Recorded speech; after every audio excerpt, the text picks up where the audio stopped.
Someone make it make sense. Probably a couple.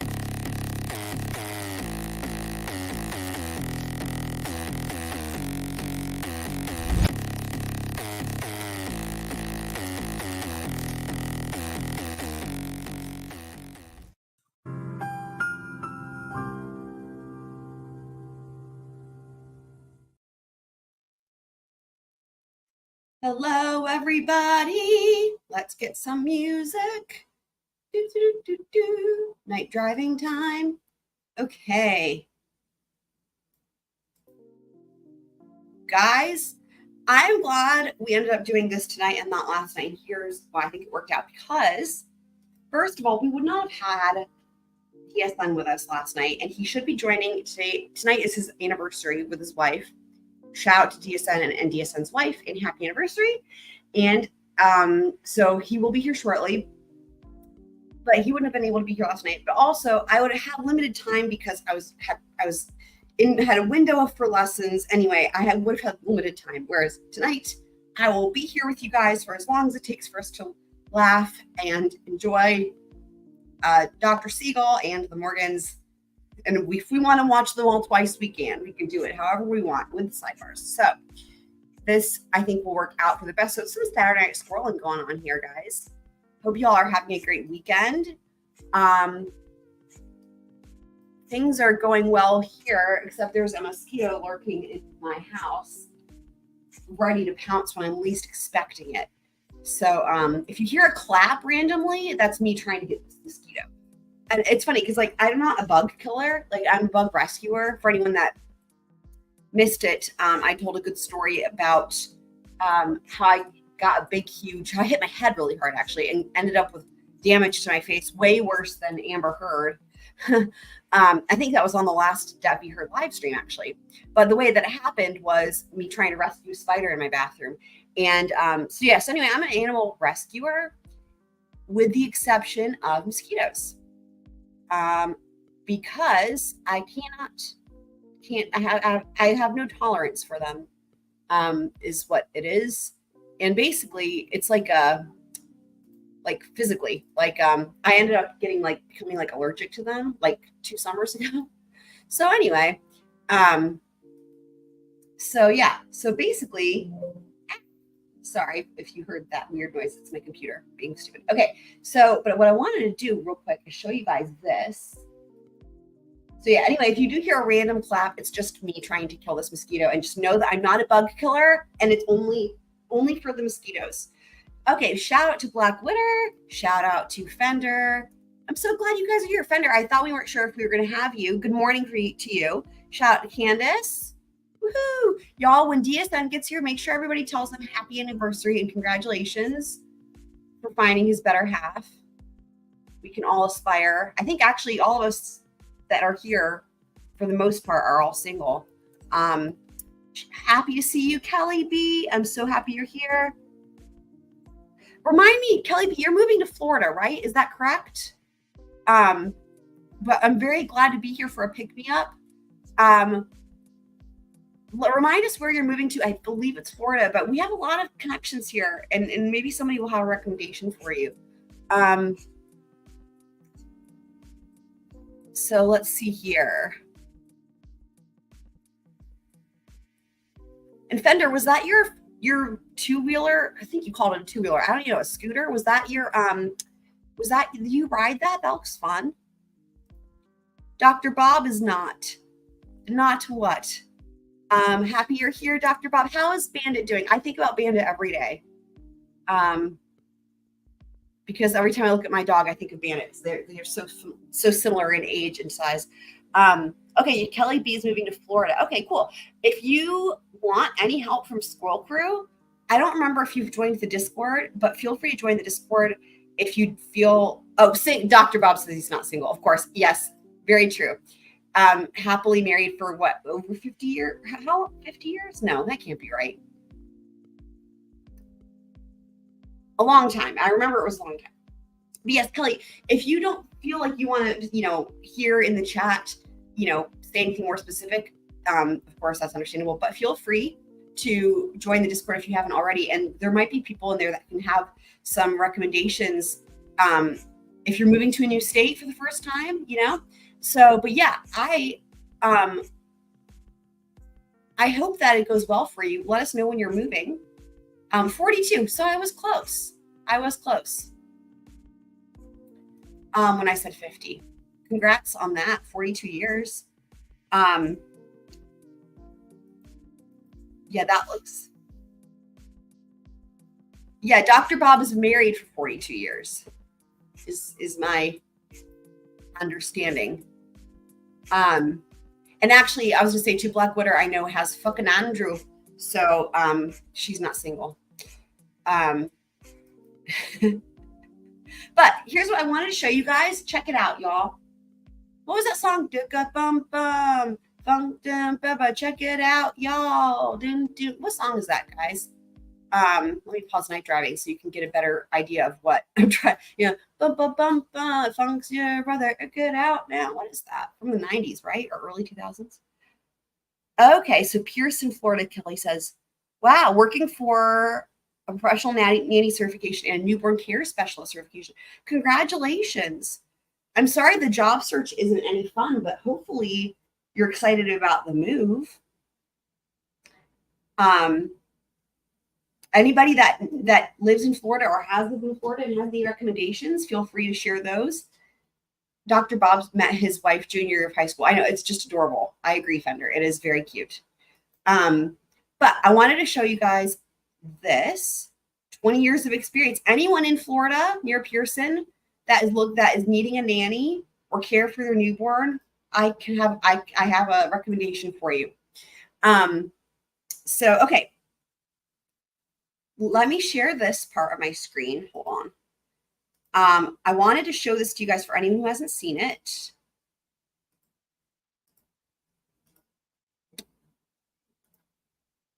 Ha. Can it be bigger? That's what she said. It can't. It's going to look like this. That's what it's going to do. Okay.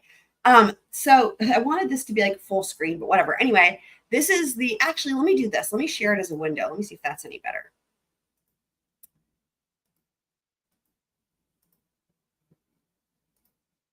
Not any better. All right, whatever. I just wanted it to be full screen. But anyway, so this is the thumbnail. I just have it open in pictures, right? But this is the thumbnail for the mystery trial, which starts tomorrow.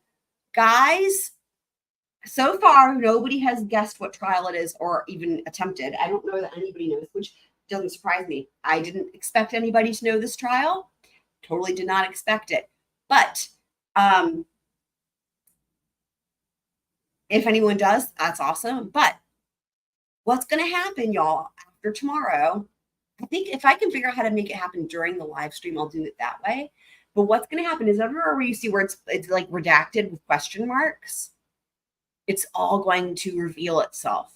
And there will be people and words in place of question marks.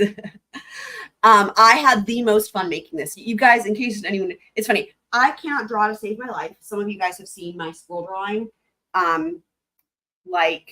So I cannot draw.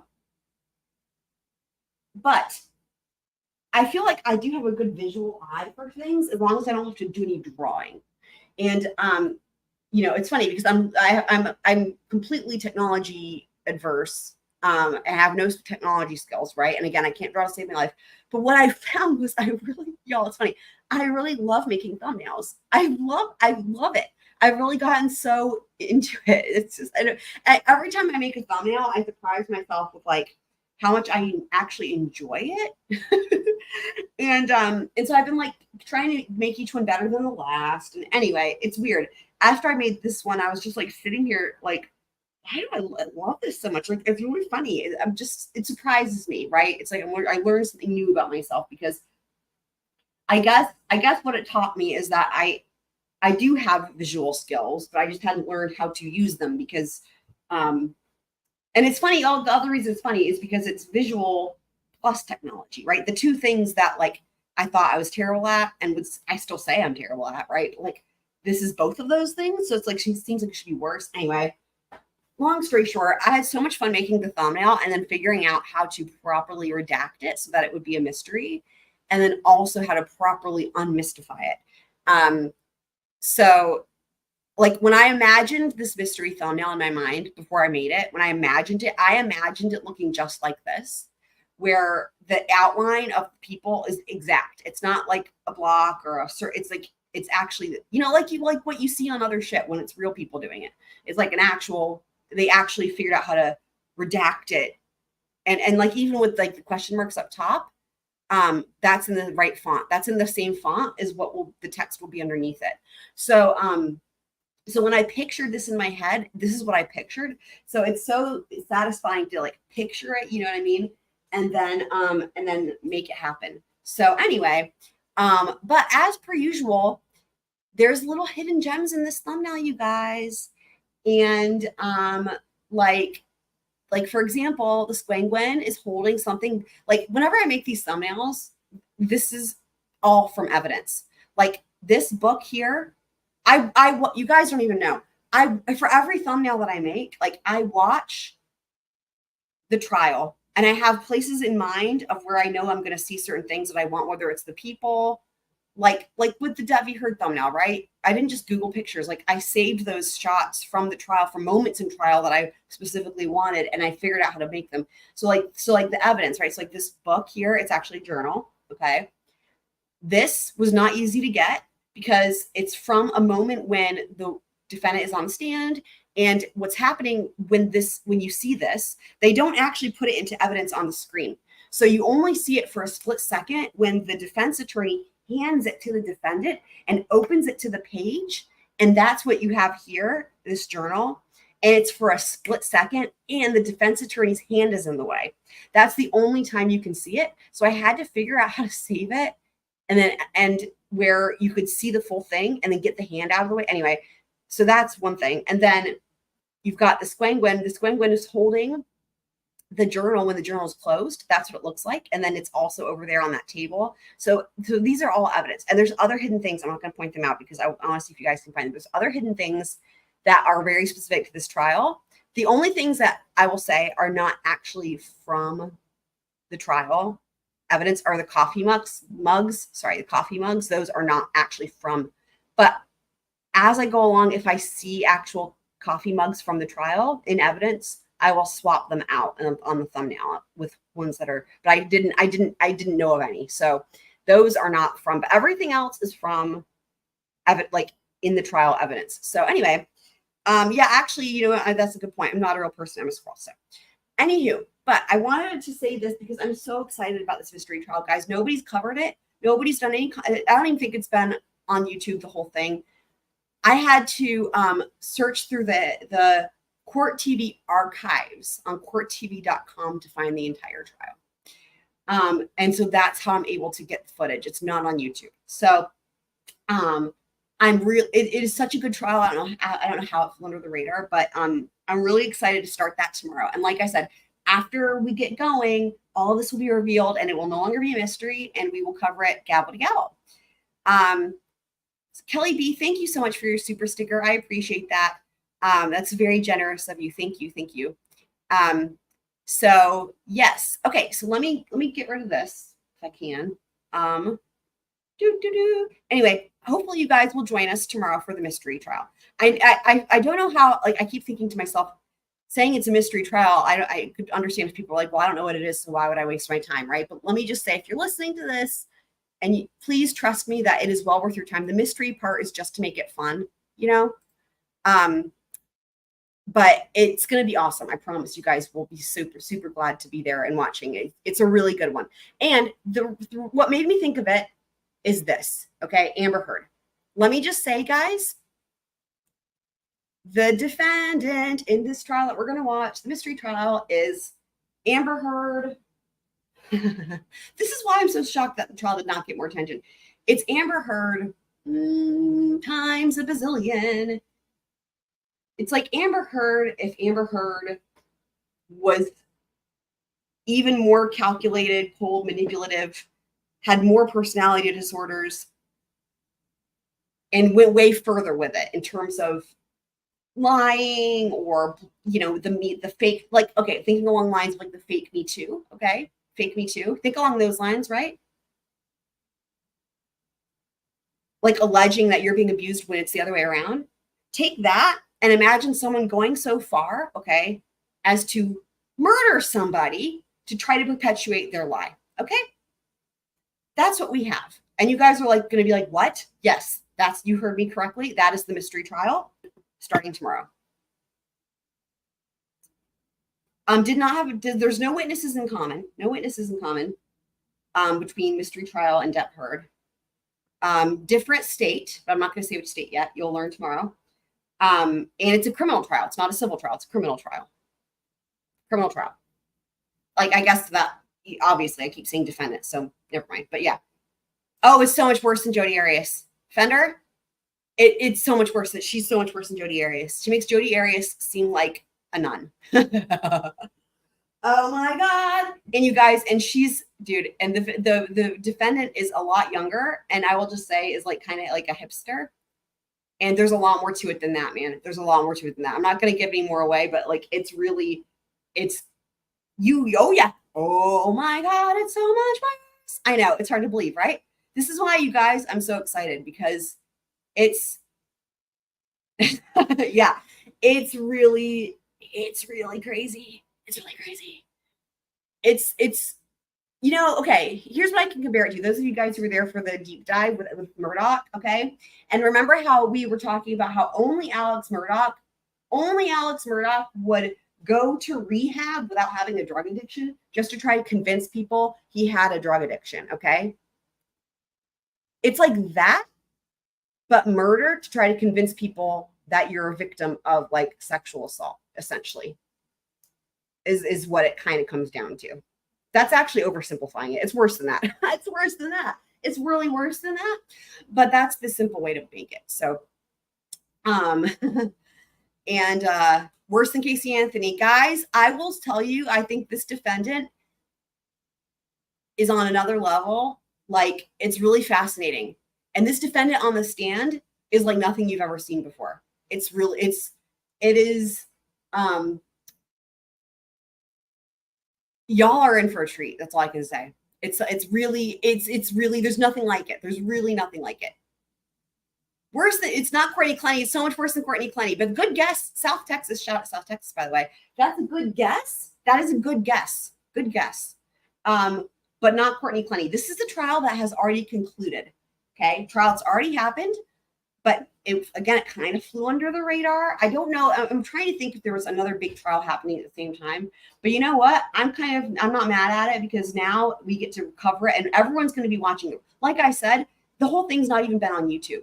So the thing is that, like I said, I had to dig into the annals of the Court TV archives to find the whole trial. So even I have not seen the entire trial. I thought it was a really short trial because what was on YouTube was a handful of witnesses. Turns out there's like 80 witnesses or something.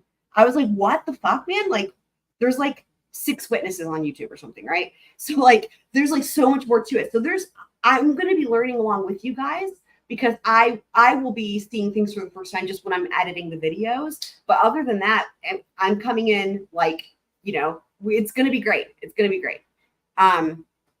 Yeah, shout out to South Texas. Shout out to Andrew Collins. Happy you're here. So we've got 2 representatives from Ireland right now.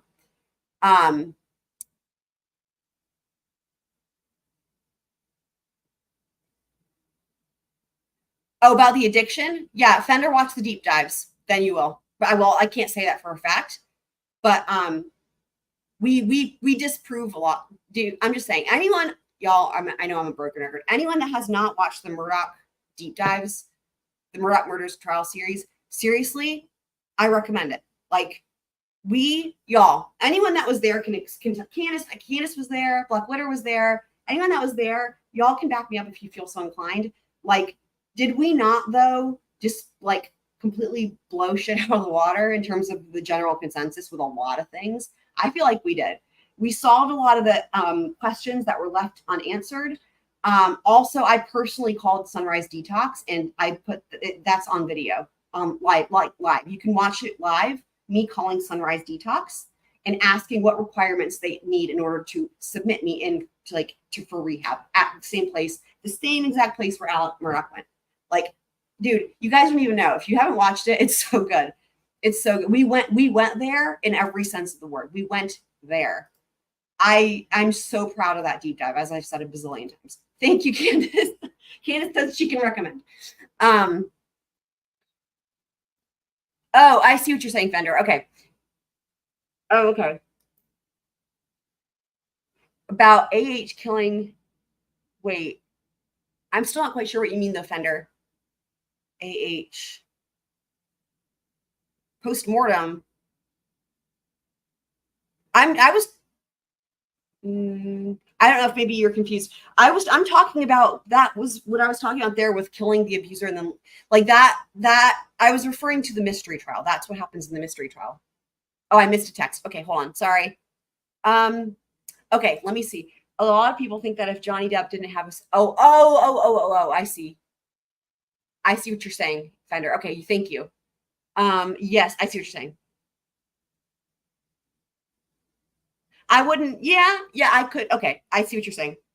Okay, first of all, so it's okay because it's always a good time to mention the Murders Trial series, even though I misunderstood that message. But anyway, second of all, yeah, I can see that. I see what you're saying, Fender. That's tough. Yeah. You know, it wouldn't have surprised me. It wouldn't have surprised me, I don't think. Ashley B. Oh, Ashley Bennyfield. Yeah, it is very triggering. I have not been watching the whole trial. What I've been doing is I've been watching the Laura recaps on that one, and it's very triggering, you guys. Uh-oh. South Texas, how did you, what's, somebody's doing their research. Have you seen that? South Texas, did you see that trial? We have a winner, guys. I don't want to spoil it entirely, but we have a winner. I really did not expect anyone to guess it. So I did not expect anyone to guess it. I didn't expect anyone to guess it.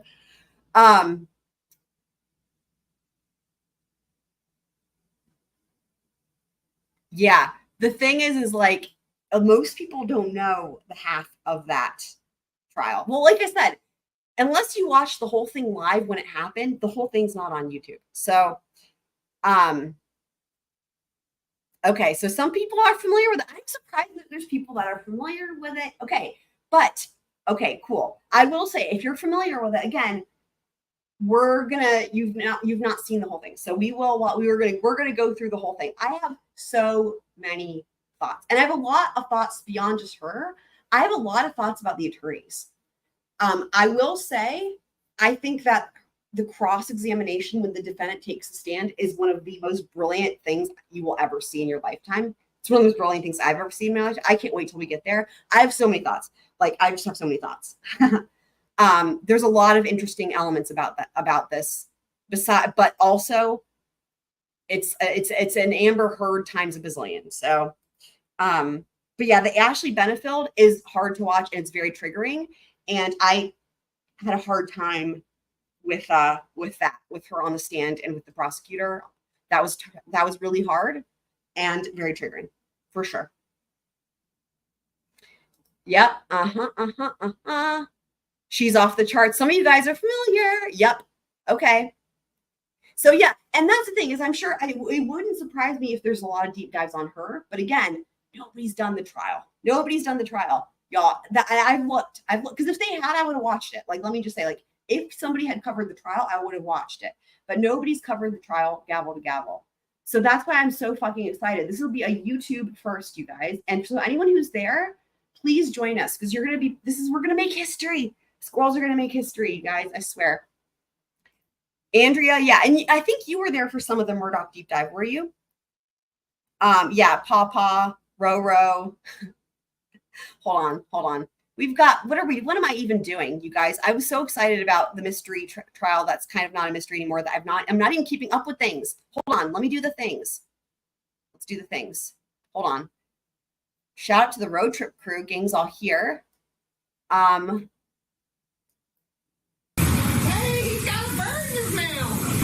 is a chicken. It's a guinea. Where's DSN when you need him? And then also real quick, because we haven't done this one in a hot minute, and this is very relevant right here.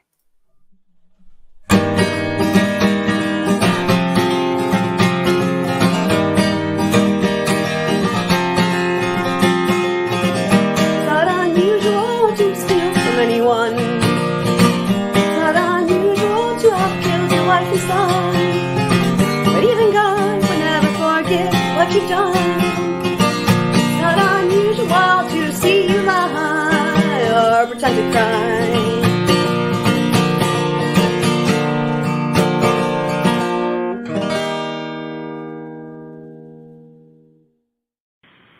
It's a house. And the other thing is, you guys, a lot of people didn't catch the whole Redbeard thing with the Murdaugh trial. We did a lot of shit when it comes to Murdaugh, man. I'm really proud of it. A lot of people just missed Redbeard entirely. Anyway, so and then we have this one. So yeah. But yeah. I don't know how you missed it, Fender. Dude, I wish you'd been there, man. We especially because there's a lot of we could have used a psychologist in the chat for one thing, but also y'all, yeah, dreading. I love dreading. I absolutely love dreading. And the thing is that dreading is great, but dreading is not doing the full, has not done and is not doing the full trial, right? But also it's not from the same perspective, right? Like I saw part of the dreading with Jason Mangle on the stand, and he paused it a couple times to make commentary. And I'm like, oh my God, thank God he's going to point out that this objection was this or that. Or, I'm thinking about from a legal basis, right? But instead he made another, he would give like a narrative about it. Basically, okay, again, I love dreading. But like, I understand what he's doing. What he's doing is he's expecting that people don't know anything about the trial or the case. And so he will pause to kind of fill people in on what is happening, which is great, right? But like, in my mind, I'm coming from like gavel-to-gavel trial, long form, like everybody knows what's happening. I don't know. It's just, so yeah, I love dreading, but it's a totally different type of thing. And it's not the whole trial. But I do love dreading for sure. Yeah, more body. Yeah. Right. That's right. That's the only thing I've seen, right, is Ezra and Jason. Yep. But yeah, the Murdaugh deep dive, man, was just so great. And so anytime that you guys are like in the need of, honestly, we laugh a lot, but we really used our brains. Anyone that was there, we worked our brains. Y'all, the What the Truck series, the chicken business, we put all hands on deck to try to solve some of these questions that were unanswered questions. Things that didn't make sense with the cell phone evidence, things that didn't make sense with the timeline. We fucking scrolled the fuck. I will forever be, for the rest of my life, so proud of that, you guys. Like, seriously, guys. So anytime that you guys are like, you can even listen to it while driving, although sometimes you do need the visuals. But I put together also the other thing with the Murdaugh deep dive. With every episode, there's other presentations. So we learn a lot. Like I would have presentations where I would start each episode with like, okay, let's talk about, expert witnesses versus lay witnesses, or let's talk about hearsay, or let's talk about 403 and 404B evidence. Like we would always go through and like learn something. And the other thing is we forever solved this whole thing of what is a coroner versus a medical examiner versus a forensic pathologist. I did an excellent presentation on that. If I do say so myself, that you'll never be confused again about what the difference is, because of coroner armpits. So, okay. But you guys, I love y'all. Thanks for being here. For anyone who missed it, I did, you guys, let me just say real quick, let me swoop. Hold on. Let me swoop and then do this. Where's my swoop?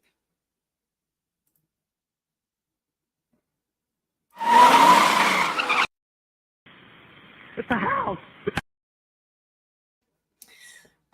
Okay. So real quick, I just want to say I've had a video come out, I don't know, 12 hours ago or something. I don't know. It's a video on the latest documents out of Idaho with Brian Kohberger. Okay. And let me just say, It's long. You might be thinking to yourself, why didn't you just do it as a live stream? Well, let me explain this real quick. So what happened was this 360 something page document came out. Well, actually, there were 4 documents, but one of them was 360 something pages. Okay. I didn't know that. Actually, in the video, you'll see where I learned that. Actually, I didn't edit it out. I didn't know it was that long. So I went to start making, I was just going to do a video because usually these documents, a lot of times these documents, right, they're 1 or 2 pages, okay? And you can just plow through them because they'll have a batch come out, which is what happened here. They had like 4 come out in one day. They'll have a batch come out. You can just kind of cover them all, blah, blah, bang, bang, bang, bang, right? So I was doing a video, so I was recording it. And so I did the first 2 documents and they were short. And then I get to the memo, the memorandum. And what this memorandum is, okay, is this is in preparation for the hearing coming up on August 29th. It's about the motion to change venue. So this entire, all these documents and this entire video that I did, it's dealing with the expert witnesses and their reports that are supporting the reason to change venue. So the entire thing really has not a whole lot to do with the case or even the defendant at all. It's actually not at all. It's really more about how does pretrial publicity affect a jury pool? That's what it's about. That's literally what it's about. It's about how are people influenced by their emotions, by their biases, by other people, by the media. It's really interesting. So there's 4 different experts that have reports that we went over in the video. They're all like, I guess 2 or 3 of them are in like the 2 of them, I think they're psychologists. One is like a social scientist, if you will. And another one's like an attorney who specializes in like juries and like the death penalty or something. So basically, they're all going to be testifying at this hearing, and I'll cover the hearing on August 29th. They're all going to be testifying at this hearing. But these are like their expert witness disclosures with like along with their reports. And then the part of it too includes the surveys that they did in Latah County. And so, but basically here's what happens in this video, guys. So I'm going along, right? I get to the memo, I start the memo, and then I realize, and you'll hear it in the video, I realize it's like 360 something pages. And I'm like, oh, okay. Okay. But like at this point, I'm like already going. So what happened was there was a time in which maybe, I don't know, an hour in or something. And I was like on page 8 because we had to do a deep dive on the history of women being on juries. That had to happen, of course. So I'm like on page 8 and it's like, and this is when I'm filming it, right? Or recording it. And it's like over an hour, probably more than that, right? And I'm on page 8 out of 300 and something. And if that was the moment where I'm like, well, I probably should just be doing this live. But then I'm like, well, I'm already an hour in or whatever. So I ended up doing the entire fucking thing. And you guys, it was hours and hours and hours. And then I like chopped down some of the parts where it was just super redundant. But there's a lot of funny moments, I think, in there. I think it's actually pretty fucking funny. Because when you get the thing, think about the sidebars, right? When I did the sidebars for Debbie Heard, what happened as the longer I went on, right? After it's like, do you guys remember the sidebars where it's like, they'd be like 150 pages for a day, right? After the trial transcript. And I'm like on the like 15-minute sidebar and it's been hours. And I would start to, that's how the Elaine voice came up. That's how the Christmas songs came about. It's like, I start to go a little insane, right? As it goes along. It's like, that's what started happening. But because this document was so long, that starts happening within like, I don't know, maybe an hour of the video. I start to go a little insane. But also, I don't know, it's pretty funny. I think you guys will think it's funny, but it's also interesting and informative and educational. And I know that there's at least one of you guys, Fender, who is trying to watch, who intends to watch the trial for BK without coming in without any background information. I think that you can pretty well avoid that and still watch this video if you're interested, because they don't really get into the facts of the case at all. Again, this is really more, those entire documents and this hearing that's going to be coming up, while it's about the defendant's rights, it's really like not about the defendant at all or the case. It's really just about media and the jury pool and all that, right? And so it's more like a psychological thing. So anyway, as always, I have really specific timestamps. So yeah, so there you go, guys. So for anyone who hasn't seen it, I would recommend it. It's definitely something that you can listen to because there's not, the only visual is going to be the documents. Now, for anyone who does like to read along, I always, whenever I cover documents, I try to make sure that I'm using my cursor. And I will say, I don't remember who it was. Somebody early on when I was doing the Depp v. Heard sidebars, somebody in the chat actually recommended that and said, hey, I have ADD or whatever, or ADHD. Would you mind when you're reading the sidebars, would you mind using your cursor to follow along? And I was like, oh my God, thank you. Thank you. That is a great idea. I'll definitely do that. I've done that ever since with everything that I read when I'm doing a document. So if you like following along, then the visual will be there for you, but you totally can just listen to it, right? The only visual is going to be the documents. So if you're driving or working or whatever, anyway, okay. So I just thought I'd throw that out there. But,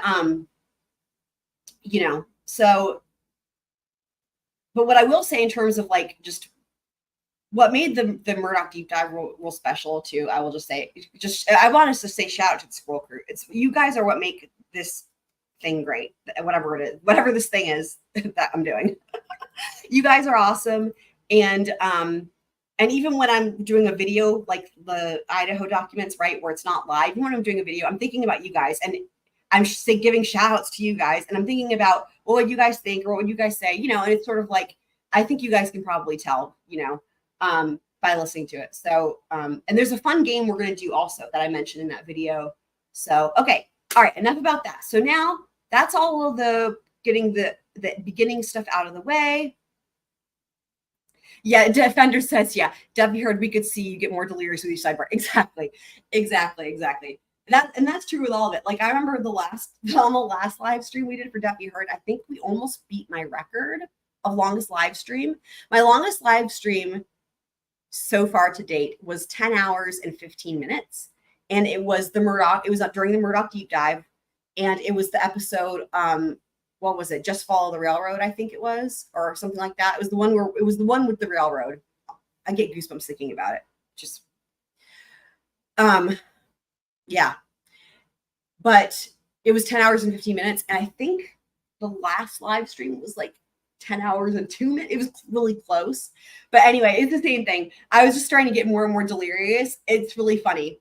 But you guys are totally on like y'all are here for it, and like we're on the same. I love it. You know what I mean?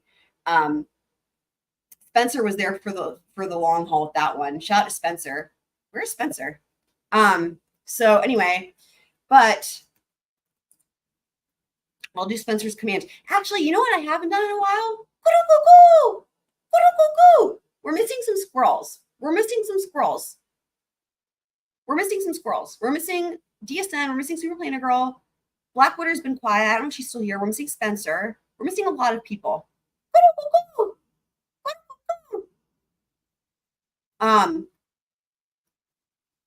And as y'all know, it's just, we love our squirrel friends and we miss you when you aren't here. So, okay. But let me do another swoop and then we're going to get started. You guys, it's time. It's time. Oh my God, it's time. Are you guys ready? I don't know if I'm ready. It's time for Dr. Seagull. Okay, big time swoop. I'm going to do double swoop in honor of Dr. Seagull. So we're going to do the double swoop situation. Hold on. It's a house. Okay. But you'll agree with me, justice in general is a good thing? Big fan of justice. All right, me too. No further questions. And with that, buckle up, guys. Time for Dr. Seagull. You stay in the courtroom. It's up to you. All right. Thank you. All right. Your next witness. Your Honor, would like to call Dr. David Spiegel. Oh my God, Dr. Spiegel. What's happening? Do you guys, hold on. Y'all, do you guys remember how, did you guys remember he ends up standing there awkwardly for a long time? Oh my God. I love it. Wow. All right. That's fine. Yes. Sir. Oh my God. It's just, it couldn't happen any other way. This is amazing. Look.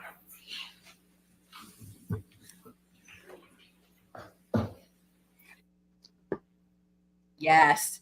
Classic Seagull. Oh my God, I cannot. So they're having a sidebar. We're going to read the sidebar, but let's just enjoy this for a moment.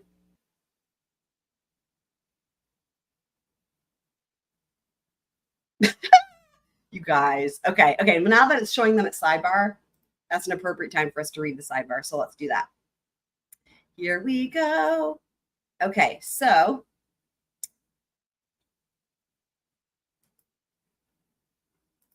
how do I just want to share. Here we go. Okay, perfect. Excellente. All right. Here we go. So, did it?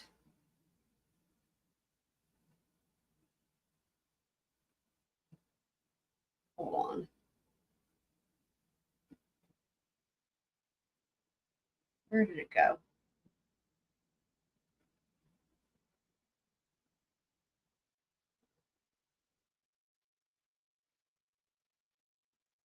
Where did it go? Maybe it's not. Hold on, guys. Okay.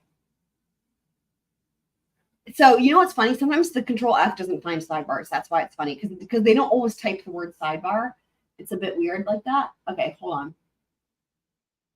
Okay, here we go. I found it though. See, you guys don't have to worry. I got you. All right, here we go. So, yep, here we go. Here's where it is. So let me see where it starts. All right, here we go. Got it right here. Okay. So, can you guys see this? I'm highlighting it. This is where we're going to start right here, okay? So as you can see, it doesn't say sidebar. So that's why you have to just use your squirrel eyes. Miss Murdaugh, Your Honor, we would like to call Dr. David Spiegel. The court. Dr. Spiegel, she means Seagull. Mr. Dennison, Your Honor, may we approach before the witness is sworn? The court. That's fine. Yes, sir. Mr. Dennison, this witness is in this deposition testified he's going to opine to a degree of medical certainty that Mr. Depp, in fact, committed intimate partner violence. I think that's an ultimate issue and also is not reflected in his disclosure. Beyond that, he indicates he is going to opine, at least in this deposition, as to the credibility of Ms. Heard, which I believe is an improper inquiry for an expert under the Virginia rules. The court. I think this was a motion in limine. Ms. Murdaugh, it was, Your Honor. You denied it. You denied. Oh, wait, sorry. Hold on. What am I doing? Ms. Murdaugh, it was, Your Honor. You denied it. Your Honor denied the motion in limine intimate issue. The court. Oh, Ms. Murdaugh, yeah. What he's going to testify to, Your Honor, is that Mr. Depp's conduct is consistent with the risk factors. Oh, God, the risk factors. We're going to have to do a counter for risk factors when we get back to the trial, guys. What he's going to testify to, Your Honor, is Mr. Depp's conduct is consistent with the risk factors that are part of intimate partner violence. And we'll do an IPV as well. That's what he's going to say in the court. The risk factors, Ms. Murdaugh, the risk factors that is consistent with, correct. That the evidence indicates that it's consistent with the court.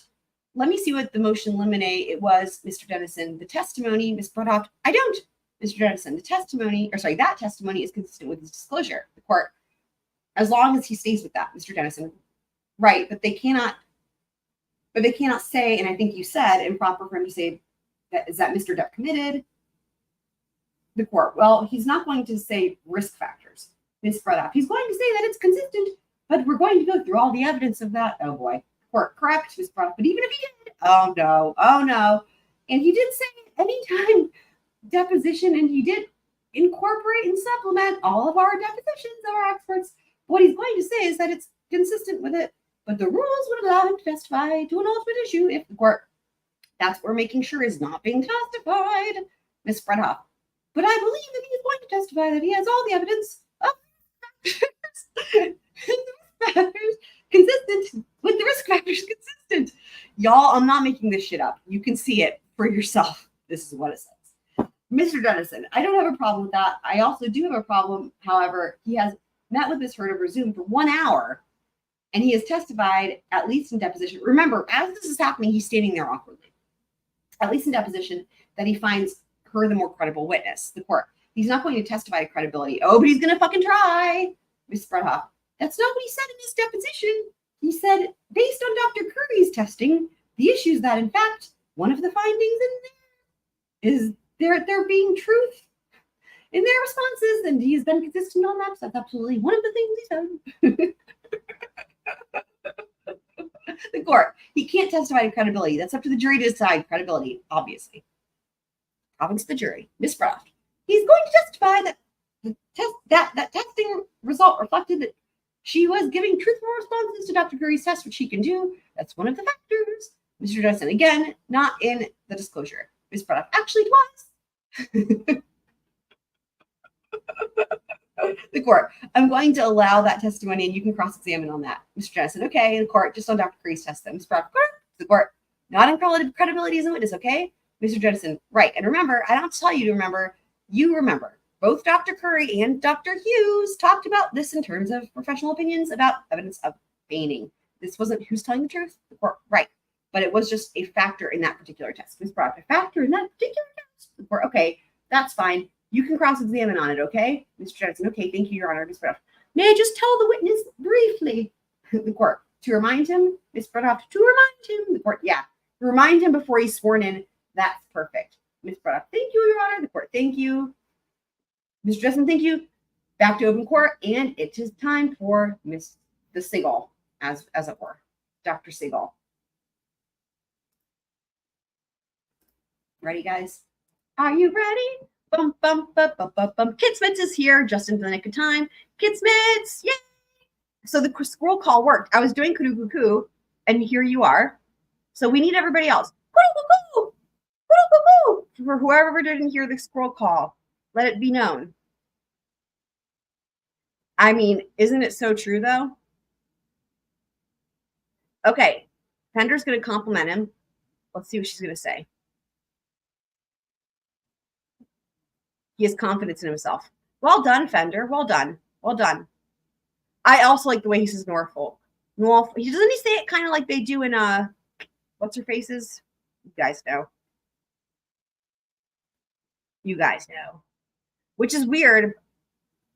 Y'all, have you guys seen? I'm not watching it. I just saw that it exists. But there's another trial happening right now in Massachusetts with a wife who, from what I understand, killed her husband maybe like in self-defense. Or whatever, like she says it's self-defense or like, I don't remember if it was self-defense or an accident, something like that, right? But he was a firefighter and I'm like, oh my God, I cannot. I don't even know. I don't know what city it's in. Anyway, I can't. But it is happening. That's right. It does sound like that. Yes.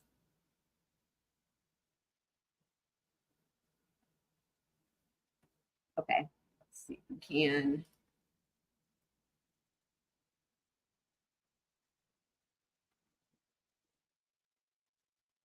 So I need to do a mini calendar for risk factors.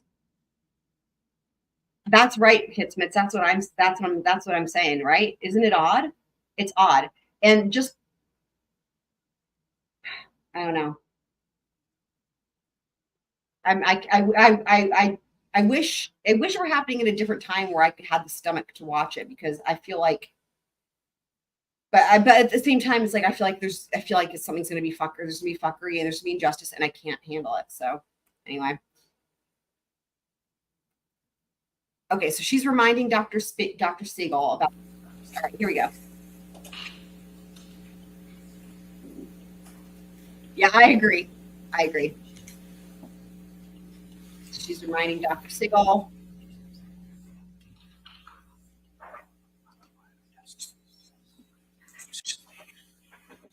The doctor can be sworn. Okay, here we go. I swear or affirm to testify truthfully in this case in penalty of law.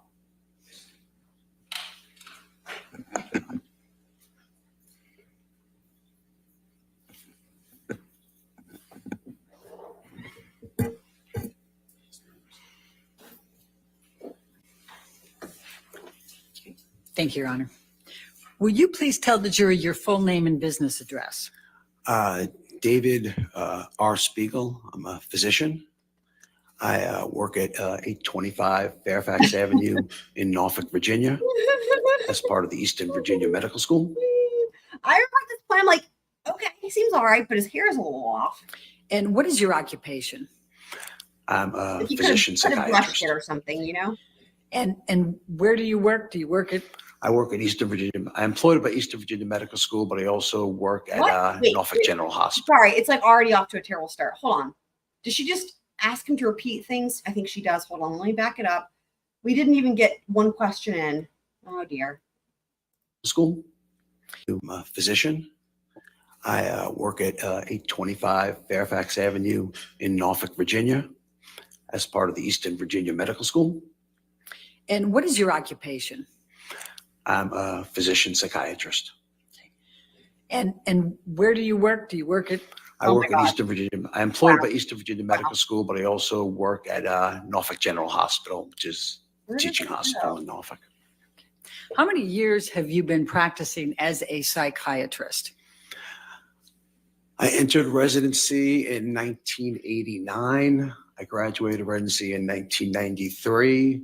So from 1993 to today, I've been in physician practicing. So that's almost 30 That's 30 years. years, yeah. Okay, thank you. Please describe for the jury the nature of your clinical practice. So my clinical practice is comprised of both inpatient care at Norfolk General Hospital, as well as my outpatient practice at Eastern Virginia Medical School. About 85 to 90% of my day is clinical between the two components. And what is involved in a comprehensive evaluation? So in a comprehensive evaluation, in addition to reviewing the historical information that you receive from collateral other sources, you undertake a history from the patient. You get whether it's the history of current illness, the past psychiatric history, family history, social history, legal, substance history. Then you do what's called a mental status exam, which is the psychiatric version of the physical exam, where you're actually giving a description of what you see in front of you. Then you can do cognitive testing, which tests the patient memory, attention, concentration, Okay. etc. Real quick. So here's this banner. What I wanted to say, guys, is y'all let me know what counters you want to do. Right now, I've got risk factors and IPV. I'll add whatever suggestions you guys have. We will add them. So I just wanted to get that started there. Oh, he doesn't have his Gatorade yet, but that's one of my favorite things about Dr. Seagull is the Gatorade. So, dude, the way he drinks that Gatorade is magic for me. Right. I know. Yeah. Yep. Same. Yep. I know. Same. I already live here. What do I mean? Same. Yeah. Don't live there. Also, I will say don't live in Wisconsin or Idaho or Florida. Well, I guess Florida's just its own thing. Florida's its own thing. I guess a lot of crazy shit goes down, but it's not in the same way as crazy as Idaho or Wisconsin, I guess. I would say, yeah, I guess I always tell people, like when I've got students and stuff that are like from other countries, I'm like, don't go to Idaho, don't go to Wisconsin. Those are the states I will say. In terms of like, yeah. North Carolina is nice.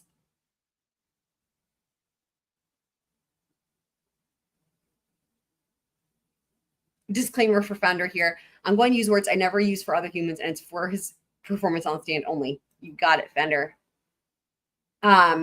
So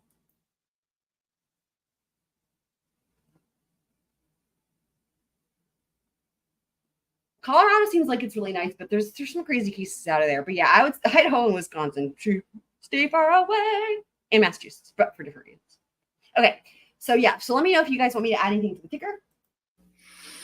Then you come up with a working and a differential diagnosis. Describe any other additional testing you may need or not need. And then you come up with a treatment plan. How many patients have you treated over the 30 years? Quite a lot, probably in the tens of thousands. Right. And how many patients do you regularly see? So inpatient is generally about 5 to 8, sometimes more. Outpatients probably 5 to 6, sometimes more. I loved the pictures. I should point out that my inpatient work is divided between consultation, psychiatry, and I believe we're going to talk about that, as well as working on the inpatient service. So we'll talk about that.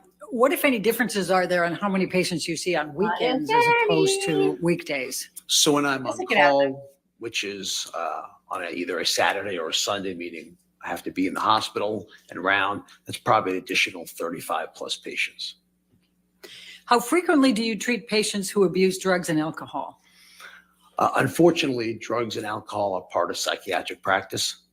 And so probably 3/4 of my patients have substance abuse problems. Does this include both legal and illegal drugs? Yes. I know, right? Put them both together, probably 75%.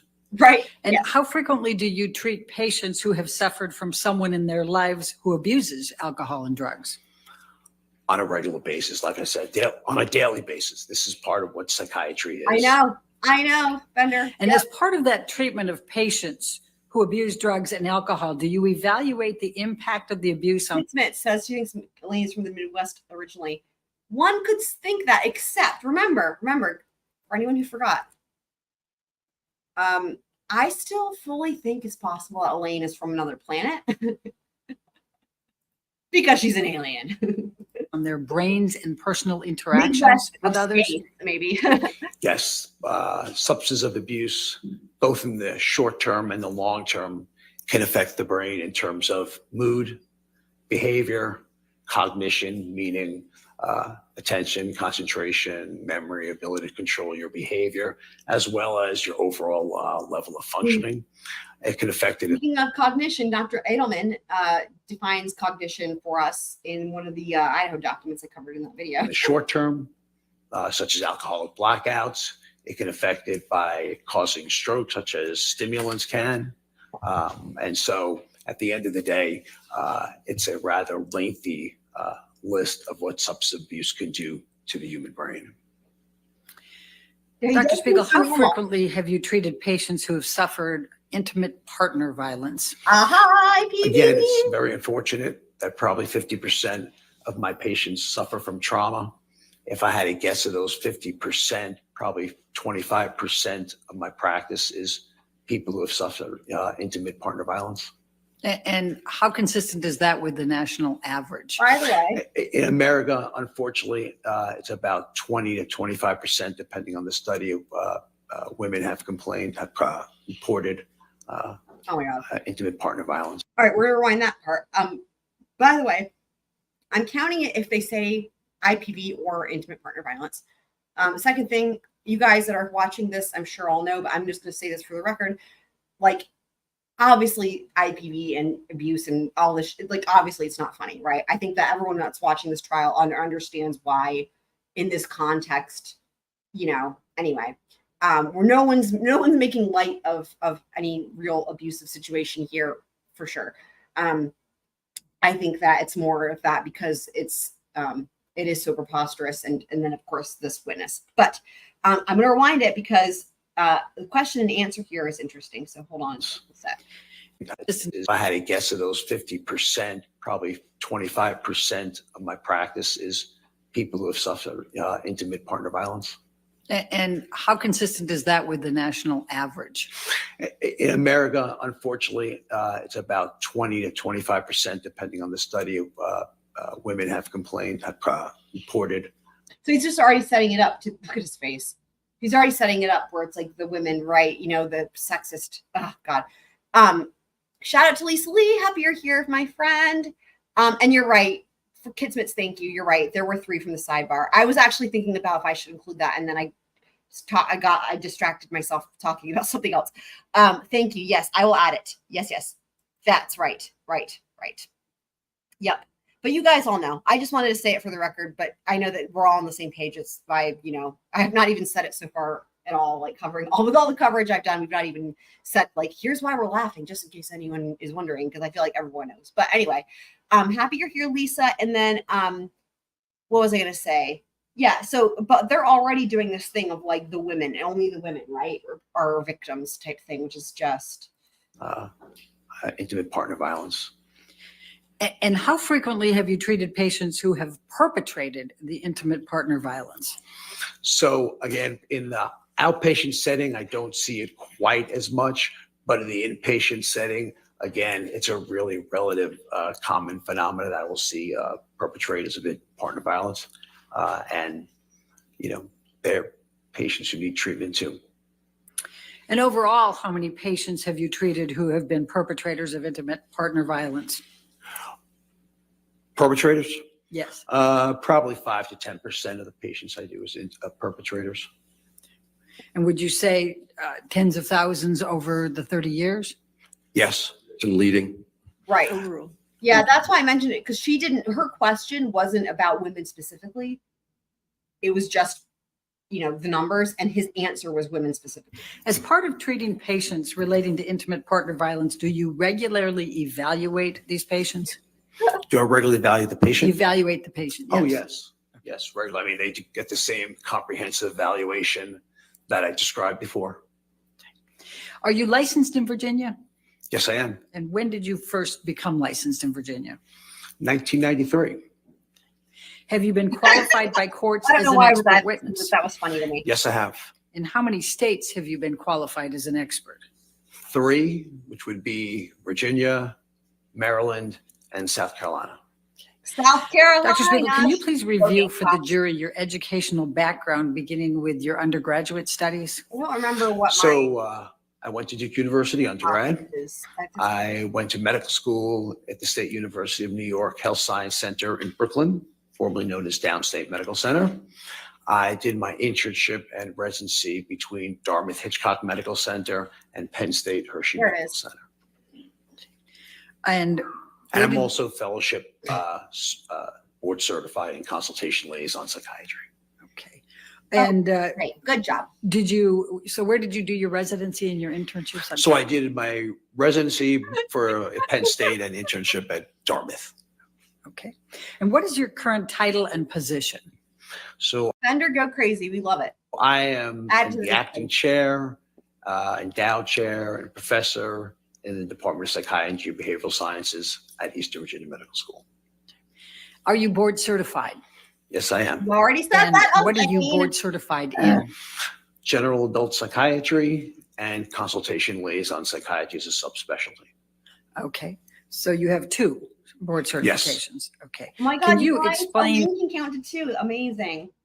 Amazing. To the jury what's involved in board certifications in those 2 fields? So board certification is the standard we strive to in being a physician or any other mental health practitioner. It involves taking a very comprehensive test at the beginning of your career to initiate board certification. Then you get tested again every 10 years. Then you have to go through continual medical education throughout the entire Oh my God, period. look at this stupid outfit today, you guys. You have Hold to on. do what's called Time. performance Hold on. Let me go back. Hold on. Wait. Hold on. I need to pause at the right place. throughout the entire period. You have to do what's called All right. All right. You guys, y'all know we are not. There's exceptions for every rule, right? We had exceptions for Trooper Proctor, doctors. We have exceptions for her. All right. So what do you guys think? What do we have today? Remember that day that we talked about her blending into the courtroom? You guys remember that day? That's so good. She's got a different. She's still blending in, right? It's a different. We talked about how that color family works.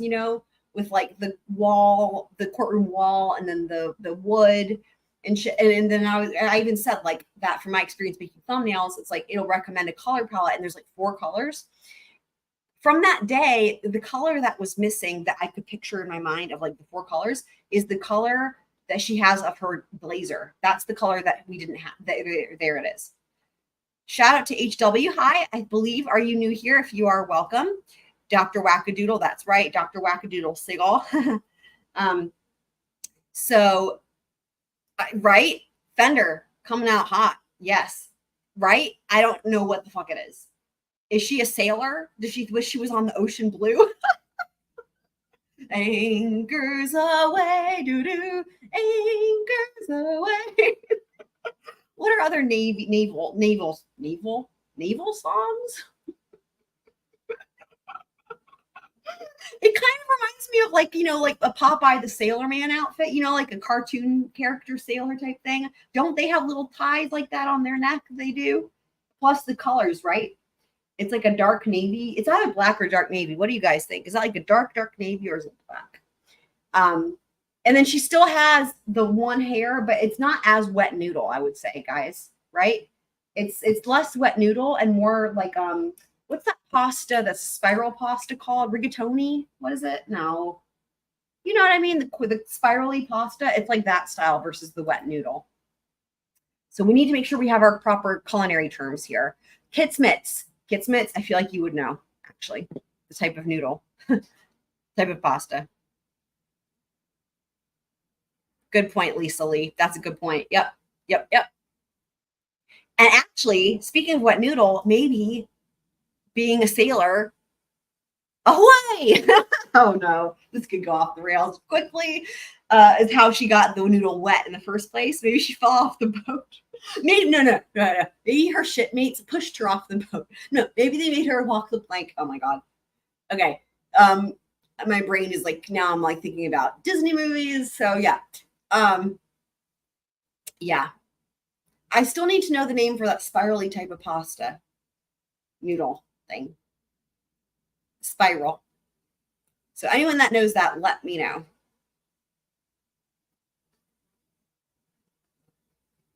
But yeah, it's so but the other so my initial point was like she's got the other colors that she was initially missing from that color palette of copying the courtroom color palette. She's now got that. Her blazer is the color of that. Thank you, Rotini. Thank you, Kids Mints. Anchors away. Is it my friend? I don't know. What is the rest of the words? Yeah, you just came back to a whole thing. I don't even know, man. This is why you can't step away, guys. Don't ever step away. But yeah, but we've got Fusili. Okay. I don't know the difference between the two. But yeah, her hair. Thank you, Candace, my boys. Thank you. Anchors away, my boys. Anchors. So I just picture her on a ship and she's wearing that stupid outfit and she's trying to hang out with the boys and they're like, nah, bitch. And they like push her off. And then she gets her noodle wet. I don't know. This is just oh god. Okay. Called performance and practice, which is basically ways to improve things in your practice. And again, this occurs always throughout the years. Thank you, Kids Mitts. Now, are you a member of any professional organization? Yeah, I agree, Lisa. Yes, I am. Could you I'm a please tell the member jury? of the American Psychiatric Association, as well as the fellow of the American Psychiatric Association. I'm a member of the Medical Society of Virginia. I'm a member of the Psychiatric Society of Virginia. I'm a member of the Tidewater Academy of Psychiatry, and I'm a member of the Academy of Consultation Liaison Psychiatry. What do you do with a drunken? Do you have any teaching responsibilities? What do you do? Teaching, oh yeah. Teaching. So yes, so teaching is a daily occurrence as part of my job when I do my inpatient rounds. Residents, medical students, physician assistant students are assigned. So we round together and there's teaching with every single encounter. In addition to that, I teach lectures to the residents, to the third, second, and first year medical students, as well as a fourth year medical student lecture as well. Yeah. So I'm constantly teaching. Yeah. Have you engaged in any hands-on training of psychiatrists practicing in Virginia? Hands-on training with the residents? Let me pause real quick. So HW, I'm so happy you're here. That's awesome. I'm glad your replay crew went through. Okay, cool. I'm glad you appreciate that. Yeah, I'm a musician. Like that's, so it's obviously, I say that as I've been standing here singing pirate sea shanties. So anyway, for anyone who's new and hasn't joined the Discord, welcome. Please consider joining. It's free. It's fun. It's awesome. I'm putting, or not me, Nightbot is putting the link in the chat right now. Thank you, Nightbot, for being so cute. Love you. Nightbot's the best. Yeah, and also there was somebody else, dude. Was it somebody from the there was somebody else recently who did that. I was like, dude, they don't deserve. Hold on. Was it Trooper Paul? It was Trooper Paul. He was a member of one of the same organizations or something like that all the good experts are a member of. Do you guys remember? It was one of those like 4-letter acronyms. I'll remember it when I'm not trying to, but it was the same thing. And I was like, holy crap, like what? They need to kick him out.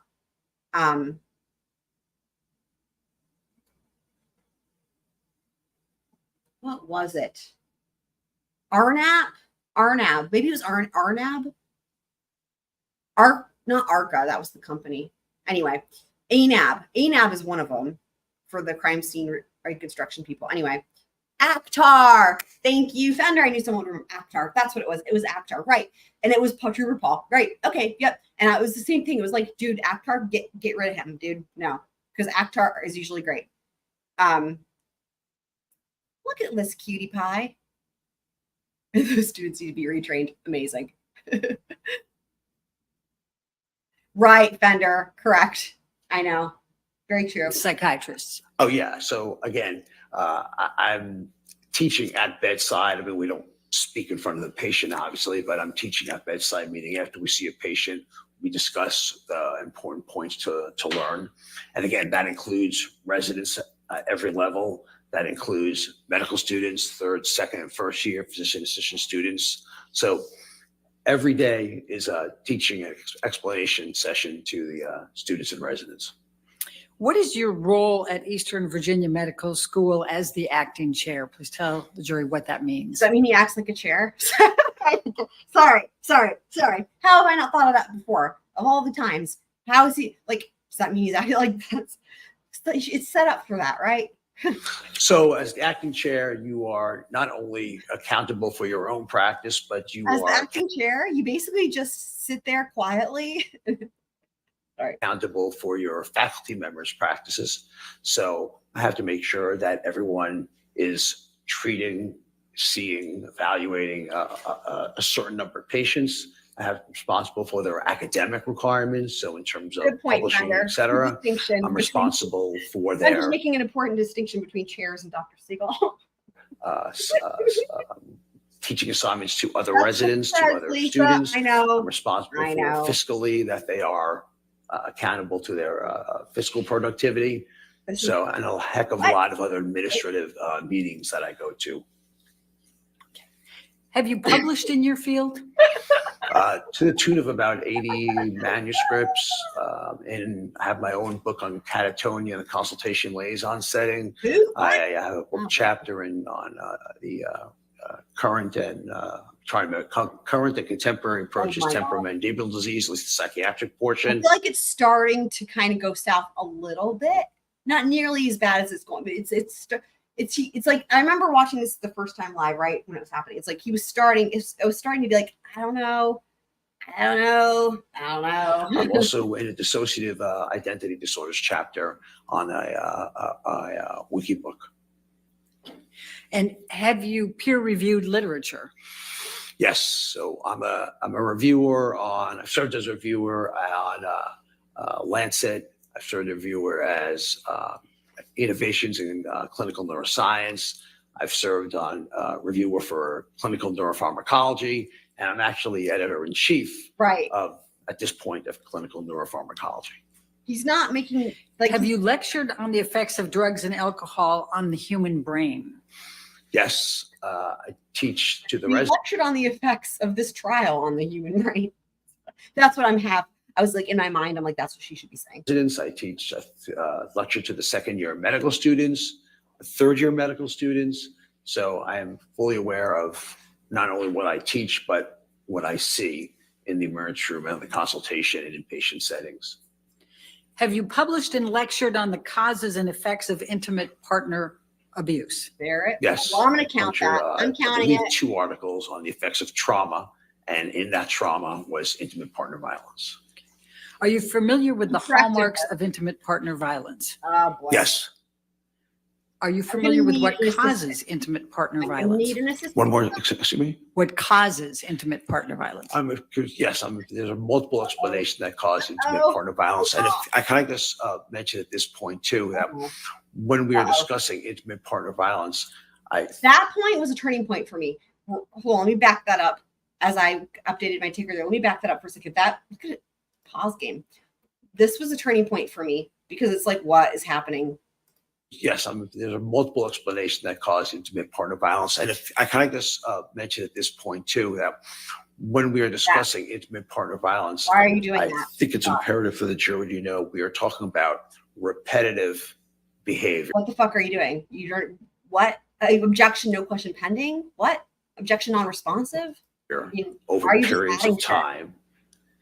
And the type of abuse can be any physical, psychological, sexual, but just as important I feel like they is do for object. somebody, one of the partners to maintain This is weird. some uneven Weird. element of control This is weird. Why? or to Why? maintain power, control, or authority. I was So very there are a confused. lot of facets I to remember a intimate bit. partner violence. I know people tend I to remember how confused I was at the time. I remember it now. I'm like, oh my God, I was so confused. And I mean, it's just, yeah. Yep. Non-responsive. Right. I think know, of it guys. as just the Yeah, actual Yep. abuse act, Yep. but there's more to it than just the actual abuse act. Abuse act's Lisa important, Lee. but it's not the Lisa sole Lee. thing. Yes. Absolutely. Your Honor, I'd move to qualify Dr. Spiegel as an expert in the field of psychiatry and Means Dr. Seagull. behavioral sciences with specific emphasis on drug and alcohol no abuse, idea. intimate partner violence, and the effect of these as they pertain to the issues in this case. All right, any objection? Your Honor, You wish to voir dire? I do. Okay. To his qualifications. Voir dire. His qualification. Okay, thank you. Hey, voir dire. Here comes the voir dire. Sir, you talked about 2 board certifications, general adult psychiatry Yes. and liaison consultation psychiatry. Other way around, but consultation liaison. liaison psychiatry. Subtle point. Right. Now, that is not intimate partner violence. That deals with a issue of comorbidity between people who have Comorbid. medical problems and health problems. So you're saying it's subspecialty. Yes. So You guys, consultation. I'm sorry, but like, has anyone even noticed this? His jacket and his tie don't match. Like, they should either be 2 distinctly different colors or like the jacket. Okay, you guys are you? And it doesn't fit him. Look at it. And the shirt isn't white. Okay, there's a lot of problems with the outfit, and I don't know that anyone's even pointed this out because there's so much other shit going on with him. But like, the jacket is like doesn't know what it wants to be. Like, is it black or is it navy? The tie is clearly navy, but like, there's just a lot of issues. And then that shirt, I think it's supposed to be white, but it's like just dirty or something. I don't know, guys. But it's like they're not. The black isn't black enough, man. It's like it's not. You know what I mean? Like, you can do black and navy, and it looks good. That this is not that. This is not that.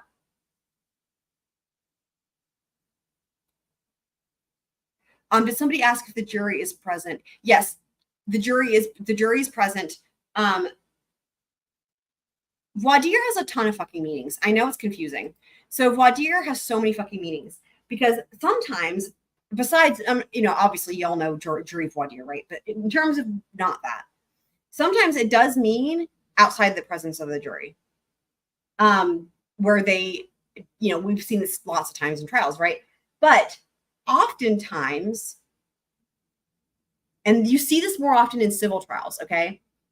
Oftentimes, if it's used in a civil trial with an expert witness, it's simply when they're qualifying them as an expert. Because, this is what they always have to do in trials when they're going to tender a witness as an expert. Of course, as we know, Karen Reed's trial, that was one of the things that was so odd was there were no experts that were tendered officially as like experts. Anyway, but normally this is what happens. Even in Murdaugh, this happened. They actually voir dired expert witnesses, a couple of them. But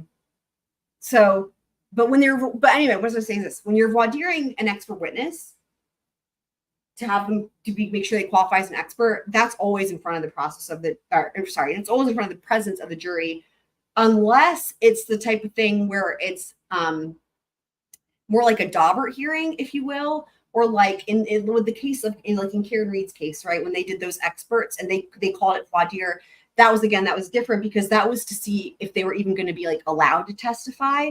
So again, that's another way that voir dire can be used. It can be used to see, are they going to be allowed to testify? I'm trying to remember what it literally translates to, but it's something, it's very vague. And so it has all those different meanings, but yeah, we see this in civil trials. Like, and I'm trying to think, I think in the Gwyneth Paltrow trial, maybe, I know like in the, my Qual TV J-Hash, you see it there as well, where they do, this is like, there's some trials where every single expert witness, you're going to see this happen. one after another, where you're going to see them do these voir dires, and they're in front of the jury, and they just simply ask them a couple of questions, and then they say, okay, fine, they can be a witness or whatever, expert witness. So,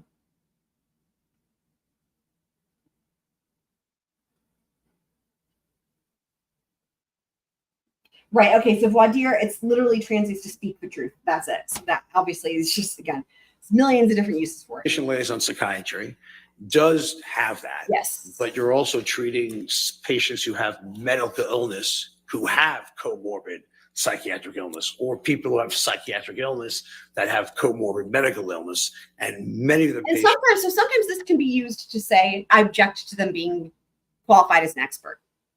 Remember, like a good example in Murdaugh, right, is when they, on the state's rebuttal, they brought in Sergeant McGonigal, I think that was his name, and he was the guy who was just like a law enforcement officer or whatever, but they brought him in as on rebuttal, and they tendered him as an expert to do the thing with the phone. You guys all know the story about the trucking around of the phone in the office. It's that guy, okay? Now, this guy is he's not an expert with cell phones. He's not. He's a law enforcement officer. Now, he was part of like the chain of custody in the initial case in chief. And what happened was the state on the rebuttal case brought him in and tendered him as an expert, and the defense wasn't paying attention, and they didn't object. And they said, we'd like to offer him as an expert in whatever fuck it was, something to do with cell phones, right? And the defense was like, no objection, right? And like, then they go along and he's like, I threw it around in my office and all that stuff. And then after that, Barber is like, Your Honor, that's not expert material, blah, blah. And Judge Newman is like, you did not object.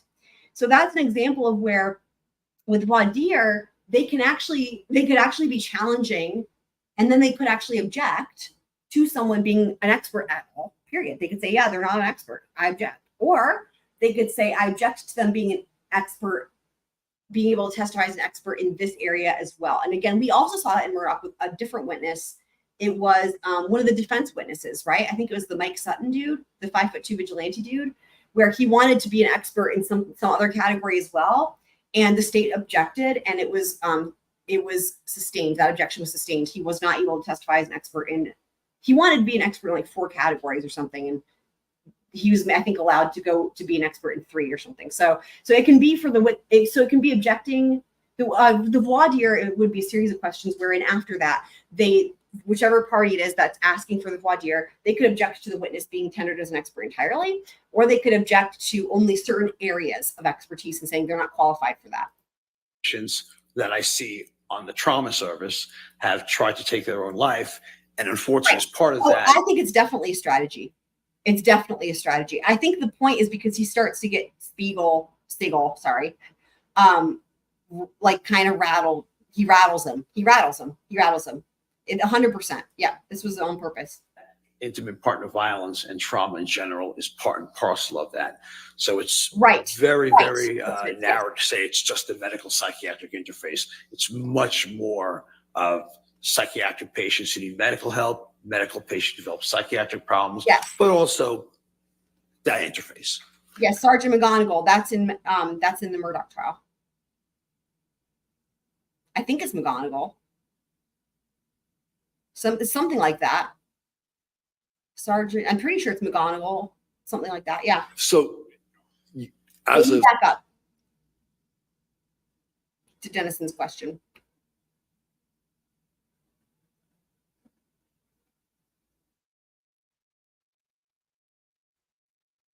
and health problems. So you're saying it's subspecialty? Yes. So that issue of comorbidity between people who have medical problems and health problems. So you're saying it's subspecialty? Yes. So consultation liaison psychiatry does have that, but you're also treating patients who have medical illness who have comorbid psychiatric illness, or people who have psychiatric illness that have comorbid medical illness. And many of the patients that I see on the trauma service have tried to take their own life. And unfortunately, as part of that, intimate partner violence and trauma in general is part and parcel of that.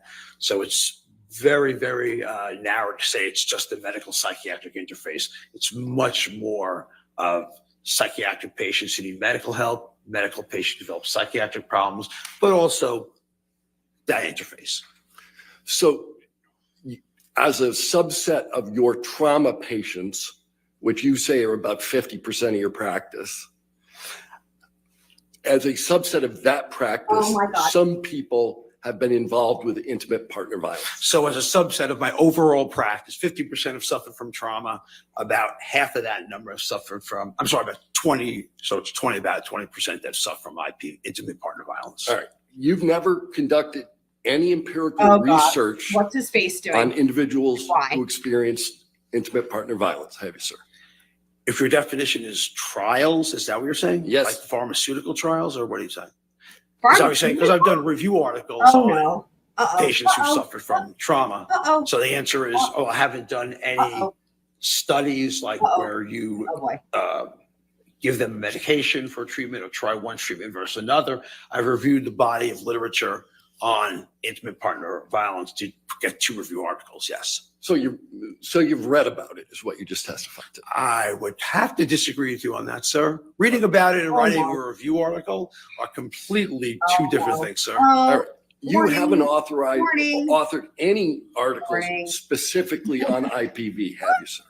As a Going subset down of the trauma, rail. the answer is yes. In terms of in the name of the title of the article, the answer is no. You've never written any dear. books specifically on IPV. I've never written any books on IPV, although Oh no. temporomandibular disease, Uh-oh. okay, in terms of psychiatric issues, does have a higher frequency in those patients who have suffered from trauma, including intimate partner violence. You've never. And I am part of that book.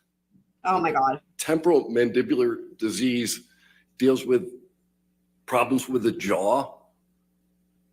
Yeah.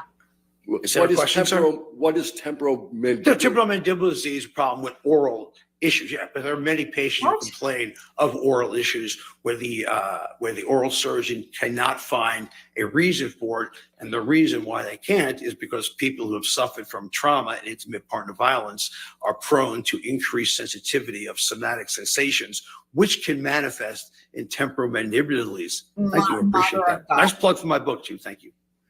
Didn't hear it, but there we go. You have. Guys, I don't remember this being this bad. This is worse than I remember it being.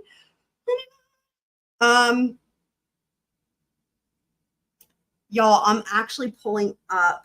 I'm trying to find that dude's name. I think it's McGonagall. See, now it's going crazy. Hold on. I think, let me see here.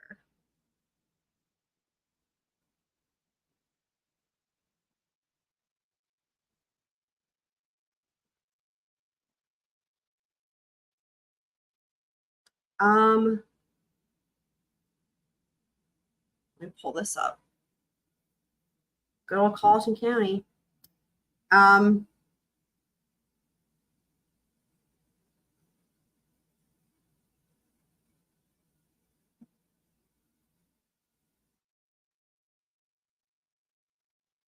Why do I feel like they're not going to say the name of the dude? I'm pretty sure it's McGonagall. It's going to take me more digging to try to find that specifically. Okay. Well, actually, the easiest way for me to do it would be to go to one of my videos because I have it all labeled. Maybe I'll just do that. Anyway, so I mean, Kitsmits, he wanted to do a plug for his book, apparently, is what it was. Fender has a video request, EDB losing her mind at Elaine during closing.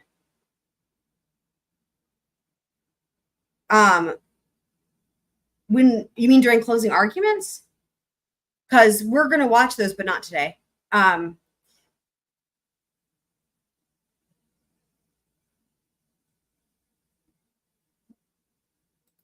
Oops. Yeah. So I can totally it'll be easier to so I can pull that up for when we do closing arguments. Yeah.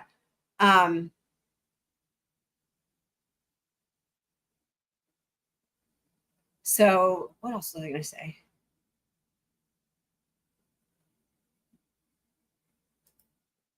Okay. Right. Yeah. haven't written any chapters of any books specifically about IPV. Again, I think I've gone over that. I've written 2 articles on that, and I've written parts of chapters. And dissociative identity disorder, I should add, where I did write a chapter on, is completely based on trauma and intimate partner violence. Right. I'm not asking you about trauma because you want to talk about trauma. I'm asking you about IPV specifically. I will reiterate again, you cannot separate intimate partner violence and say that is a separate rubric aside from trauma. Trauma is overall, intimate partner violence is part of trauma. And the answer to the question is any individual who suffers from a dissociative disorder, which I am the author of a chapter of, suffers from trauma, whether it be at the hands of childhood or it be at the hands of an intimate partner. Right. But you've already testified that half your practice is trauma and a subset of that practice is IPV, correct? Which is actually, I treat the national average of patients. About 20% of patients suffer from it, and that's about my practice number. Except you're discounting the fact that half your practice is boy. not trauma at all. So 10% of your practice is IPV. I don't know if the numbers add up exactly like that. I'm just using yours. I don't know if I'm doing, I don't know if those numbers add up like that. Because I'm not sure if that's the case. If you say 25%, then maybe 12.5% of my practice. That's being rather specific. So again, a significant number of my patients have suffered from intimate partner violence. I see it on a daily basis, and I'm not sure exactly why I'm getting asked the same question again. Okay. Thank you, sir. You listed 60 references to articles. I guess you said 80 now, and publications. And I said around, sorry, I said around 80. I said around 80. 60, 80, whatever it is, right? No, 60 and 80 is not. If you go to the PubMed, actually, why don't you go to PubMed right now and Google, not Google, put PubMed Spiegel DR, and you'll find that number is 72 with 2 waiting to be impressed. 1 submitted, so that'd be 75. So it's around 80. So again, what's on my CV is not necessarily the most updated version, because I still publish since the CV's been given to you, sir. Right. And not one of the 72, 80 articles. Yeah, by the way, I just pulled it up on my phone. Yep, Paul McManigal. It is McManigal. It's spelled, here's how it's spelled though in Murdaugh, right? I told you guys, y'all, I always have to find the answers to things. So it's MC and then MAN. So not McGonigal, it's McManigal. Very similar. Okay, I see. Okay, right. Not McGonigal, McManigal. Yeah, that's what it is, Sergeant McManigal. But still, so it's pretty close to remember that. Especially that's like a pretty obscure witness. He's not on the stand for long at all. Anyway, yep, there it is. So this is just yeah. Has IPV in the title, right? IPV? Correct. Not one of them has IPV. It does have trauma, but not IPV. Right. Oh my God. And you've never presented on the topic of IPV specifically. As a function of trauma and as a function of somatic illness, again, I would say to you that it's part and parcel of these illnesses. So the answer is yes, I have. Okay. All right. The answer is yes, I have. And IPV doesn't appear in your CV at all. If you say it's not in my CV, I will believe you. Okay. There's a lot of things that are not in my CV. Oh my God. You guys, this is. And you're not associated with any professional literature on IPV.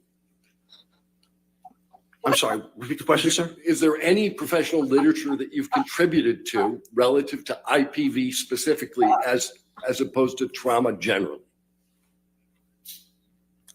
The answer to the question again, sir, is that you cannot separate this artificial separation you are trying to do between trauma and intimate partner violence. It is part and parcel of trauma. We don't thread it like that.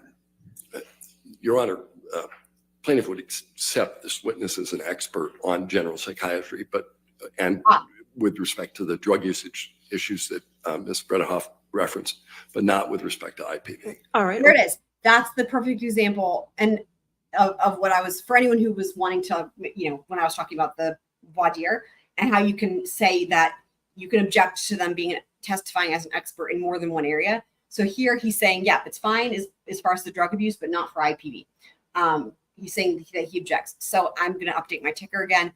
We are only a couple minutes into Dr. Seagull's testimony, and already we have IPV is now 32 on the ticker, which is insane. That's a lot. Okay. Over objection, he's entered as an expert as stated on the record. All right, let me continue. Thank you. Here she goes again. Here Dr. Spiegel, she- at our request, what have you reviewed in this case? And just go ahead and give me more. So- Here she goes again. I'm gonna rewind it because this is just here she goes, right? Like, and oh my god, Elaine.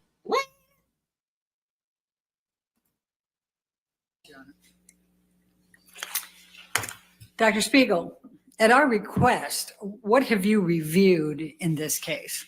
And just go ahead and give me more. So details, it's a lengthy review, but court filings, psychological testing that was done on Ms. Heard by both Dr. Hughes and Dr. Curry, other physicians, medical records, other physician, Dr. Kipper, counselors and therapists that both parties and psychiatrists that they went to, text messages, depositions,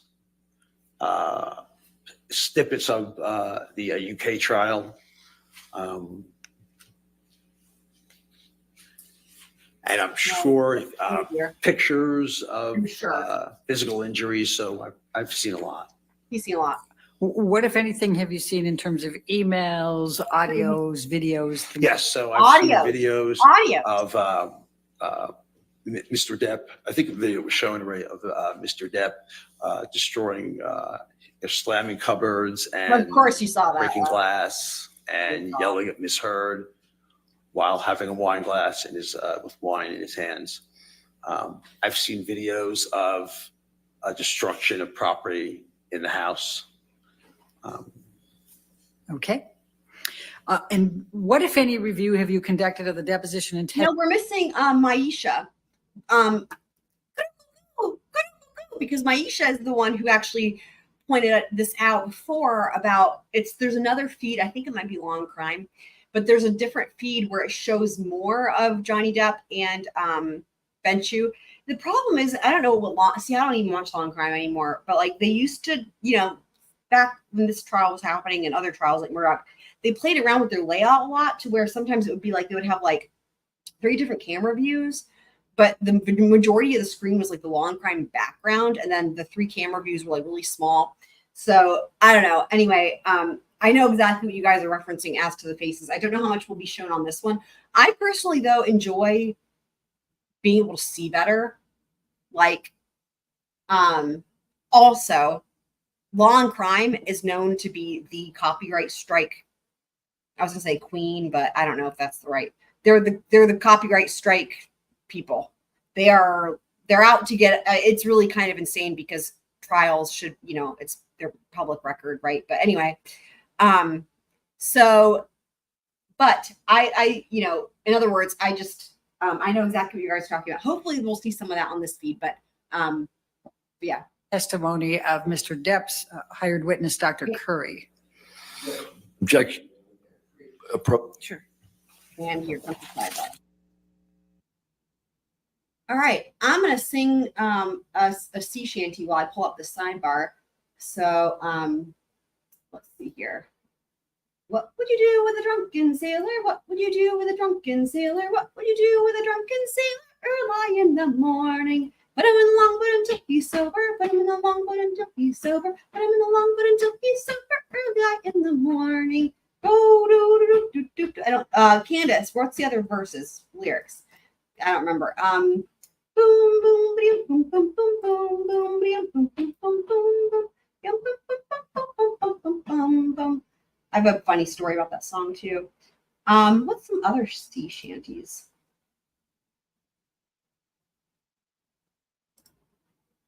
Okay, this is the major opinion one, I think. Minor opinion. Yep. Okay. Hello, Blackwater, my friend. Just in time for some sea shanties. We can do a different key. I can do it. I don't know why I was so high anyway. Let's do it. Let's do a different key.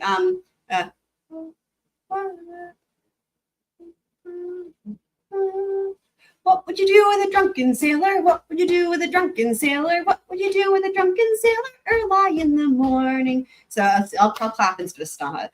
Put him in the longboat until he's sober. Put him in the longboat until he's sober. Put him in the longboat until he's sober early in the morning. What is it? There's like a whoa. What is it? Yo ho. No, wait, that's yo ho ho and a bottle of rum. That's something different. I don't know. I need to work on my sea shanties, you guys.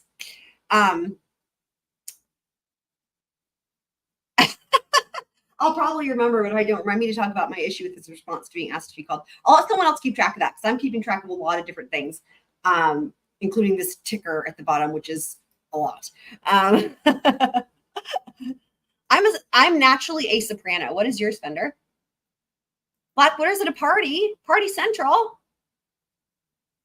Awesome. We love that you're sneaking out to say hi.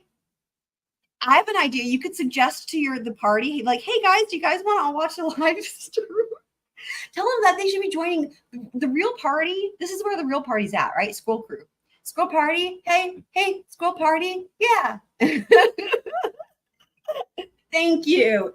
Hey ho, and up she rises. Hey ho, and up she rises. Hey ho, and up she rises early in the morning. Sorry. Oh man. Yes. So if they want, they can join the squirrel party. We're doing sea shanties over here, and we're about to read a sidebar. So this is where the real party's at. All right. Sidebar. The court. All right. Mr. Dennison. Your Honor, when we were up here last time, Miss Murdaugh represented to you that there's reference in disclosure or in the rebuttal to disclosure to Dr. Curry. Her name does not appear. There's no reference at all to any evaluation of Amber Heard. Or is there opinion about the credibility? Ms. Murdaugh, he testified in his deposition. Then we supplemented and incorporated his deposition. The court, do you have that for me, Ms. Murdaugh? I do. The court, this is the deposition taken on the 14th, Ms. Murdaugh. Specifically, the court. So where in here does it talk about Ms. Murdaugh? It specifically incorporates his deposition testimony. The court, well, Mr. Dennison. Well, the contention is the last line says, quote, oh, I remember this. Quote, I can talk about anything anybody else talks about that. End quote. That's not an appropriate disclosure. Yeah, I would agree. I'd agree. Ms. Murdaugh, no, Your Honor, we did incorporate the court. Well, you can't just, you just can't incorporate. Ms. Callanan jumps in. Yeah, that's the court. Yeah, you can't incorporate it without the deposition, expert depositions. You can't have him testify. Ms. Murdaugh, what we did was incorporate what he said. We did incorporate his deposition to court. But is this specifically put in his supplemental disclosure? Ms. Murdaugh, oh, right. I remember this. I don't think that we went and put everything he said in the deposition in the court. You have to put his deposition in. You have to supplement what his opinions are going to be. Ms. Murdaugh, right. But that's just oh my God. That's just a commentary on a particular. I mean, he's just saying that evidence supports. That's an evidence that supports. I love the sidebar, you guys. Let me see. I think I missed Kelly B's idiom report.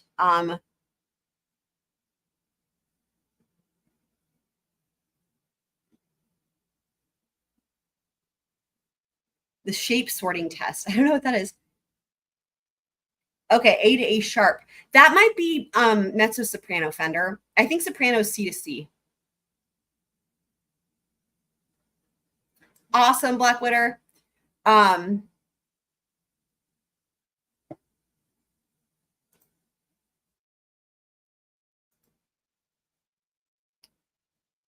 me do. I know, right? Let me do a search real quick. I think soprano is C to C, pretty sure. Pretty sure. And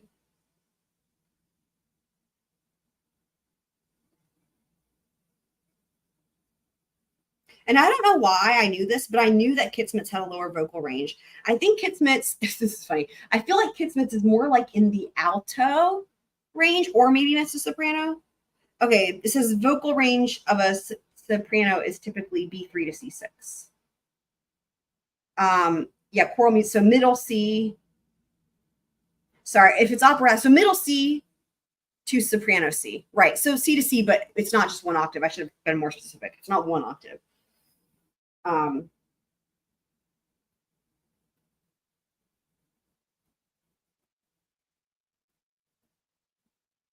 So here's a fun test, guys. If you start at middle C on the piano, and you can go up 8 or 9 notes, you're likely in the alto range. If you can go up higher than that, then you're in like mezzo soprano or soprano range.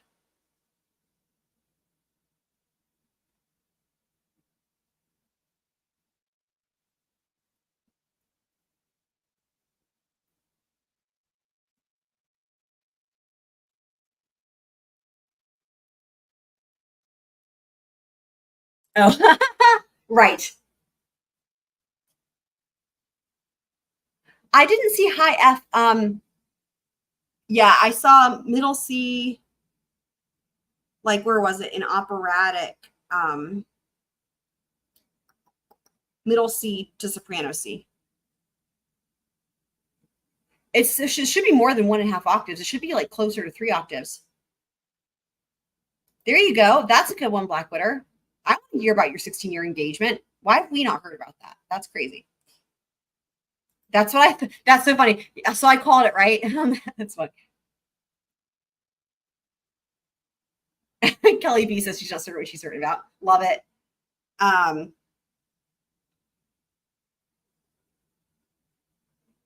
Okay, so I'm going to read this again because I love this one from Miss Brando. Oh, I just thought of something. Elaine, like Elaine plus alien. That wasn't as funny as I thought it would be. Okay, Miss Brando, right, but that's just a commentary on a particular. I mean, he's just saying that evidence supports. That's an evidence that supports. The court, right, Miss Brando. It's not a major opinion. The court, I understand that, but what Mr. Denison is talking about, if he's going to opine an opinion that she was credible in her answers to place it, Miss Brando, that's not a major opinion. That's part of the major opinions, Your Honor, are very specific to drugs and alcohol, but he gives all the evidence that supports that. The court, I understand the opinion that she was truthful in her answers. Where is that, Miss Brando? That's not an opinion. That's him saying that based on the test results, she scored this in that particular test result of Dr. Curry, and that means that she was incredibly answering those tests. The court, that's an opinion. I'll sustain the objection. Mr. Denison, no references to Dr. Curry, right? Ms. Brando, I don't think you can say he can't make reference. Oh boy. The court, if he referred to hers and his opinions, that's fine. He can't opine about the results. Mr. Denison, right. MMPI, that's the issue. There's no reference in this instance to an MMPI. I suspect he's going to talk about Dr. Curry's MMPI. Ms. Brando, Your Honor, it's not a major part of his opinion. Ms. Brando, or sorry, that was Ms. Brando. The court, I'm going to sustain the objection. Ms. Brando, all right, thank you. Mr. Denison, thank you, Your Honor. The court, uh-huh. I love how she always says uh-huh at the end of these sidebars. And back to open court. Cool. Yeah, that's right. Go. Yeah, I love that you can just waltz over to a piano and check it out. Do you have a grand piano at home? That would be so sick. I wish I had a grand piano. You guys are great. I love it.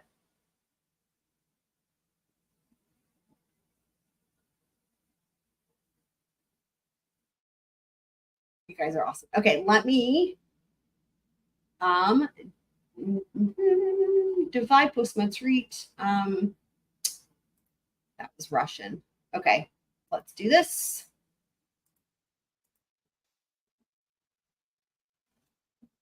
All right. Let me fast forward. Actually, yeah, I need to get some more sea shanties into my repertoire, and I can sing them during the sidebars in honor of Amber the Sailor Man.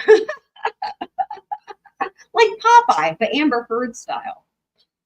By the way, in that video I was talking about, the Idaho video, they said something about there was a person named Seltzer in one of the documents, and I came up with a really great slogan for seltzer water, sparkle water as I call it.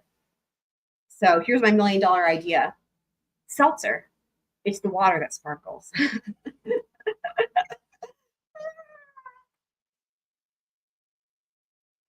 Oh, you have a digital piano.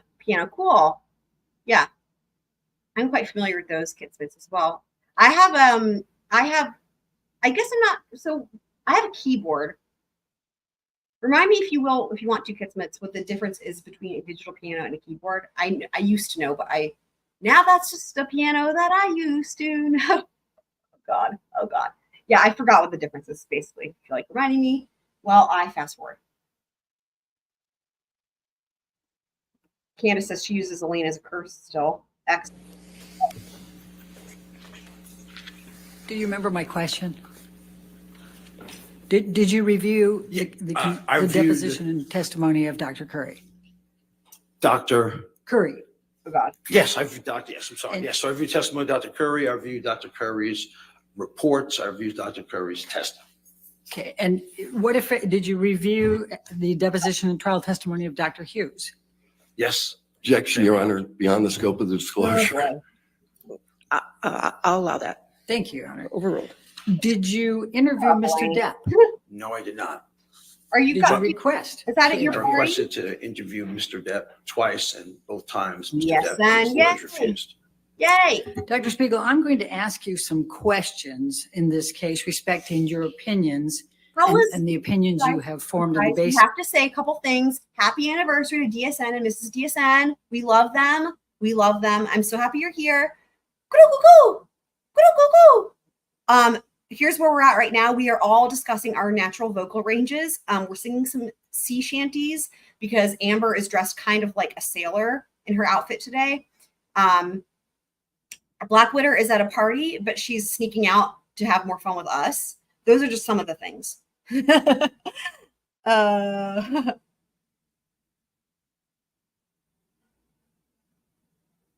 And Kitsmits is also helping me out with reminding me of the difference between a digital piano and a keyboard. Oh, right. The touch, right. The weighted. I remember the weighted part. That's the thing that I remember being distinctive now that you mention it. I remember, right. It's going to feel more like a real piano. Right. Okay, cool.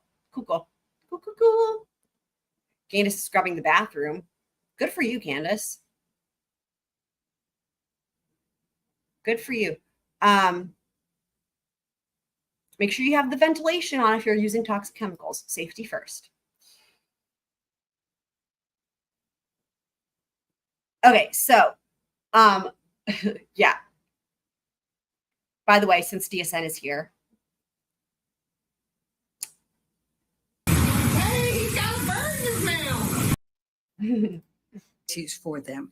And I'm going to ask you to provide me with, in a reasonable degree of medical probability or certainty. Can you do that? I'm nodding, like, yep, I can do Yes. that. Okay. No, you can't. Dr. On what were you requested to analyze and opine in this case?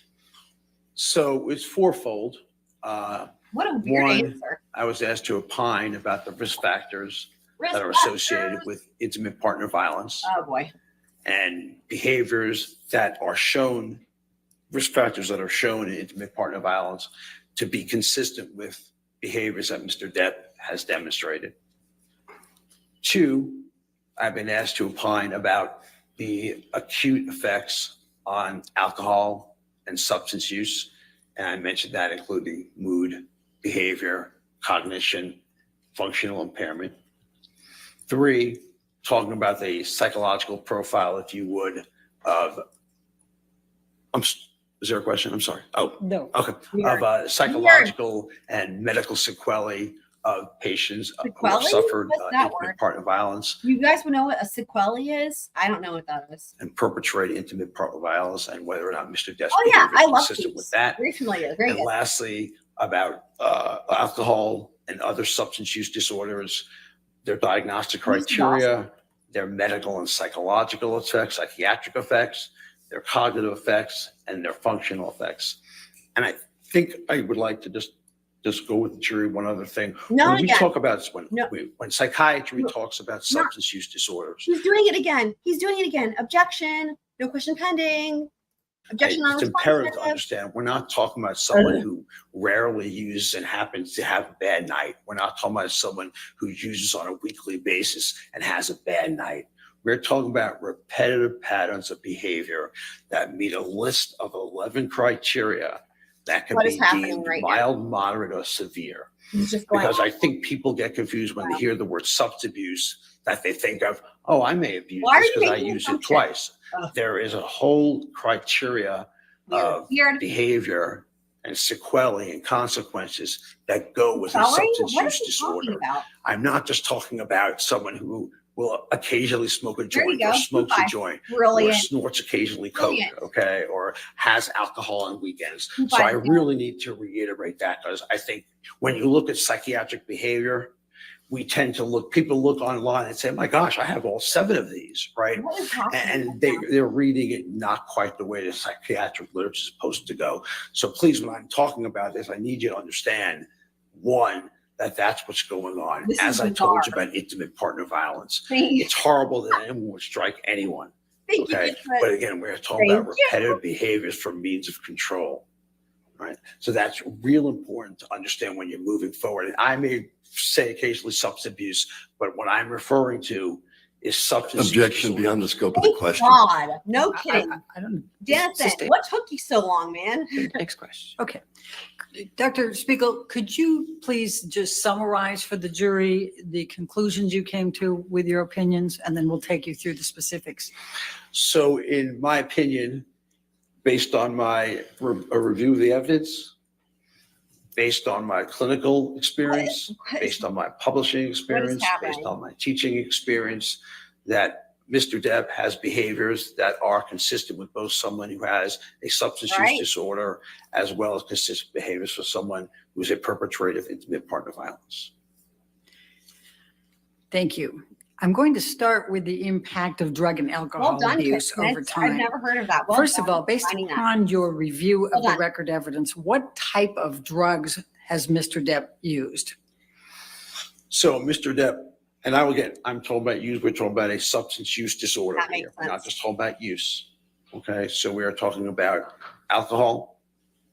We are talking about amphetamines. We are talking about marijuana. We are talking about marijuana. cocaine. We are Roxy talking about Codeine. LSD. We are Megatine. talking about Megatine. ecstasy. We are talking about opiates. We are talking about prescription benzodiazepines. And we'll get into a separate thing about the abusability of Seroquel and or gabapentin in Iran. And we are talking about Fuck. much of the time concurrent use, How do you know what they're meaning simultaneously.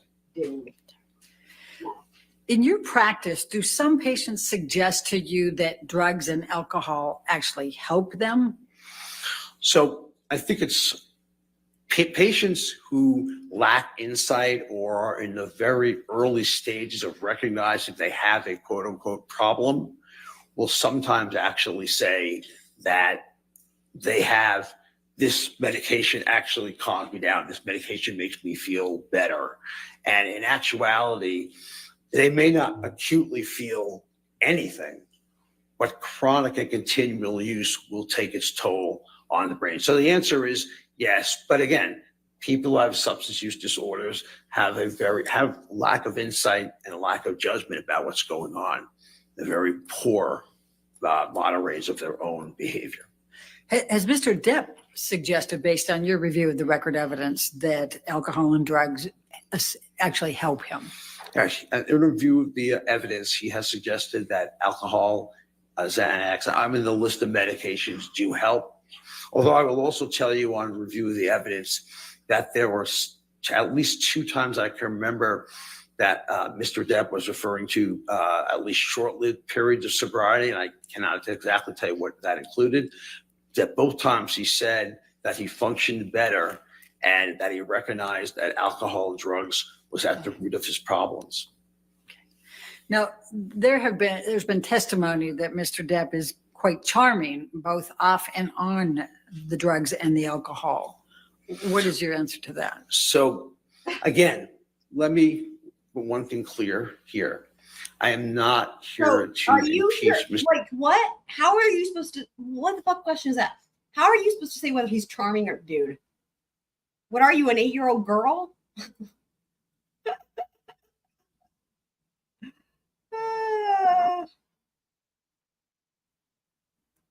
Oh man, I know. Yes.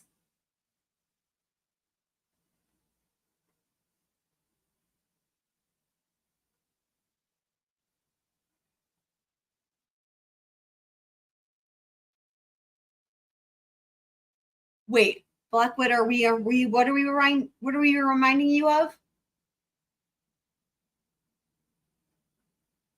What are we reminding you of, Blackwater?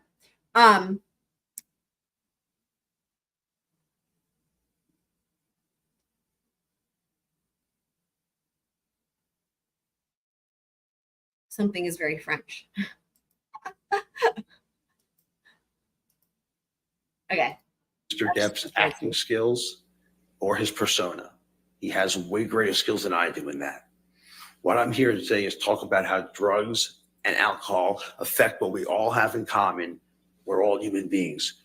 We can all only get so much, Well, take not so you, much you're a when Seagull. something is going to happen.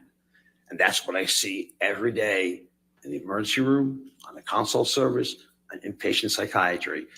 Bad things happen, not because of anything special, except we're all human beings and our brains, substance of abuse, are not titrated. They're not regulated by the FDA. We don't know what we're getting. We don't know how much we're getting. There is no control over what makes it to our brain.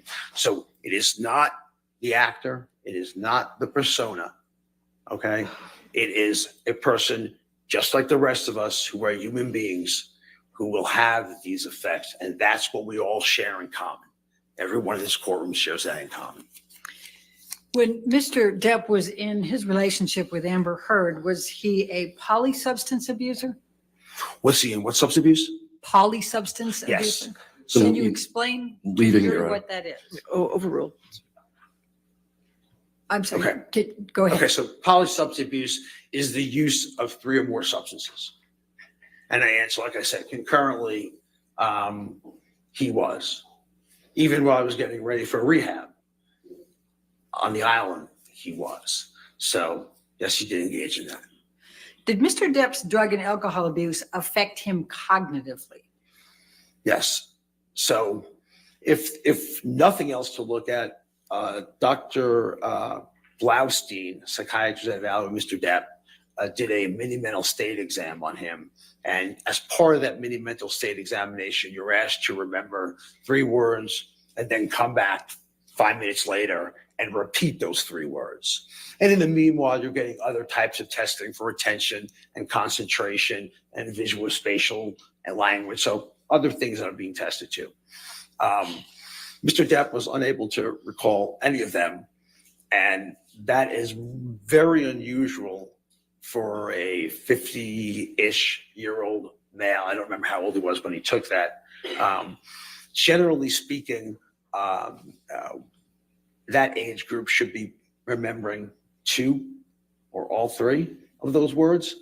One, I do know that his lines were also fed to him by earpiece.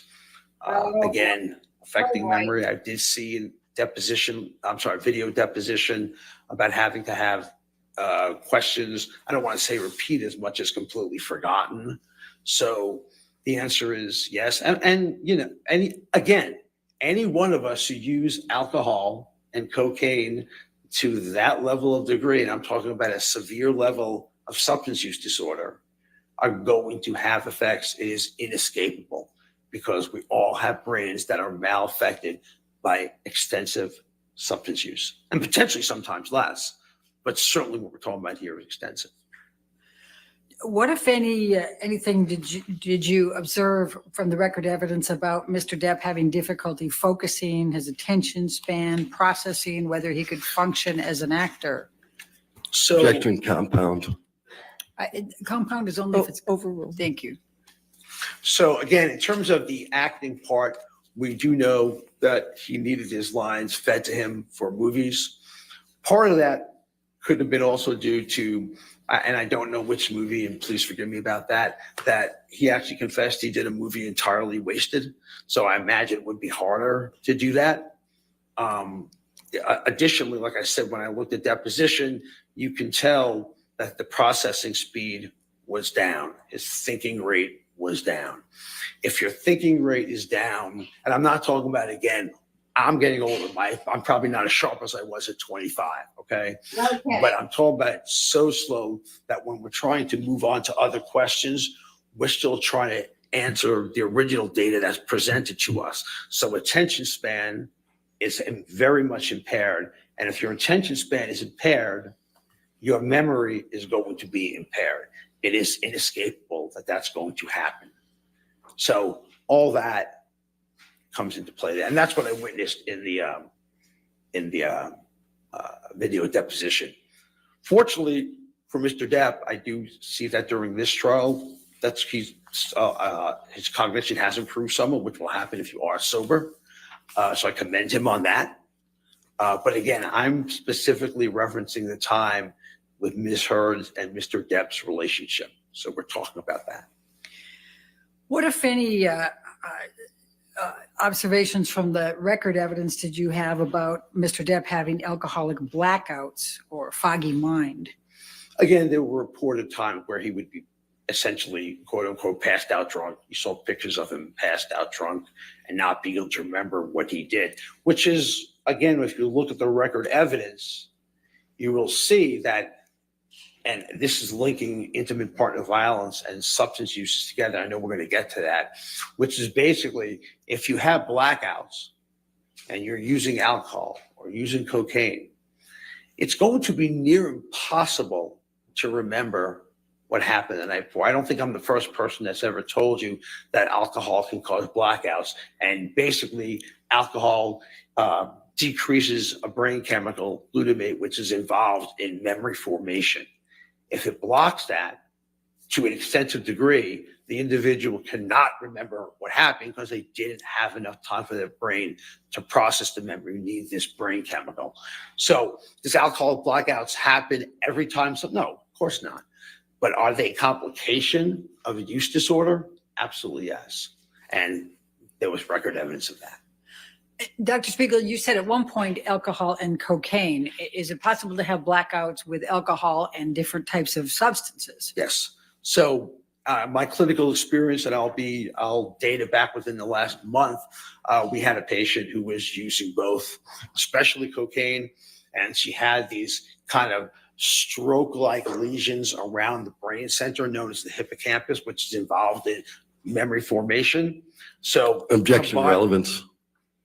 Just giving an example. Overruled. Combining the two subs together increases the likelihood, even if you don't get what is a major stroke. And again, we think of a major stroke as someone who has speech difficulties and movement difficulties. There's a lot of different types of stroke that can just affect cognition. They don't necessarily have to have severe movement deficits or severe language deficits. They can solely affect you in terms of your cognitive symptoms, and actually known as a vascular neurocognitive disorder. So you need to understand, and that's part of the psychiatric diagnosis. You need to understand that you can have these insults, these lesions, these strokes without demonstrating physical features. And at a minimal, we know that he was using both substances concurrently, and at minimal, we know he had cognitive issues that we talked about, or at least had some of them. Thank you, Dr. Spiegel. What, if any, correlation is there between domestic abuse, heavy alcohol abuse, and cognitive disorders? So the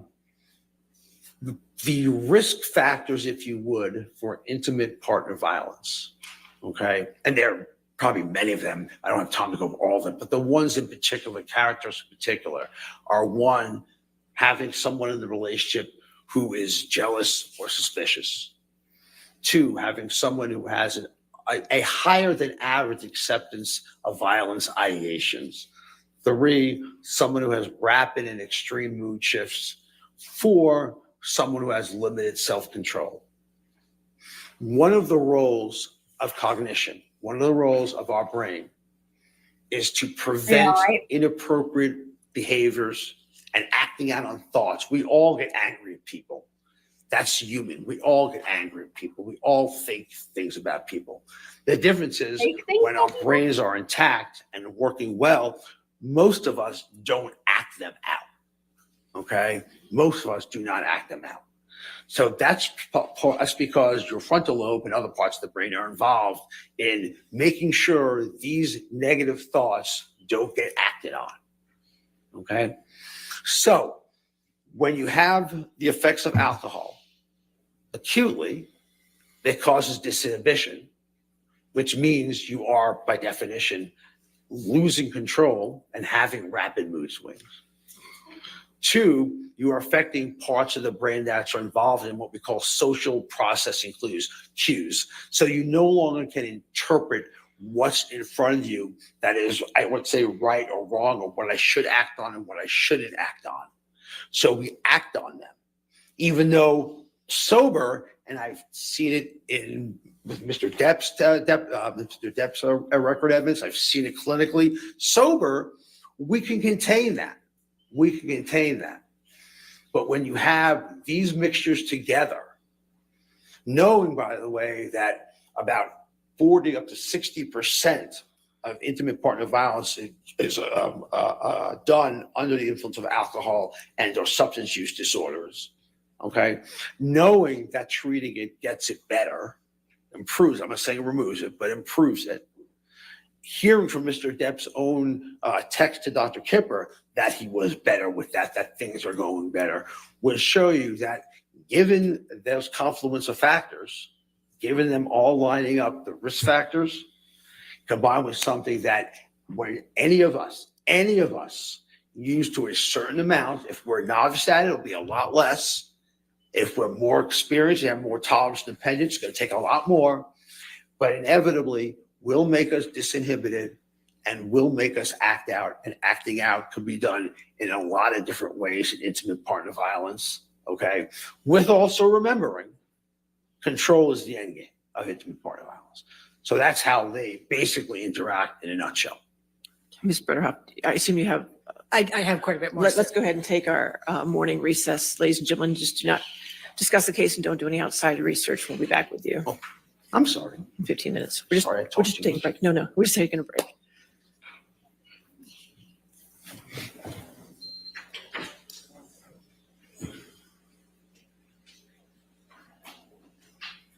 All right, guys. Get the Spiegel view from behind. So let me update my banner here. We have another risk factor. Oops. Okay. All right, let's just take a break till 11 then. and We'll come back at 11. Okay? Thank you. Jump right on ahead. Back to Dr. Seagull.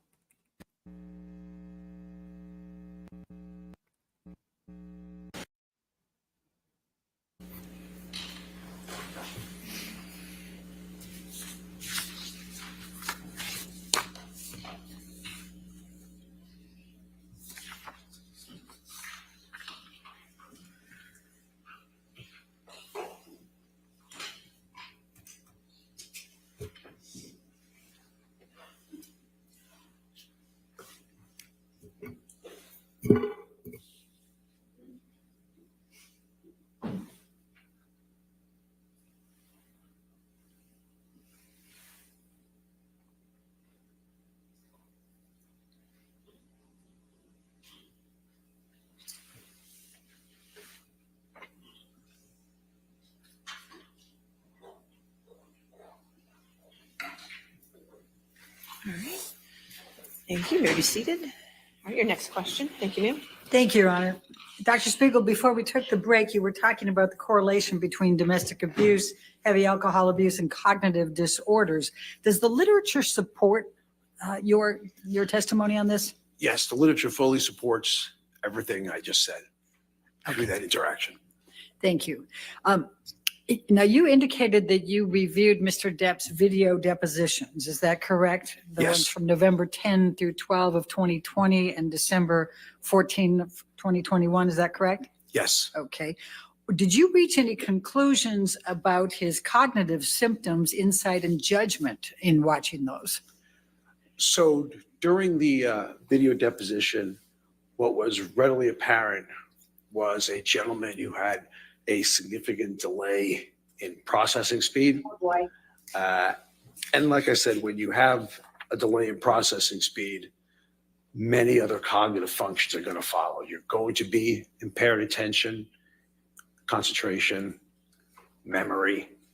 All that's going to happen in terms of having to, the speech process. If you heard the deposition, the way the thoughts were conveyed were much more in the way of kind of disconnected, disjointed statements. It wasn't that they were not necessarily understandable, but they didn't have any coherent pattern until he was more structured by Ms. Bredehoff to kind of get to the point of the question, which happened throughout most of the deposition. And so you could see there that there was obviously some form of cognitive issue that should not be happening in someone in their mid-50s. I think probably due to the alcohol and substances. What, if any, observations did you make about impulse control? So during the deposition? Or, Yes, or, okay. and, Or any and other other time? record evidence either.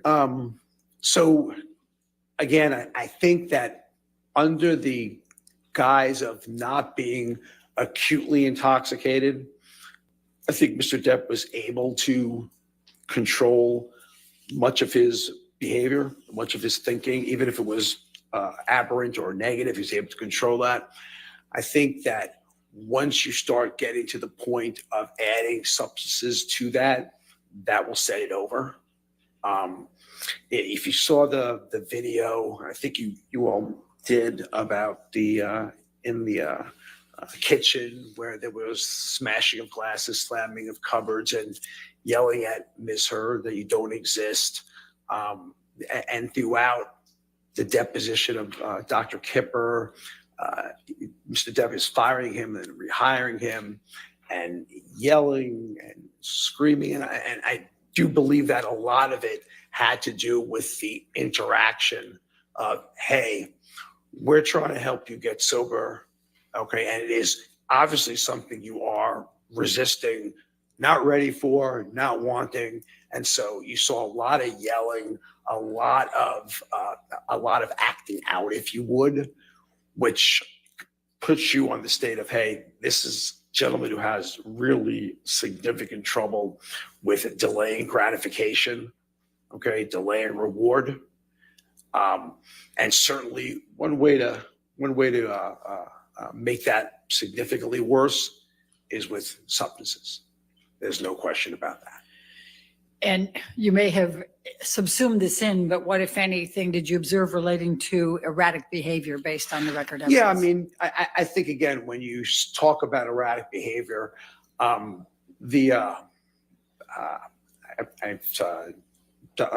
Kipper's deposition, I believe it was, where, and I think I made particular note of this only because I'm a psychiatrist myself. There was a very large ranting about Dr. Cowan, who was Ms. Heard's psychologist therapist. And the language, you can be dissatisfied with your provider. I have no problem with that. You could be dissatisfied and you have the right to go to wherever you want to go to. But the texting that were involved in this in terms of erratic behavior was disturbing in terms of the verbiage used, the phrases used. Am I free to use some of the language, or should I reserve that, Your Honor? Go ahead. I can? Believe me, the jury's been hearing it. Okay, all right, I want to make sure. Sure, I want to make sure. Okay, so it's something along the line that Dr. Kipper is an effing charlatan. He ought to. Objection, hearsay. He's entitled to rely on it and he's to give his examples. He can talk about what he developed from the hearsay, but not repeat it himself. He's entitled to give examples of it. I'll from sustain hearsay. the objection. Without giving the exact words that you recall. Oh, without giving the Go ahead, exact words? Yeah. Okay. So, I mean, without giving the exact words, it was basically vulgar language directed towards Dr. Cowan throughout multiple texts, multiple things that Dr. Cowan were doing in therapy. It was, like I said, it was without relaying it, the exact thing. I'm trying to be as accurate as I can. And I think at the end of it, I think he was also talking about that Dr. Cowan was filling Amber with positive thoughts, a therapeutic. Objection, hearsay. I think he's keeping it more general. He's entitled to rely on. Overruled. Thank you. So more along the line of giving Amber psychiatric jargon to put on him. And actually what I read and interpreted what Dr. Cowens was getting blasted for was he was kind of teaching Amber how to use conflict resolution in a more appropriate manner and learning to express things more rationally rather than express things as irrational as they have been expressed. And for that, there were a lot of negativity being sworn at. So again, erratic behavior in terms of writing a text, but I have no problem with people being angry. Okay, none whatsoever. It's just the expressing of it and the continual ranting of it was very uncomfortable for me to read. But regardless, I think we have seen in terms of erratic behavior, much of the psychological and the physical maltreatment we talked about. Objection beyond the scope of the question. I don't agree. Sustain next question. Okay. Mr. Depp is 58 years old. Are the behaviors that you have been describing for the jury, are those typical and age-related? No, so while I don't consider 58 years old, I'm 59, okay? I will tell you that the age-related changes that occur in humans are very erratic, hit and miss, meaning they'll occasionally be there. You may need a little bit more time to answer a question or pull things out of memory. You're just a little bit slow and a lot more inconsistently slow. You wouldn't describe what Dr. Blaustein's changes were or what I saw in the deposition attributed to age. Dr. Spiegel, what is Seroquel? Seroquel or quetiapine is actually an atypical antipsychotic, which is indicated for many things, including schizophrenia, bipolar disorder, adjunctive treatment for major depression. So it's indicated for a lot of things. But what effects may it have? I mean, this is one of the drugs that Mr. Depp was taking, Yes. correct? It was a prescribed drug? Yes. Okay. So please So explain. the effect of Seroquel is it's very often used as a sleeping agent because it doesn't have a lot of the side effects that are associated with conventional antipsychotics, movement disorders, thyroid dyskinesia, et cetera. At least it's a very low risk of that. So people have used it off-label. Physicians have used it off-label to help them sleep. The problem is the effect is very barbiturate-like, and it really knocks people out, or certainly if you use it at high enough doses, it can. Okay. And the problem is it also has street value. So it's absolutely used on the street for that downer-like effect. And obviously it's a little bit more readily available because it's prescribed. So it does have that street value portion of it. And Dr. Spiegel, what effect would this have on Mr. Depp based on the dosages he was taking? So I think what you're looking at is Objection, speculation. Overruled. Please continue. what you will see in patients who have substance use disorders are people who unfortunately kind of wake up and fall asleep only through pharmacological assistance, meaning that their own circadian rhythms are no longer in control of that behavior. Well, do you So think you will take stimulants. I think he was trying to suggest that, oh, there's the Gatorade guys. Do you think he was trying to suggest that Johnny Depp was selling that shit? Why was he just mentioning the street value? It's weird.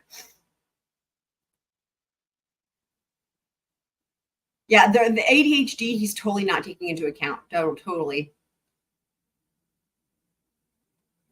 That's what I'm saying. Yeah, 100% Kit Smiths. Yeah, we're on the same page. That's what I was saying. I was like, why is that relevant? Like here. And also, I've never heard of people selling it on the street, but then again, I'm also not really in the know, as it were. Right? I know, right? It's like, yeah, he totally needs the money, so he's selling, like, hey guys, I got some Seroquel. Like, what the fuck, man?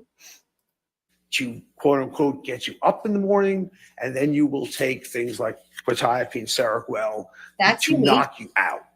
So basically, what these are being used for is I'm going to get up and I'm going to get knocked out, and that's very characteristic of what would be. Sorry.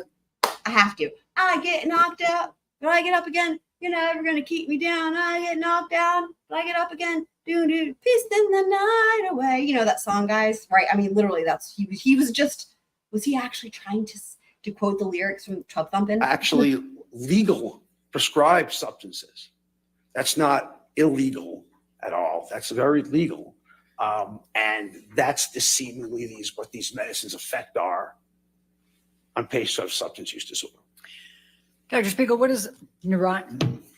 So Unopened is actually an anti-seizure medicine, which I think it's indicated for seizures, and it might be indicated for one chronic pain condition, although I can't swear that to you.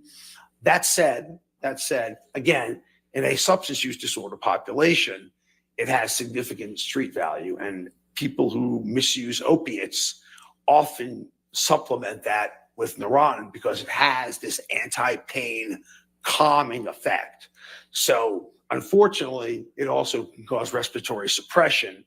And so when you use it with opiates, there are people that are unlucky enough to succumb to respiratory suppression as a result, but it has a very additive, calming effect that people use it for. And what effect would this have on Mr. Depp in the dosages he was taking? Again, I was looking for an objection. Okay, again, Speculation. what it would do is have the street value of using it with the opiates. Right. The advantage is you're using with opiates, and it's because opiates in general, despite everything else it does, are calming.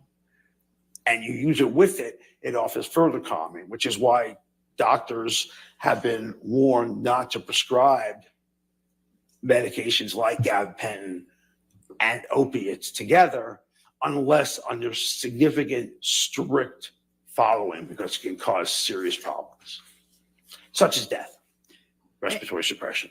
And Which is Mr. Depp was My also dog has taking Adderall, substance correct? use. Yes. Can you please describe to the jury what that impact would have, and particularly in connection with the dosages? So Adderall is a psychostimulant, which is prescribed relatively regularly Well, for relatively. ADHD.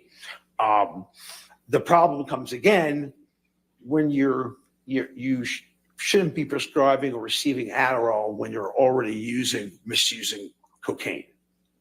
Okay, you're now doubling your stimulant dosage here. And basically what you are talking about, again, it comes down to in the substance use disorder population, you are using it to stay awake, have energy, keep yourself going, getting high, getting energetic.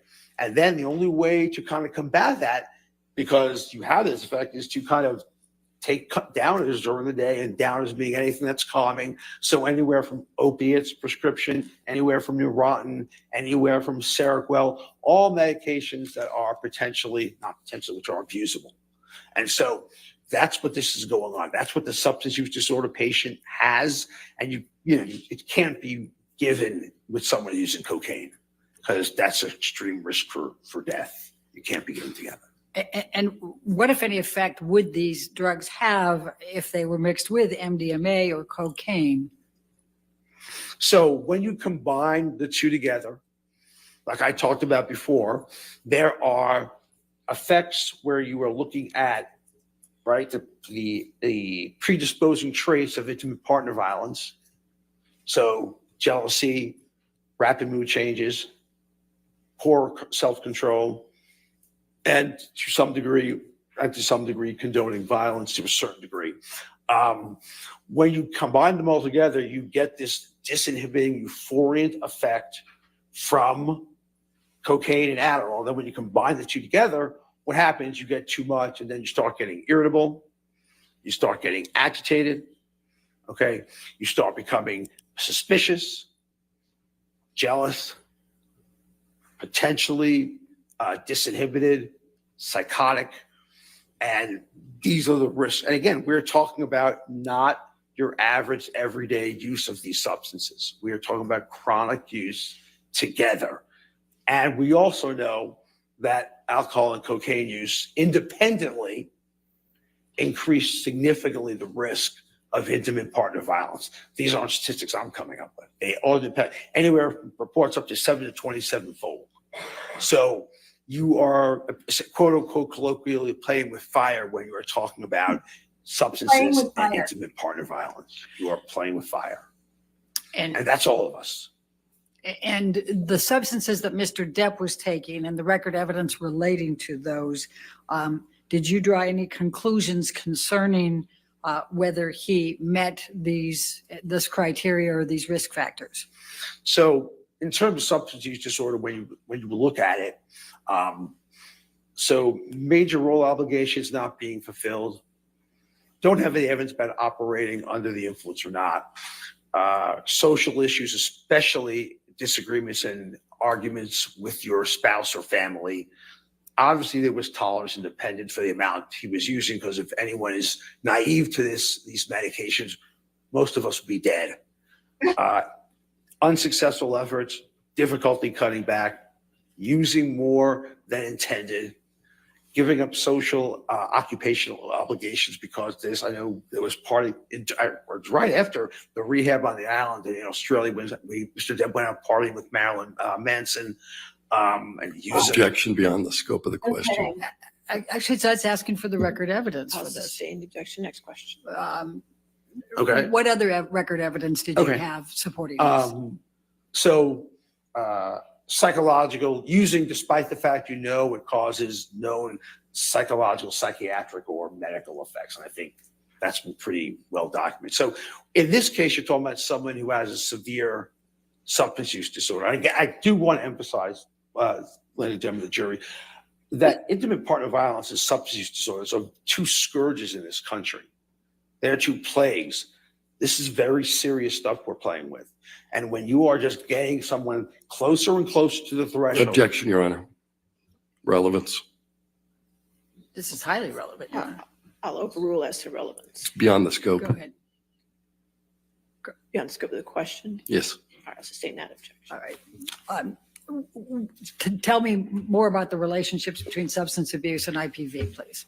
Yeah, so again, that you are talking about this and you may be able to control the risk factors for any of us may be able to control the risk factors for IPV.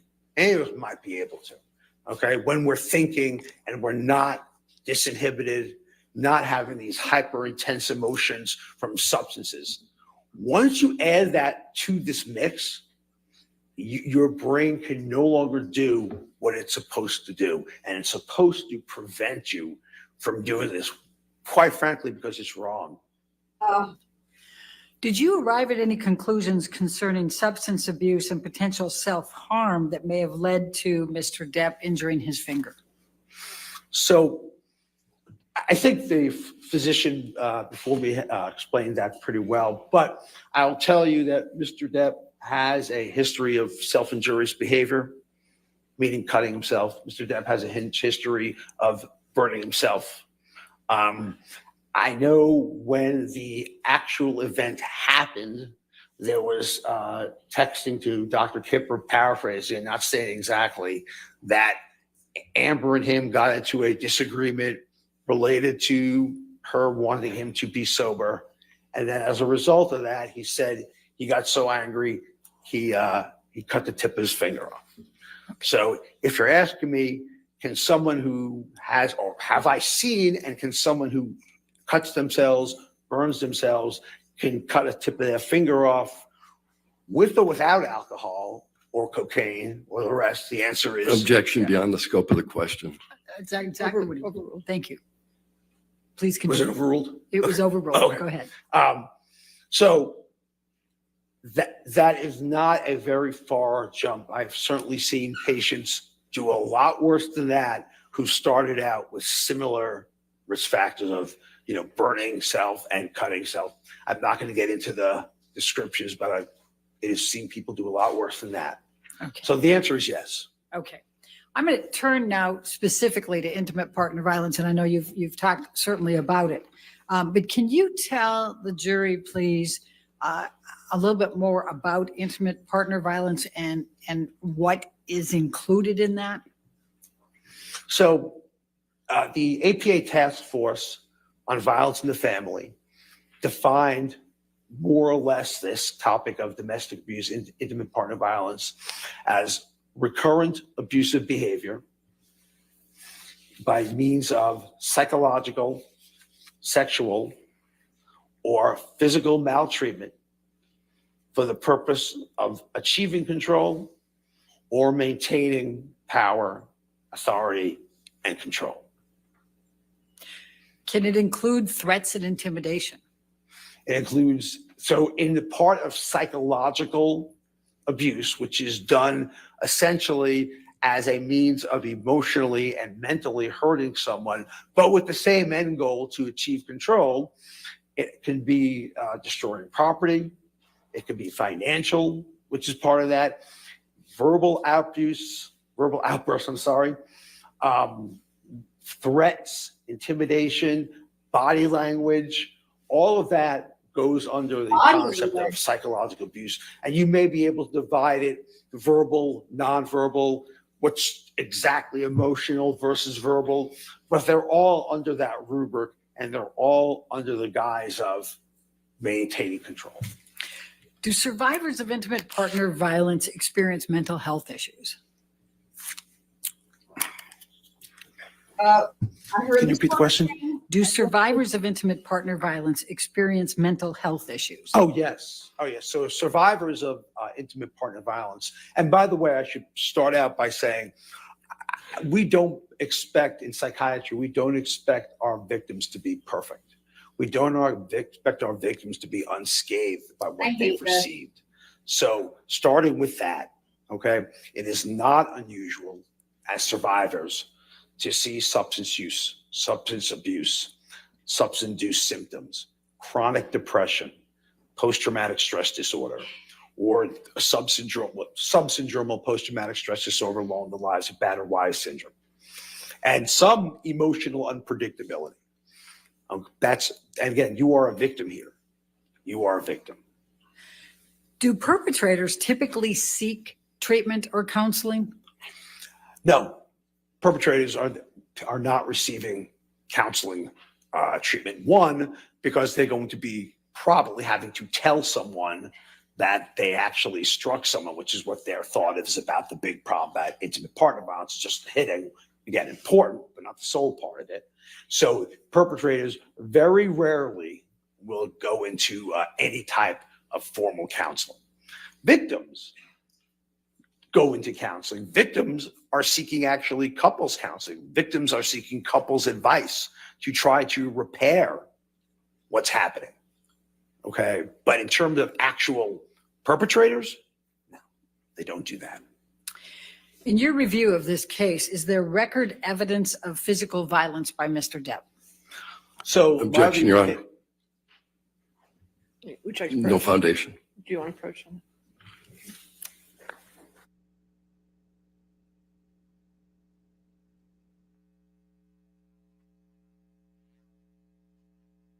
All right. They're approaching for a sidebar. I know, him as Gatorade there, right? Okay, right? So let me update my ticker. I've been keeping count here.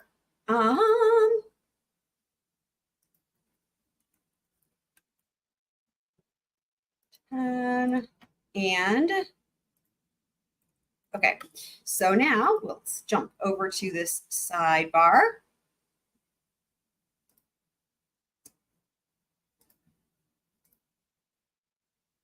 Okay, cool. Do, do, do, do.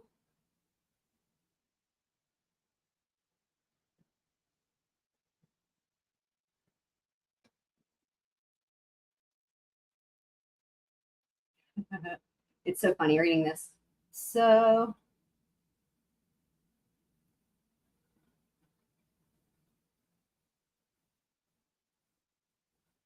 here we go. Perfect. All right, here we are. The court, do you want to approach on that? Excellent. For a sidebar. The court. Yes, sir, Mr. Dennison, we're getting to this. The court. Can you say that question again? Ms. Brando. Is there record evidence of physical violence by Mr. Depp, which is one of the risk factors, and it's in the designations, page 84, paragraph 2. The court. Wait, Ms. Brando. Is there record evidence of physical violence by Mr. Depp? I'm not asking if he was a perpetrator. This is physical violence. The court. You're saying if there's physical violence, Ms. Brando. Yes, that he's engaged in physical violence, but this is that. I mean, very much. It's at page 84, paragraph. The court, I understand that you're just going to state that he has the risk factors. You're not getting into why he thinks, Ms. Brando. That's exactly the issue that we raised previously. It's making judgments as to all. The court, right? He's making judgments as to evidence. He can't say that there is known physical acts of Mr. Depp because it isn't. That's what the jury's here is to. That's what the jury's here to decide. Ms. Brock, he can testify that he's read the record. The court, it doesn't come into evidence. You want to testify that he has read reports and evidence. That's what he based his opinions on. That's fine. But he can't say, yes, there's reported times of this because he doesn't know that. And that's what the jury has to figure out. Ms. Brock, so I can ask him if there's record evidence of physical violence, sexual abuse, physical aggression, but that he can't say any specifics. The court, what was your question again?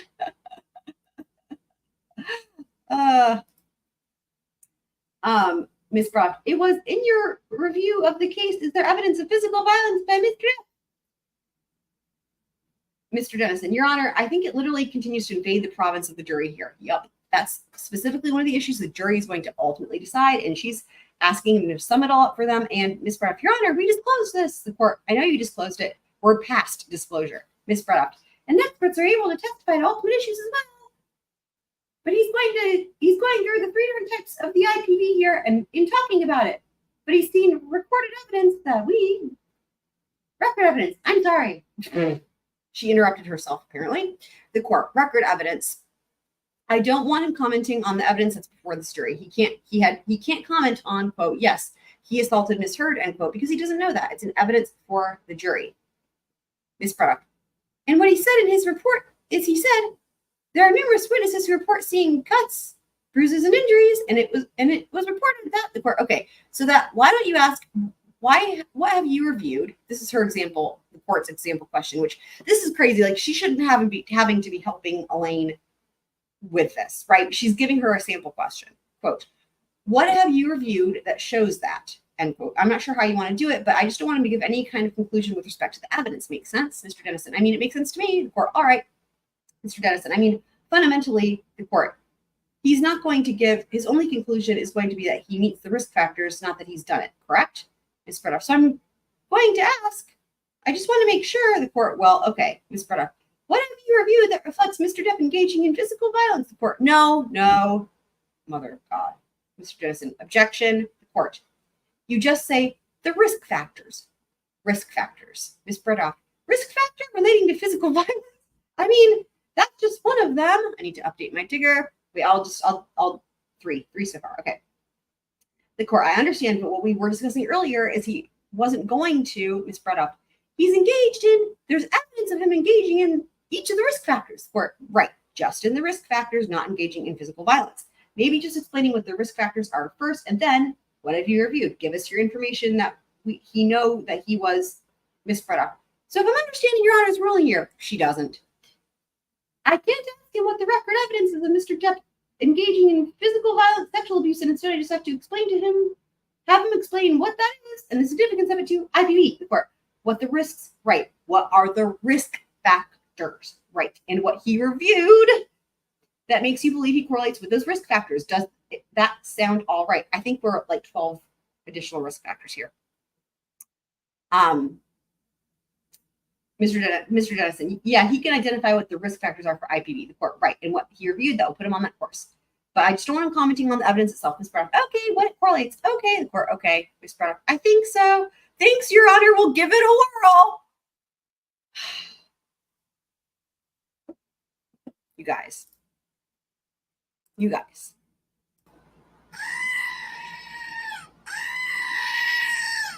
get the goat a whirl. How about that? Goat time, goat time. Elaine's gonna give it a whirl. How do you think she's gonna do, guys? How do you think she's gonna do? Do you guys have faith in her? Mr. Dennison, okay, back to open court. I have a feeling they're gonna be back. Just a gut feeling they're gonna be back soon. Oh my God, you guys, with the Gatorade though. It's my favorite thing on the planet. I love it. Who drinks Gatorade like that? Who? Look at him looking at, dude, and then he does it again. He does it again. Oh my God. It really is. Okay, thank you, Kitsmits. I think so. I'm gonna leave it because he does more Gatorading. Oh my God, amazing.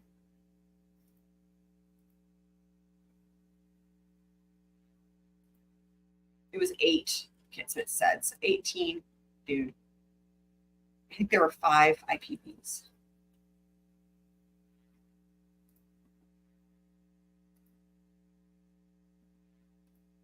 This is the Dr. Seagull in his natural habitat. Yeah, me neither. There he is. He's just seagulling it up there on the stand. I know, right? So true. Yeah, I have to say, I've had a thing since I was a little kid about sticky hands. I've probably talked about this before. I think I have, but I think it's a violin thing. It might be just a classical musician thing. But like, Elaine, look at Elaine. I don't understand. Oh my God. Right? I know. Yeah. But yeah, the sticky hands. Anyway, yeah, I can't handle things being sticky. So yeah. I'm gonna skip it until it goes back to his face. We only want Dr. Seagull. We're here for Dr. Seagull.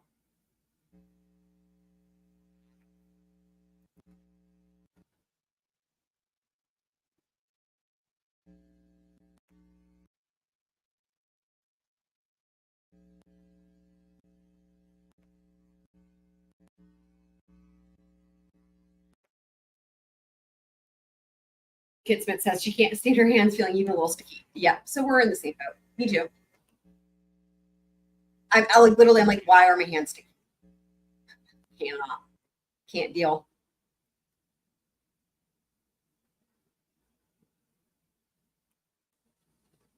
My favorite thing is like in the winter, right? When it's dry and shit. Like my favorite thing is like just having washed my hands. Mr. Sorry. Okay. Spinning wheel. So my favorite thing is like in the winter when it's dry, this is stupid Gatorade. And then like just having washed your hands, right? And then put lotion on, and it's like the nicest thing. Right?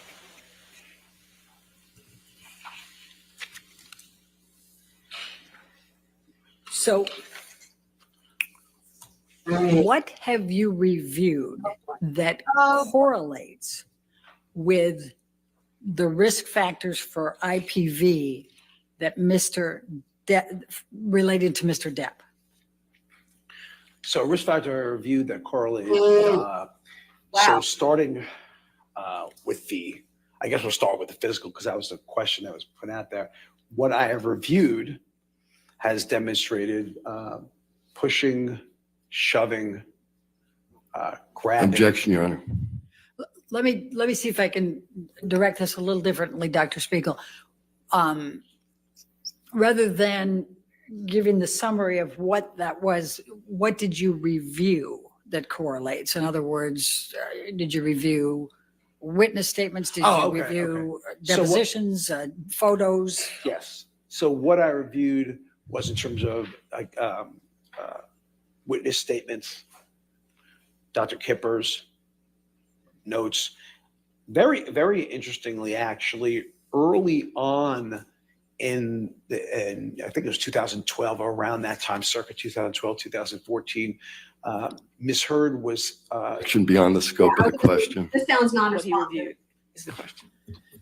All right, let's see. So I reviewed just so Ms. Heard's Objection, there's no question pending. If he's Okay. answering, go ahead and answer what you reviewed. Please continue with what you reviewed. Therapist's notes, counselor's notes, text messages, depositions, video, pictures, psychologists' notes and evaluations.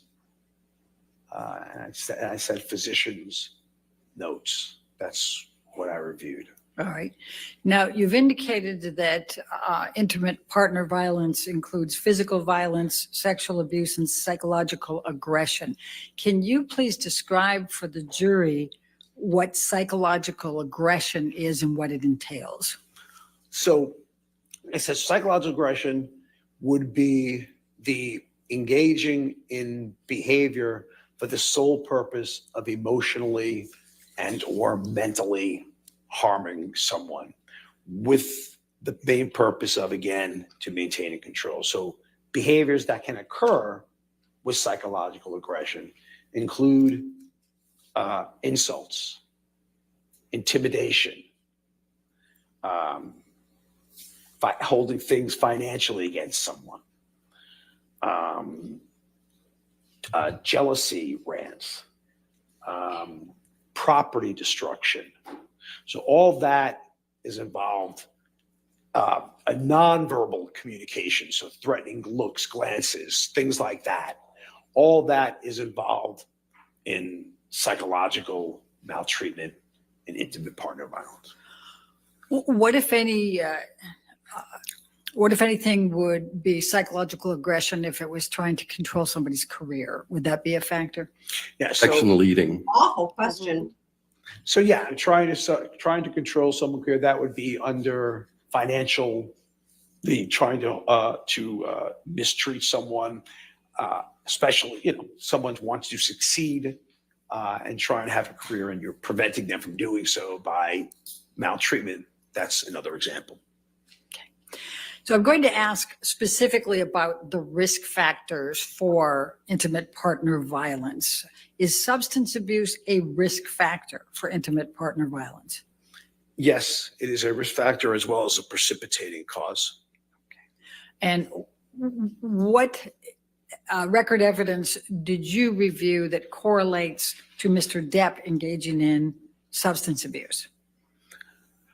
So the record evidence of, I'll just start with Dr. Kipper and the substances that Mr. Depp was using and misusing, both in terms of prescribed and on urine drug screen, were brought out through that. Okay. Is lack of behavioral control and impulsiveness risk factors for intimate partner violence? Yes, they are. Okay. And what, if any, record evidence were you aware of that Mr. Depp had exhibited lack of behavioral control and impulsiveness? Again, threatening. Objection. Record evidence. That correlates with, and I'm on the risk factors at this point. Thank you, Your Honor. Threatening,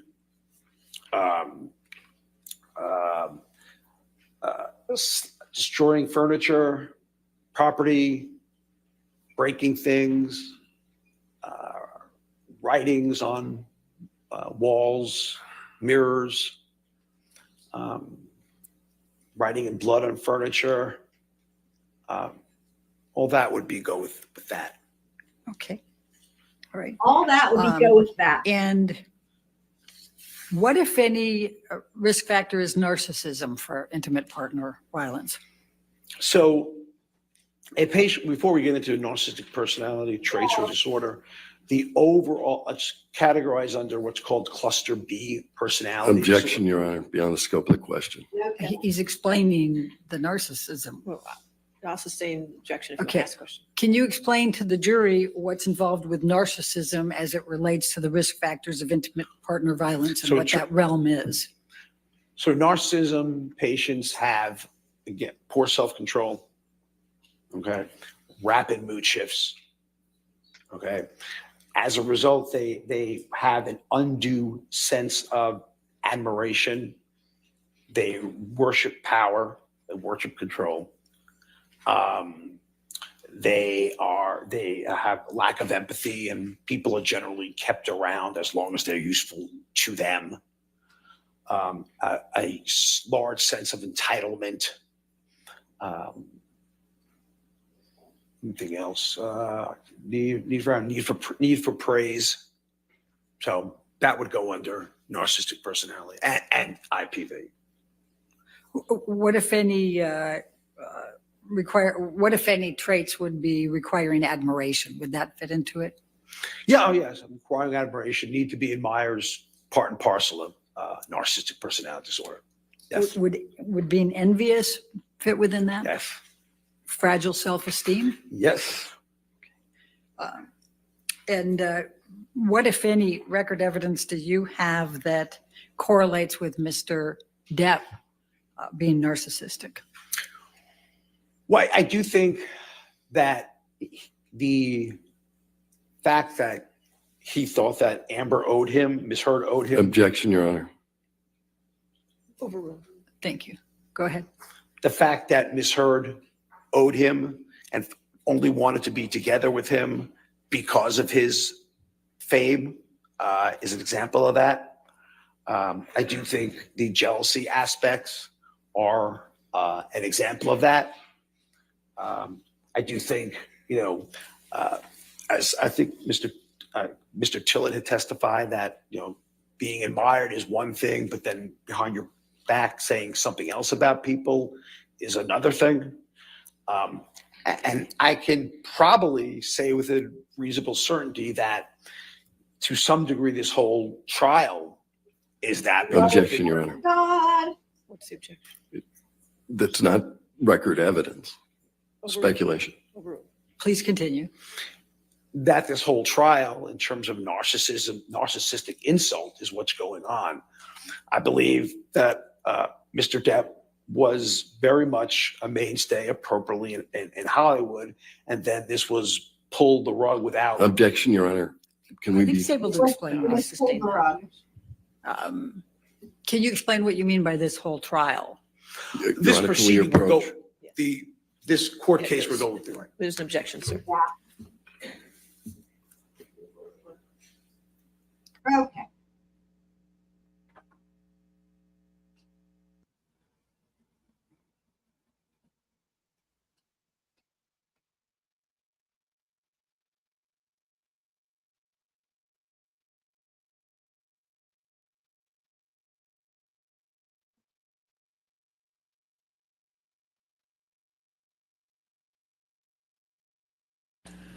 Well, what other conduct is in the record evidence that correlates with Mr. Depp being narcissistic, having those traits? Was the thing about the trial rule? I can't Yeah, speak. Your you're Honor. not allowed to say that. Not say that. Okay. Doctors. The only other thing about narcissism that I think in terms of the trial would be in order to maintain any sense of control, a narcissistic person really has to have lack of empathy, because in order to engage in behaviors that quote unquote are used to keep individuals in control, you don't really think about the other person. You're not really caring what happens to that other person. So I think that's another facet. So are attitudes accepting or justifying intimate partner violence a risk factor for intimate partner violence? Yes. Do some perpetrators in intimate partner violence try to minimize the IPV? Yes. So it is unfortunately not uncommon, especially during the calm phases of the abuse cycle where there is no increased tension, there is no acting out. Okay, you are talking about more of the honeymoon, apologetic phase, begging for forgiveness, telling them how you're going to change, maybe giving them gifts. And then when the dust settles later in the day, a day or two later, it is not uncommon for the perpetrator to kind of switch the blame over to the victim. saying that, hey, this either denial, this never actually happened and trying to make me look bad, or an allopathic defense where you instigated it, or an altruistic effect where I'm doing it for you, transformative effect that society kind of accepts this. So it is very uncommon for all of a sudden for that to start shifting during that time, because it is during the calm phase and everything is relatively calm. This, of course, is when the victim wants to engage in treatment. But beyond that, the ability to kind of, quote unquote, for lack of a better phrase, win people over, family, friends, the law. I mean, the very ability to do that is part and parcel of that calm, charming phase where it looks like the victim is, just fabricating this. And is victim blaming a characteristic? Yes, like I said, I mean, to blame the victim, that one of the defenses are the allopathic defense comes along with victim blaming. That's what essentially you're doing. I'm blaming you for what you made me do. Okay. And is there record evidence that you reviewed that correlates with Mr. Depp engaging in this type of behavior? So I think for a lot of the issues seen, the big precipitant was going to be the need for sobriety. Coming back to that severe Objection, Your Honor, non-responsive. Yeah. I think he's trying to explain it. Thank you. Please continue. There's severe substance use disorder, and many of their arguments, but what I reviewed in the record, stemmed around Ms. Heard's desire for Mr. Depp to maintain sobriety, and that what was happening. So as a result, she was blamed for, bothering him in a way he didn't want to be bothered, and that triggered what was going on. Are you familiar with the term gaslighting? I'm familiar with the term gaslighting. Okay. What, if any, gaslighting is consistent with intimate partner violence and the risk factors? So again, when you start being able to be, when a person starts to be able to be manipulative and charming, you start to be able to win people over. And especially when you see someone who's a victim who is essentially vulnerable, emotionally labile, okay? You see that person, and then you see this calm demeanor in front of you who's very charming, very engaging, very personable. And then all of a sudden it starts looking like the victim is just was essentially losing it, and i.e. they're being gaslighted. Is there examples where an intimate partner violent perpetrator claims that the victim is the person who's actually committing the abuse? Yeah. Oh, yes. Oh, yes. How common is that? That's very common. Again, that's part of the Irony that's here. very common in the occurrence. Isn't the irony here just incredible, guys? Like, you can't make this shit up, man. Like, this is the irony and the fact that they're not even catching the irony, that these two, Dr. Seagull and Elaine, are totally just oblivious to the irony of what they're saying right now. Of the Wow. honeymoon phase and the calm period of the abuse cycle. Very common during that time, where the victim, where they're shifting the blame or anything along that line. That's very common for that to happen. And you indicated that you reviewed some audio tapes in this case, correct? Yes. And what, if any, evidence did you review there that correlates with Mr. Depp attempting to claim that Amber was the one?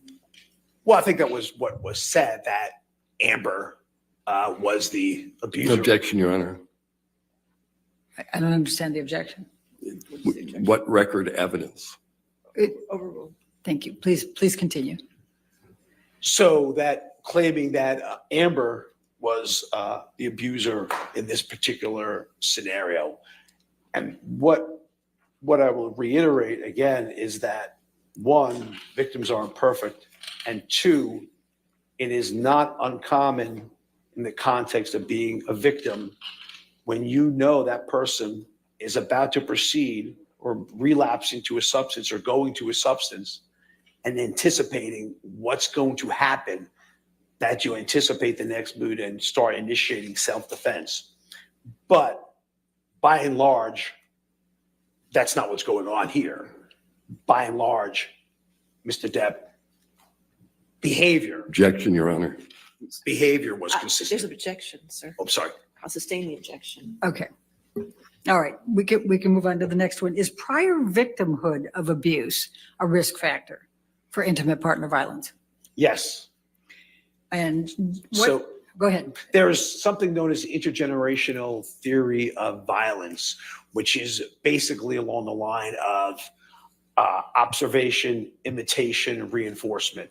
So you observe a behavior that occurred in childhood, you imitate it when you see that there's no significant negative consequences, but you do get the positive consequence of maintaining control of a situation, solving the conflict in your way, if you would.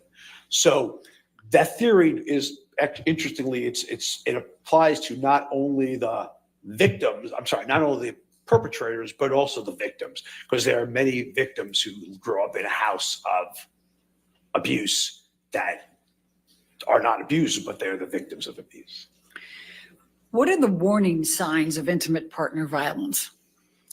So warning signs would be increasing the tension, escalations of tension. So that's when you start seeing, hey, partners getting angry, okay, starting to break down the communication, starting to engage in verbal, nonverbal threats.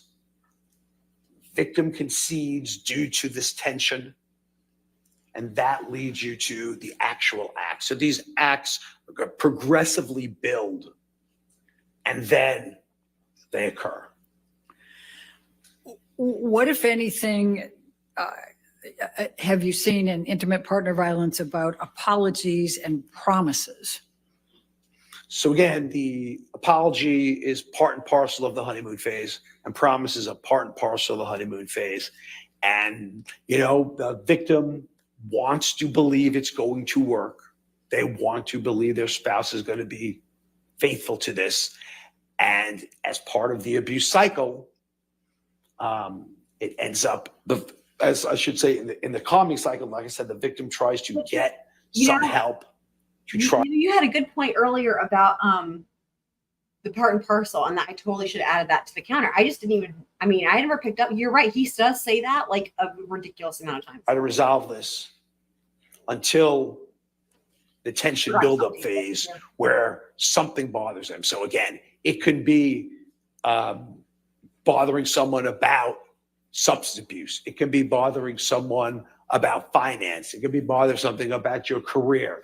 Anything is liable to build up tension when you have this framework of limited self-control and erratic, intense mood shifts. So what, if any, record evidence did you review that reflected Mr. Depp engaging in these warning signs, including the apologies and the promises? I think that was almost routine, that after it was all said and done, that he would apologize for letting this monster out, letting this anger out, almost routinely. And there's very well record evidence of that starting as early on in the marriage, in therapy for Ms. Heard. So that's very common and very much occurred, recognizing what happened. And the other part of this is, again, when you can recognize that when you're sober, even short-lived sobriety, when you could recognize that things are better, things are happening better, life is better, then even that should show you that, hey, there's an issue here. There are issues here that when I don't use can be resolved. Thank you, Dr. Spiegel. I'm going to now move to the Goldwater Rule. Can you explain the Goldwater Rule, please? So the Goldwater Rule is when Senator Goldwater was running for presidency. And I'm going to be honest with you, I think it was in the late 60s when he was, early 70s, because I was too young to even follow politics then. So please don't quote me on exactly when it was. But basically what was happening is clinicians, psychiatrists were making these quote unquote armchair diagnoses from their homes or offices because they saw this person on TV, the way they acted, and were asked to comment about what they think their diagnoses are. And therefore, it was felt that that should not be done by professionals in these public settings. Does it have any applicability here? No. it does Objection. not. Or why not? No foundation. He was explaining what the Goldwater You Rule want to was. approach?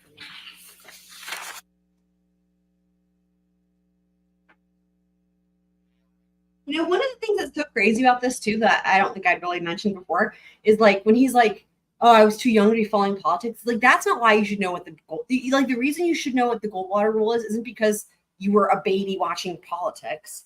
It's because you're a psychologist, dude, and the other expert is going to be testifying about it. Like what? Like what? I mean, I know. It's so crazy. Okay, let's hop over to the sidebar. Sidebar time, sidebar. You guys, what we're gonna have to do is when it comes into the holiday season, we're gonna have to have something else where we can do some sidebars, and we can do the holiday sidebar songs again. Because classic tradition. The problem is that it's just there's not that many transcripts with sidebars or just even period. It's really hard to get a hold of these. Like this is such an anomaly. It's really kind of wild. Okay, here we go. Excellent. You can approach for a minute. Sidebar. Mr. Dennison, if he wants to testify their acceptance to the Goldwater Rule, go ahead. But the question was, does it have any applicability here? Ms. Brando, it's in my designation on page 94, paragraph 1. Ms. Dennison, clearly, it's in her designations. The court. What's the foundation, Ms. Brando? It's a psychiatric. It's American Psychiatric Association, and the reason I'm asking this is Dr. Shaw is one of their experts. I'm sorry. He claims that it's unethical for him to be giving these opinions here because he hasn't examined Mr. Depp. The court. Which is the Goldwater Rule? Ms. Fredhoff, excuse me? The court. Which is the Goldwater Rule? Ms. Fredhoff, right, and so he's the court. There was a motion to eliminate against this at one point. Was it your motion to eliminate that mentioned the Goldwater Rule? Am I out of bounds here, Ms. Fredhoff? I think we had a motion to eliminate to exclude some of Dr. Shaw's testimony. And Your Honor granted that, the court, to include Goldwater. Ms. Fredhoff, I don't think it include the full Goldwater Rule. That's why I'm asking him, the court. So is that something your expert is going to be testifying to? Mr. Dennison, yes. The court, okay, I'll allow it, Mr. Dennison. In that form, does it have any applicability here? Ms. Bredehoff, I can ask him that. The court, I'll allow it. Ms. Bredehoff, thank you, Mr. Dennison. Okay, look, guys, look. Do you remember the question, I think, and it's like, oh boy. No, never trust a Spiegel to remember a question. All right. So, share this tab instead. Right. That's right, Kitsmans. I know, right? It's like the fact that he's like, oh, I was too young to be following politics. It's like, what the fuck? It's so stupid. Like, how did that just go? That just flew right on by. I don't think anyone's even like complained about that one before. Does the gold... Sorry. Went too far. A bridge too far. Her stupid skirt. Like, or dress, whatever the fuck it is. Dr. Spiegel, do you remember the question? Does the Goldwater Rule have any applicability here to your testimony and your conclusions and opinions? No, it does not. And for why? Multiple reasons. One, the basics of expert witness testimony would almost I was a baby when the Goldwater thing was happening. be thrown away. No, that's not wrong. If you are not allowed to base things on what you evaluated of an individual, what you've read about an individual. So if I'm not allowed to comment on records or charts or information that I looked at, expert witness testimony can't be done. But more specifically for this case, in the Goldwater Rule, the pure version of it was the armchair diagnosis of watching someone on TV. Just, you don't make a diagnosis. More recently, I think that's even more recent. We've had examples of that. So you don't make diagnoses like that. This is not the case here, because like I said to you at the beginning, I have reviewed a lot of professionals and their evaluations and their treatment course, video deposition, picture deposition, court filings, emails. I mean, I reviewed a whole lot of things that directly describe Mr. Depp and his behavior. So I'm not commenting on a public opinion, and I have absolutely no knowledge of what's in Mr. Depp's history. If I was just doing that, it'd be like watching a movie. That's not relevant here. And in fact, I think you testified earlier, you invited Mr. Depp to. Oh, yes. Give an again, example. Objection leading. Overruled. Thank you. So to be fair, for an evaluation, for my own direct evaluation, again, I was offered twice that I can do an evaluation of Mr. Depp directly. And both times, Mr. Depp and or his lawyers decided that wasn't going to happen. Okay. And So- and in fact, the court did not require Mr. Depp to. No, and the court did not require Mr. Depp to undergo this evaluation. Okay. Dr. Spiegel, these opinions that you have offered here, do you hold them to within a reasonable degree of medical and psychiatric probability or certainty? Absolutely. Thank you. All right, cross-examination. All right. Thank you, Mr. Dennison.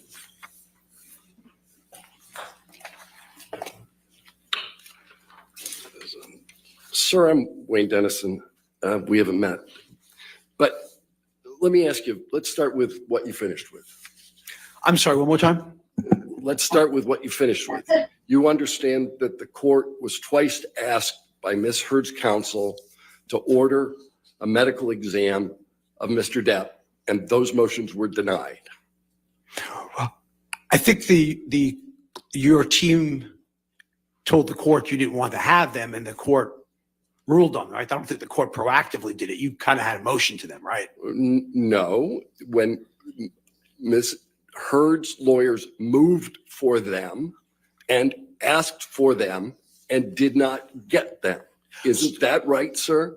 If you're saying that's what happened, my understanding of was that you all did not want him to undergo one. They petitioned for it. The court said no. Yes, that's what my understanding of it was. The court said no to ordering Mr. Depp to do the medical exam. Right, I said the court did not require it, right? And there was one that was ordered, in fact, right? There was, All right.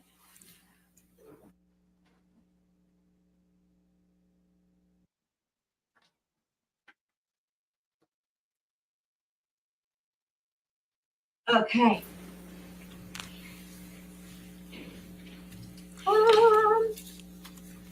All right, so the last thing you talked about 5 hours, 2 seconds. was the Goldwater Rule. yes, sir. Been around for almost 50 years, right?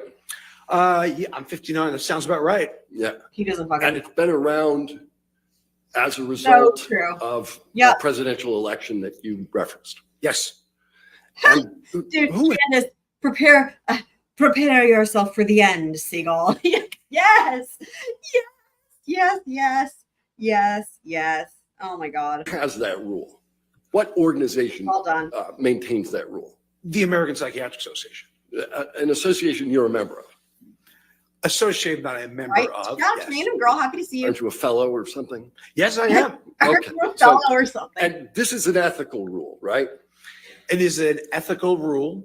And yes, it's ethical. They say rules. It's an ethical guideline. Yes, they're guidelines.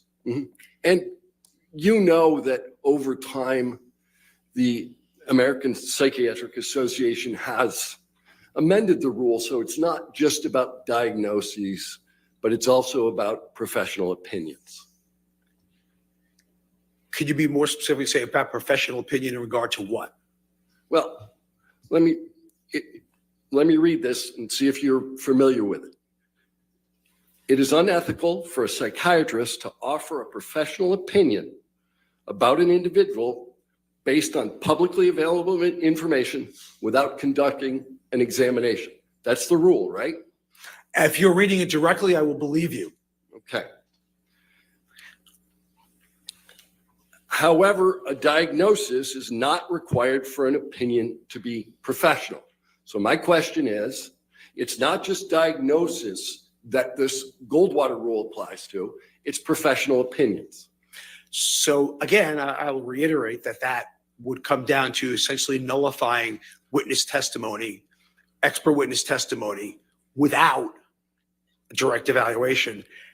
And as we know, it didn't happen. But regardless of that, the whole expert witness testimony thing would be basically rendered null and void. The rule, in fact, contemplates that issue, doesn't it, sir? Again, I'm just telling you the answer to the question. When you're reading me those statements, I'm telling you the response by the other side, who publishes also, is that if that was the case, there could be no expert witness testimony in the courtroom. Psychiatrists are ethically prohibited from evaluating individuals without permission or other authorization, such as a court order. That's the rule, right? Again, if you're reading that, then I have to believe you're not misrepresenting it. And I would come back to, again, then this whole thing on we might as well get rid of all the expert witnesses we've had throughout all of time for court proceedings. Because what you're saying is unless a court orders it, and that's what you just said, or the APA said, then therefore expert witnesses cannot do an evaluation based on an observation of the medical records. Insurance companies cannot do evaluations solely based on the medical records with our doctors rendering professional opinions. So at the end of the day, you are essentially saying that unless someone has directly evaluated it, this whole medical system we have, this whole legal system we have is null and void. I'm not saying. No, yes, you are, sir. No, you are. Give me a second. I almost feel like you could be sarcastic. You'd be, yep, you're right. It's all on the way. Let's all go home. Let's all pack up just to see what he would do, right? This is insane. This is insane. Caps are fine, Fender. You can do caps all you want. I have no problem with it. Neither does you. I have the settings to where caps are fine. I don't give a shit. Use your caps. Caps are great. Like he's not listening. He's not listening to what anything Dennison is saying, right?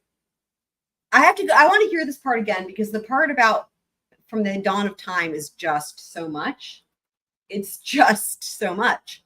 It really, his ego is astounding. I agree. Or other authorization, such as a court order. That's the rule, right? Again, if you're reading that, then I have to believe you're not misrepresenting it. So hold on. I just want to say real quick. So I understand. But remember, well, we're not here. Thankfully, Elaine is going to be seated for a while unless she's objecting. But we're going to be getting into where it gets just a little bit funnier because of the whole, like, it remember, this is a train wreck and it's just going to continue to derail itself. So like, it makes it so that you can go from like being pissed, like I'm pissed right now as well, to where it's just so silly that you just, like we get into the Marlon Brando and all that shit, right? Willy Wonka, and then hopefully we'll see him do the Gatorade again soon too. And I would come back to, again, then this whole thing on we might as well get rid of all the expert witnesses we've had throughout all of time for court. Since the dawn of time. I mean, it's just proceedings. Because what you're saying is unless this is insane. Like what he's saying is insane. Because he knows that no one is making that argument. Like logically, no one would be making that argument. Why? Because you're sitting in a trial. Obviously, no one's going to be making that argument. So he's missing the point, but he can't admit that. It's wild. Court orders it, and that's what you just said, or the APA said, then therefore expert witnesses cannot do an evaluation based on an observation of the medical records. Insurance companies cannot do evaluations solely based on the medical records with our doctors rendering professional opinions. So at the end of the day, you are essentially saying that unless someone has directly evaluated it, this whole medical system we have, this whole legal system we have is null and void. I'm not saying. No, yes, you are, sir. Oh my God. No, you are. Give me a second. I'll give you more than a second. What I'm saying and what I am reading to you is a rule by your organization that takes into account that there could be court orders that would permit the exact kind of evaluation that you say I'm eliminating.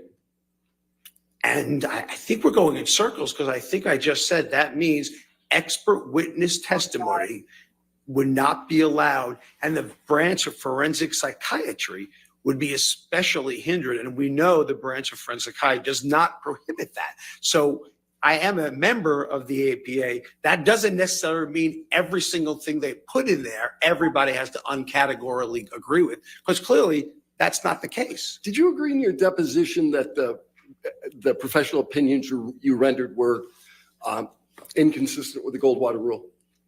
Yeah, my first was inconsistent. If we're saying that if the Goldwater Rule says, and I very much said that during deposition, that the Goldwater Rule was made for presidents and public figures such as that, but regardless of that, because that's what it was made for. It's not made for Hollywood, but I'll even take that Mr. Depp's a public figure. What I'm saying to you is that the Goldwater Rule is saying we cannot do any expert witness testimony in our field. That is exactly what the Goldwater Rule is saying based on exactly what you read. Well, and I'm just telling you. Does he think this is let's make a deal? He's like, I'll even take that Mr. Depp's a Hollywood public. Like, what do you think this is, man? Like, what is happening? What? What you are saying that rule encompasses. What I'm asking you, sir, is did you comply with the ethical requirements of the APA when rendering the professional opinions that you've rendered today? It is a requirement of the APA. It is not the requirement of the APA. Secondarily, so the answer is no. Secondarily, again, in order to not, we wasted our whole morning because there was an expert witness before me. There's an expert witnesses everyone brought in.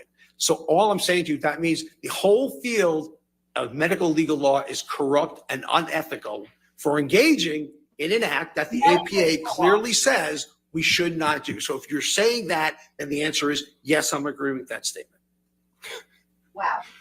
You're agreeing that the APA would deem your testimony and your professional opinions rendered unethical. I am saying you are saying that I'm an expert witness. I'm saying as an expert witness and solely as an expert witness, that guideline is permitting that from occurring.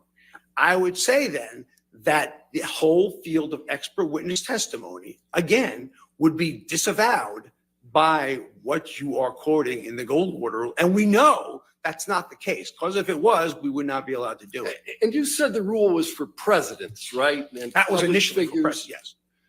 And the name of the rule came from that.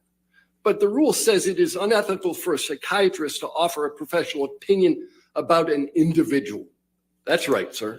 It's not just presidents. It's not public figures. It's individuals.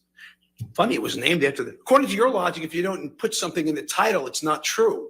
That's what you told me this morning, I believe, about my intimate partner violence. So what I would say to you then, sir, is that if you say this about an individual, again, any court would have to render an expert witness testimony invalid. Any doctor that reviews charts would have to render it invalid. I can go on the list of docs that do not see or interview patients directly, and that's a violation. So basically, you are saying that unless you do a direct clinical evaluation, then all of the field of forensic psychiatry and all of managed care is doing an unethical violation because we are not seeing the presence. We deny patients medications all the time without seeing them. We deny patients treatments, unfortunately, without seeing them. And I'm on the receiving end of that. So the answer to your question, again, unless you were saying to me that all of this is unethical, which is what you are saying. This is how I'm interpreting what you are saying to me. That unless you do the evaluation directly yourself, Therefore, it could not be considered ethical. And I'm telling you how that applicable to not just expert law, but also managed care. It applicable to multiple branches of medicine. Hospital duration of hospitalization stay, they get evaluated. So tell me where you want me to end this. Well, Sir. why don't we This Why don't we is talk one of the greatest train wrecks. We're gonna have to watch this part again. This is incredible. This is really something else, huh? Hold on. about Wow. I just don't even know. I don't even know. What a masterpiece.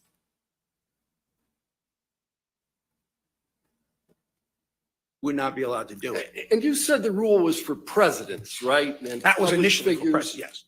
Well, and the name of the rule came from that. But the rule says it is unethical for a psychiatrist to offer a professional opinion about an individual. That's right, sir. It's not just presidents, it's not public figures, it's individuals. Funny, it was named after the, according to your logic, if you don't put something in the title, it's not true. That's what you told me this morning, I believe, about my intimate partner violence. So what I would say to you then, sir, is that if you say this about an individual, again, any court would have to render an expert witness testimony invalid. Any doctor that reviews charts would have to render it invalid. I can go on the list of docs that do not see or interview patients directly, and that's a violation. So basically, you are saying that unless you do a direct clinical evaluation, then all of the field of forensic psychiatry and all of managed care is doing an unethical violation because we are not seeing the presence. We deny patients medications all the time without seeing them. We deny patients treatments, unfortunately, without seeing them. And I'm on the receiving end of that. So the answer to your question, again, unless you were saying to me that all of this is unethical, which is what you are saying. This is how I'm interpreting what you are saying to me, that unless you do the evaluation directly yourself, therefore, it could not be considered ethical. And I'm telling you how that applicable to not just expert law, but also managed care. It applicable to multiple branches of medicine. Hospital duration of hospitalization stay, they get evaluated. So tell me where you want me to end this. Well, Sir. why don't we talk about what you just testified to? Because I didn't ask you anything about that. I asked you whether under this rubric, under this principle of medical ethics, have you acted unethically? Yes or no? No. As an expert witness, I have not acted unethically. And if you want the jury to believe that expert witnesses are unethical, then I guess that's for them to decide. Yes That's or no, for them sir. to You decide. said no. Let's go to the next question. Okay. Right? Psychiatric diagnosis occurs in the context of an evaluation based on thorough history-taking, examination, and where applicable, collated or collateral information. You'll agree with that? I believe I said that earlier, yes. Yeah. And it's a departure from the methods of the profession to render an opinion without an examination and without conducting an evaluation in accordance with the standards of psychiatric practice, correct? Well, again, by the way, for the record, intimate partner violence is not a psychiatric diagnosis. I'll start with that. Substance usage by themselves is not a psychiatric diagnosis. If you want to cut to the chase, psychiatry is not a diagnosis of that. Narcissistic personality traits is not a diagnosis. Ergo, I am basically commenting on the things that were brought to me, which are not diagnosis. But an evaluation, if I was going to treat a patient or anyone here, those are the steps I would take. We, I think, started with the notion that this rule applies broader than diagnoses. It applies to professional opinions. I believe you you've just rendered quoted professional opinions relative to narcissistic personality traits, haven't you, sir? Relative to Mr. Depp. Again, I believe you just commented on what it takes to do in a psychiatric evaluation to establish a diagnosis. I'm almost certain that's what you said. And maybe I'm wrong. Maybe you didn't say that, but I'm sure you did. And therefore, what I'm saying is neither IPV nor substance usage nor narcissistic personality traits a psychiatric diagnosis. And then under the rubric of expert witness testimony, you are saying I acted unethically under the rubric of expert witness testimony. So if you, sir, would like to proceed that expert witnesses are unethical, based on that, I am not going to sit here and disagree with you and waste everyone's time. I think it's fairly obvious. But thank you. Go ahead. These Wow. were your words. I'm just saying them back how they're interpreted. Okay. Wow. Let's start with the easy question then. Maybe we can. That was pretty easy. Go ahead. All right, Doctor, you're going to have to just answer the questions. Okay. Sorry about that. Yeah. Getting into You, it. you need to just answer the questions, Okay. Dr. Spiegel. You are not rendering any diagnosis whatsoever of Mr. Depp today or ever.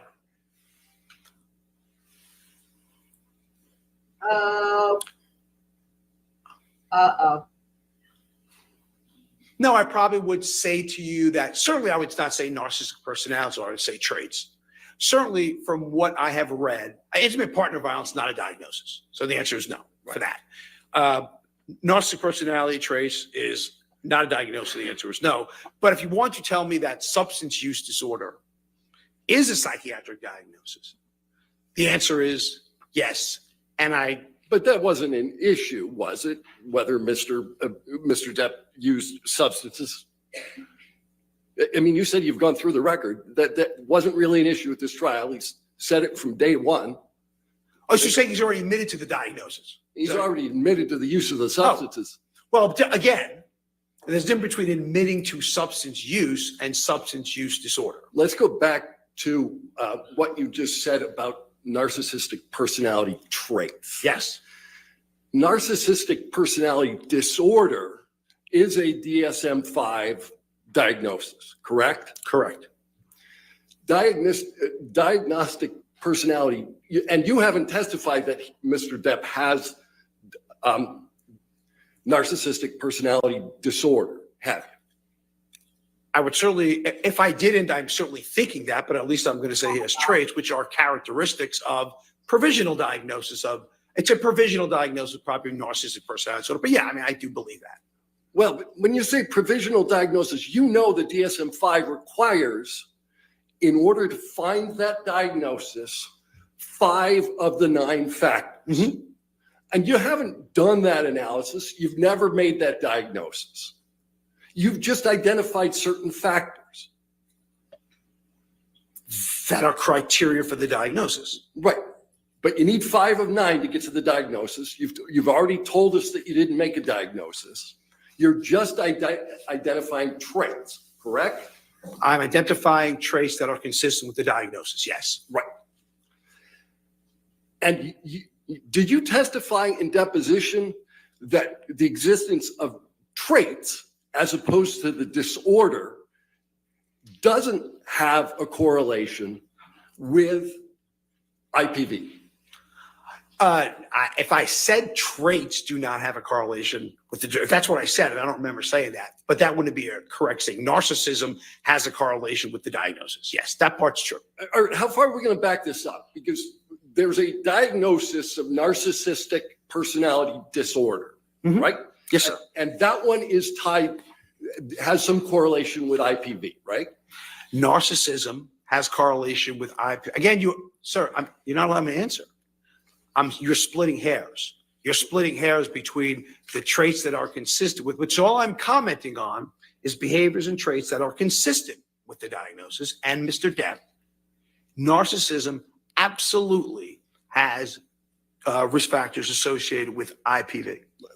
Let's go back again, and maybe we can focus on the question I ask you, and we can get an answer that's addressed to that question. Mm-hmm. Narcissistic personality disorder is a risk factor for IPV, yes or no? Yes. And you previously testified that there is no literature at which you are currently aware that the mere presence of narcissistic traits is a risk factor for IPV. Am I answering the question? Yes. That's incorrect. You didn't testify to that. Cluster B traits, which narcissistic personality disorder is part of, is a huge risk factor for intimate partner violence, which include cluster B traits include narcissistic personality disorder, antisocial personality disorder, amongst others. So the answer to the question is every resource on intimate partner violence will support that cluster B traits where narcissistic personality falls under is a risk factor for intimate partner violence. Any single trait is a risk factor for IPV. Again, I will repeat, cluster B traits. I didn't say any trait. I said cluster. No, Let me be more precise then. Okay. Any narcissistic trait in and of itself is a risk factor for IPV. But you are mischaracterizing what I said. What I said, I'm pretty sure I said cluster. If you look at all the intimate partner violence literature, and I would behoove you to do so, you will see that cluster B traits, I didn't say narcissistic per se, cluster B traits, where narcissistic personality disorder is part of, are risk factors for intimate partner violence, part and parcel, uniformly true. And I'm not sure, the thing I don't understand is I'm not sure why we're arguing psychiatry, because I'm telling you what it is. Dr. Seagull, you just need to answer the questions. Okay. So you want to talk about cluster B, so let's do that for a minute. Borderline personality disorder is a risk factor for IPV. As part of cluster B traits, yes. Histrionic personality disorder is a risk factor for IPV. Less so. But it Less so. it's good. Less so. It's I mean, cluster B. it's a risk factor, but less so, yes. Yeah. Less so. Significantly less so. All right. So which traits under narcissistic, before I move on there's only been one diagnosis in court of personality disorders, correct? I'm not sure who you're referring to. Are you referring to Mr. Depp, Ms. Hurt? Who? I'm not sure what you were talking about. Do you understand that there was a medical examination done of Ms. Hurt? Yes, I did. Do you understand that the testimony was ultimately that Ms. Hurd suffers from 2 personality disorders? Okay, so I'm just being specific. I just wanted to know if you're talking about Ms. Hurt or Mr. Depp. So that's all I was asking you. Yes or no to my question? Which was there's only one diagnosis of Ms. Hurd was diagnosed with that. Yeah. And both of the diagnoses are in cluster B, and both of them are risk factors for IPV. But both those cluster B things are, I'm not allowed to comment on the testing. So therefore, all I can say is that cluster B traits, and I'll tell you what they are. And by the way, I testified this before, which was that 1, I don't expect perfection from my victims. 2, absolutely there were cluster B traits Ms. Hurd had. Absolutely, Ms. Hurd had. Given that you've testified to it before, let's move on to a new question. Okay. All right. You indicated in your opinion today that you thought, well, why don't we move a little differently? Are you a member of the American Medical Association? No. Okay, so you don't know what the ethical rule of the American Medical Association is relative to doing clinical diagnoses about individuals you've never talked to. So you're saying in terms of doing expert witness evaluations under that rubric, right? I'm just asking you, do you know the AMA's rule? You're saying the AMA's ruling under the rubric of not doing evaluation with somebody you did not see. And I'm questioning, I'm asking, so you are talking about expert witness testimony? No, I'm talking about, do you know the rule? Discord, I'm not a member of the what did Fender put in the Discord? AMA, so I Okay, don't great. read the rubric. We can move on. You don't know the rule. Yeah. You know, it's funny. So I've talked about that a few different times. I don't know what it is. There's times when like nobody sees certain comments that get made, and like I don't know. It's happened to me as well. Even if I've tried to type in the chat, sometimes it just doesn't go through. And I've noticed it like if I've ever been on a live stream, and then there's been times where I'm going back and doing timestamps, and I'm seeing the chat replay, and I'm like, oh my god, no, I didn't like. So those are examples where sometimes things come through, and you guys see them, and I don't. But then there's times where nothing comes through. So I have no idea. It must be a YouTube thing. All right. Oh, awesome. You rendered an opinion about Mr. Depp's purported cognitive impairment. Yes. Oh boy. Oh boy. What do you use as a baseline? A baseline for processing speed? Yeah, for analyzing Mr. Depp before you watched his deposition. What is the baseline for that? Yeah. I mean, I guess my baseline would probably be how I've seen him interact in public. How I've seen him interact with others. I've seen him interact in media. I've seen him interact and his process speed is certainly Here we not go, guys. slow. I've seen him do commercials. His process speed was not slow.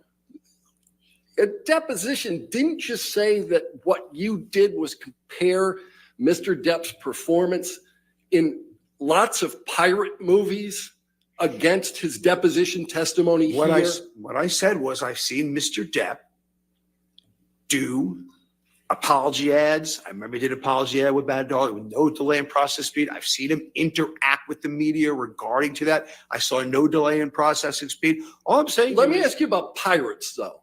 You compared pirates to the to the depositions given in this case. then I apologize for what I said. Then I misspoke. Yeah. You misspoke. You Please. didn't make the comparison. Right now, just a second ago? Just a second ago, I may have said that I misspoke. I apologize. I misspoke. Okay. Because you know you can't compare Yeah. pirates to sworn testimony, right? Yes. Okay. But you can, but as an aside, you can judge someone's processing speed at any time. Like I'm judging yours right now, you're judging mine. We all judge processing speed as a Look at baseline Depp's face. because of what we know about each other. I would say your process Look speed at right now. Depp's face. Hold on. Watch. But you can, but as an aside, you can judge someone's processing speed. Hold on. Let's watch that again. Let's look at Ben Chu and Johnny Depp here a second. Hold on. Didn't make given and compared pirates. What's funny is I don't think I've seen this one. I know that I've seen the one where it zooms in or it shows them when it's like the Willy Wonka, but this one, I don't know that I've seen this angle. All I'm saying Let me is, ask you about pirates, though. You compared pirates to the to the depositions given in this case. then I apologize for what I said. Then I misspoke. You misspoke. You didn't make the Look at comparison. look Right at now, just a second ago? Just a second ago, I may have said that I misspoke. I apologize. I misspoke. Okay. Because you know you can't compare pirates to sworn testimony, right? Yes. Okay. Oh my God, their faces are. But you can, Look but at as you an aside, laughing. you can judge someone's processing speed at any time. Like I'm judging yours right now, you're judging mine. We all judge processing speed as a baseline because of what we know about each other. Dude, if anybody that wants to like lose their minds with typos and grammar issues, the video I did on the Idaho documents, it's on another level. It's on another level. It's really incredible. I goated so much. I goated more than I thought I could go. I goated, and then when I thought I was done goating, I goated again, and I was like saving it for the worst. It's crazy. Yeah. Anyway. But say your process speed right now is not slow. So I mean, we're judging processing speed. I'm just saying. They're laughing. Yeah. Look at Camille. You So, guys. but no, Look at any of Camille covering her face right now. I have it paused. This is a good screenshot right here. This is some good shit. Oh my God. Oh my God. Oh my God.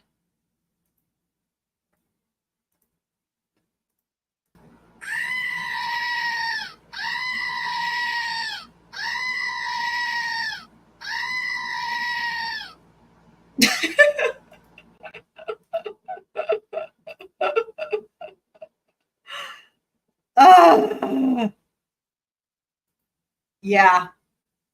Yeah. Mr. Depp's other Yep. portrayals in movies, did that affect your analysis of processing speed? Only I've seen him interact on interviews, and that was it. Right. When he wasn't in movies. What, right. But Willy Wonka doesn't matter to you?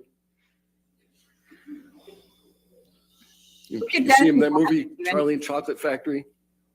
Did you look at that one when you were comparing his processing speed? Oh God. Okay. Oh.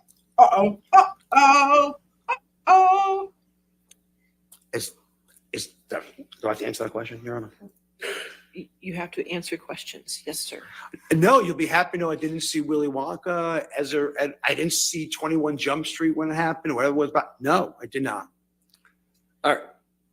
You guys, the number of times that I've seen that, and I still covered my face in shock and horror.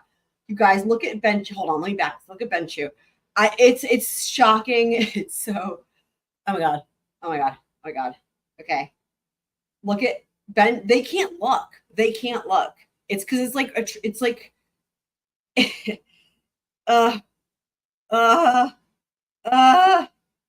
Your Honor. You have to answer questions. Yes, sir. No, you'll be happy to know I didn't see Willy Wonka I didn't see. Comparing us, see him that Sorry. movie. Sorry if I scared anybody. You see him that movie, Charlie and Chocolate Factory. Did you look at that one when you were comparing his processing speed?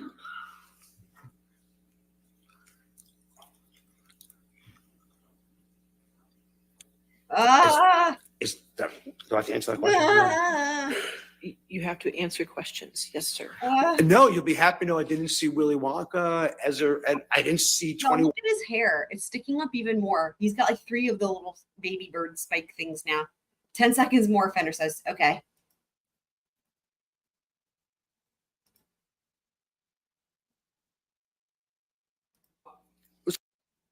Scores right now, you're judging mine. We all judge processing speed as a baseline Oh my god. because of what we know about each other. I would say your processing speed right now is not slow. So, I mean, we're judging processing speed. I'm just saying to you. Yeah. But no, any of Mr. Depp's other portrayals in movies that Did I go back far enough under? Also, let me just so Kelly. So Kelly's saying, I'm not sure if Dennison is an awesome lawyer or if everyone simply hates Amber and her witnesses. Yeah, I mean, I would say that Dennison does a good job. Like Dennison didn't have to be a good lawyer with this, right? I think here's what I will say. I think what Dennison did was clever was this. He did that voir dire at the beginning, and that was his work for the day on this witness, right? He's done. Like that voir dire was it. And now he's just having fun, right? So he's not having to, work now. Like he's standing there pretty much laughing a lot of the time. So as far as Dr. Seagull, his expertise and strategy, that was the voir dire. That was it. But with other witnesses, I think, it's a little bit different, right? There's definitely been times where I feel like you could see a lot of I'm trying to remember specifically, where you could really see there was a lot of strategy on his part, and he was, it was like good lawyering, right? But here, obviously, it's a bad witness. It doesn't matter who the lawyer is, right? Like this is Dr. Seagull. So, but I totally get what you're saying. I mean, I don't know that it's ever advisable to feel like you can just coast with a witness like this. That's just like such a disaster. It's like whatever. But I think he knows he can, I guess, So, and the other thing is he does excel at sidebars. I was going to say that as well, Kitsmith. Thank you for reminding me. You read my mind. Yeah. He is, right. Like I'm saying, my opinion of him is that he's a good lawyer, but again, I don't think here right now with Dr. Seagull, I don't think that's the example of that. But I would say again, him on the voir dire, that was his choice. That was what he did. That he put the work in and then again, like with other witnesses and in the sidebars, definitely. Right.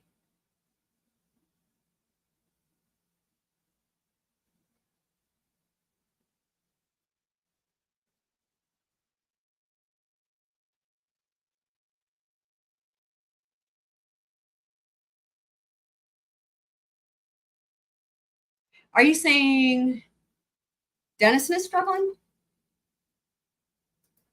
that affect your analysis of processing speed? Only I've seen him interact on interviews, and that was it. Right. When he wasn't in movies. Right. But Willy Wonka doesn't matter to you? You see in that movie, Charlie and Chocolate Factory? Did you look at that one when you were comparing his processing speed?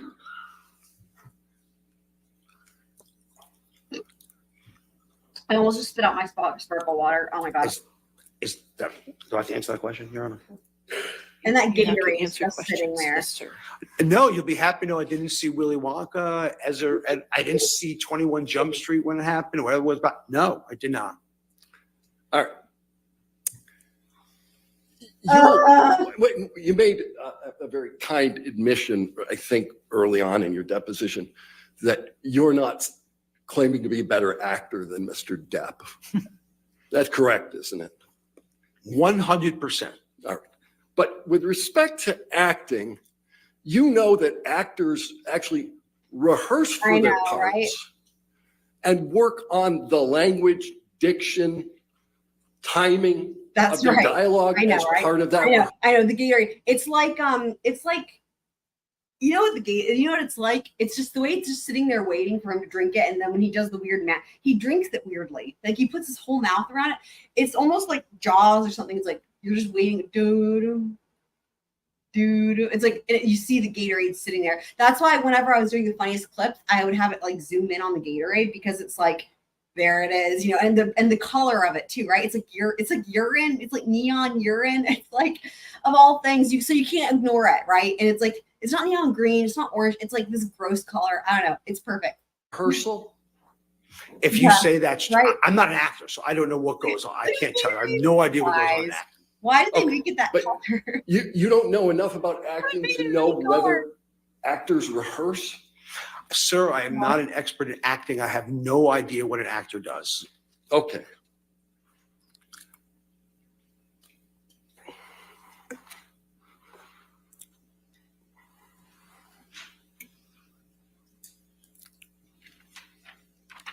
During your deposition, I think he was just What were the- drinking it again because I think I could hear it. Hold on, let me rewind it. I'm pretty sure. I know the yellow Gatorade. It's so stupid. I'm pretty sure this has happened before too, where it wasn't showing him, but I think he's drinking the Gatorade. I think you can hear it. Guys, here, hold Idea on, what an actor does. okay. hold on. There. Yep. Totally. He's totally drinking it, you guys.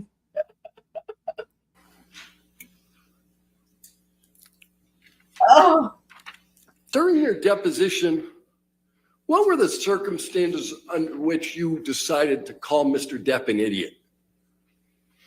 Under somebody call Mr. Depp an idiot? Yeah, you called Mr. Depp an idiot in your deposition. Why Oh, I did think. you- Okay. So I think it was in the context. I think it was in the. Probably should read the context of it because I think the context was, and I'm trying to think back, Oh, no. Oh, Okay.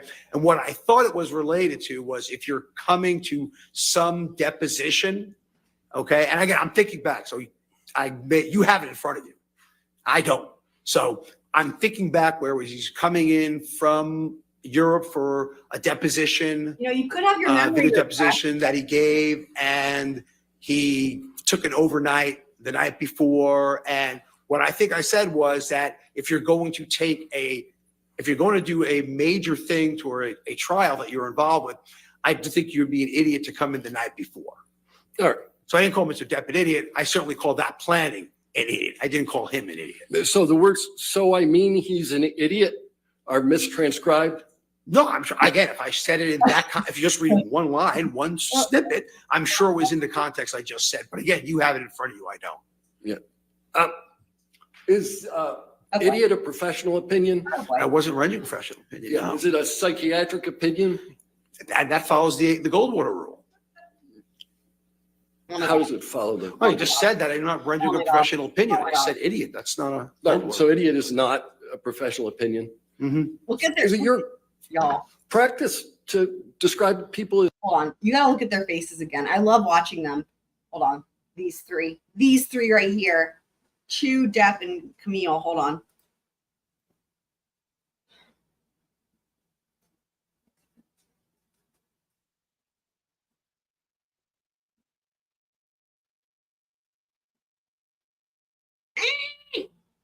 Uh-oh. YouTube, why do you hate me? Come on, YouTube, you can do it. YouTube, you can do it. You're Not here we go. rendering a professional opinion. I just said idiot. That's not a. no, so idiot is not a professional opinion. Mhm. Look at Is it your look at practice this. to describe people as idiots? My practice describing in my practice. No, I don't describe my clinical cases as idiots or patients as idiots or victims as idiots. No, sir. But you sat for a deposition in this case and described the plaintiff as an idiot, correct? You gave me 9 hours of deposition. And if I said the word idiot, it was an idiot in planning. It wasn't making him an idiot. I don't know Mr. Depp's IQ. I don't know his overall functioning. So therefore, if I said it, it was an idiot in planning, which is what I meant to come across as. All right. So you did say you don't know his overall functioning, but you made some testimony today as to some evaluations you made relative to his functioning. You would agree with me that it's probably a good idea to think about the questions that are asked you in a court proceeding before answering them. Am I allowed to answer that question? Yes. Okay. So what I meant by function, what I said by function, I believe that his agent reported how late he was showing up to every movie while the cast is waiting for him. I believe that would be an impairment. If I showed up late for that, I would not be here right now, would not have a job. Okay. I believe the thing was in terms of balking out of treatment for substance rehab that his doctor is prescribing for him. So if you're asking me if that's an impairment of functioning, I would say I'm very much substantiated in that. I'm trying to understand how you got to this notion of cognitive decline. And I thought it was based at least in part on the manner in which he testified. I'm sorry, what? On the manner in which he testified. On the manner, I'm sorry, I'm not being difficult. I can't hear. I'm sorry. On what? I was asking you about the cognitive decline testimony that you made. Yes. And it was my understanding that at least a portion of that testimony that you rendered was that you derived some evidence of cognitive decline from the way Mr. Depp testified. Yes. Okay. And that's what I said. Yes. Right. And so all I'm asking you is, don't you think it's a good idea when you're in the middle of a court proceeding to answer questions carefully? Again, professionally, we diagnose patients with a neurocog disorder by gross evaluation all the time with cognitive. On the thought that, again, age normal controls, I'm just saying, age normative controls does not put a 58-year-old gentleman at that processing. That's all I'm saying. That's all I said. And you derived this without ever once talking to the man. Me directly talking to him. Because we know how I derived it. So you're talking about me directly talking to him? Yeah, you never talked. I've never talked to him. Right.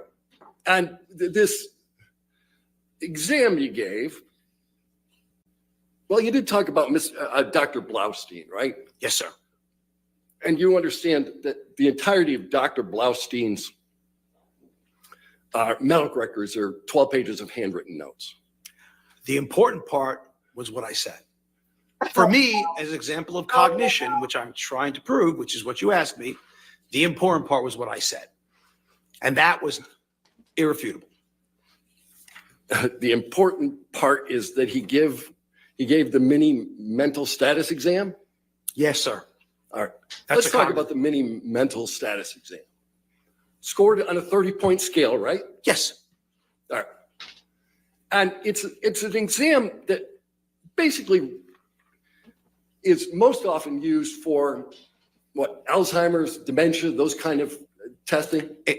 It's an exam that tests cognition in all psychiatric illnesses, not just Alzheimer's. It was made for dementia for Alzheimer's, but is the standard, has been the standard for testing cognition in all psychiatric illness, substance use disorders included.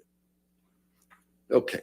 Now, there is an element of that exam that requires drawing, correct? Yes. So you don't know what drawing Mr. Depp did or whether the drawing should have been I would finished. say all that. I wasn't questioning his visual spatial perceptual skills, which is what that does. Right. And you don't know what score Mr. Depp received on the exam. I was very specific. I know 3 words, not remembering at 5 minutes. That's all I said. 3 words, not remembering 5 minutes, and he remembered one of them. right? From what I understand, you didn't remember any of them. All right. Memory on the exam. Out of the 30 points, what's it worth? 3. 3, right? Memory is 3 out of the 30.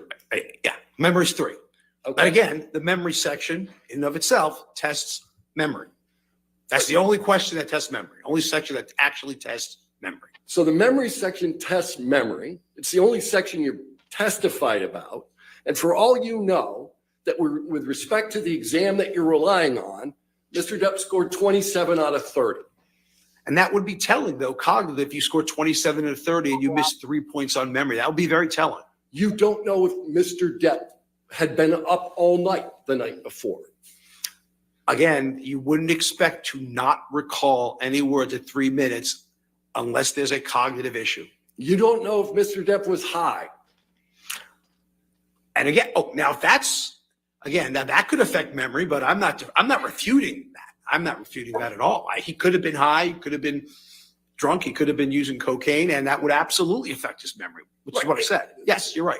So ultimately, you have no idea what state Mr. Depp was in at the time he took the exam that you're relying on.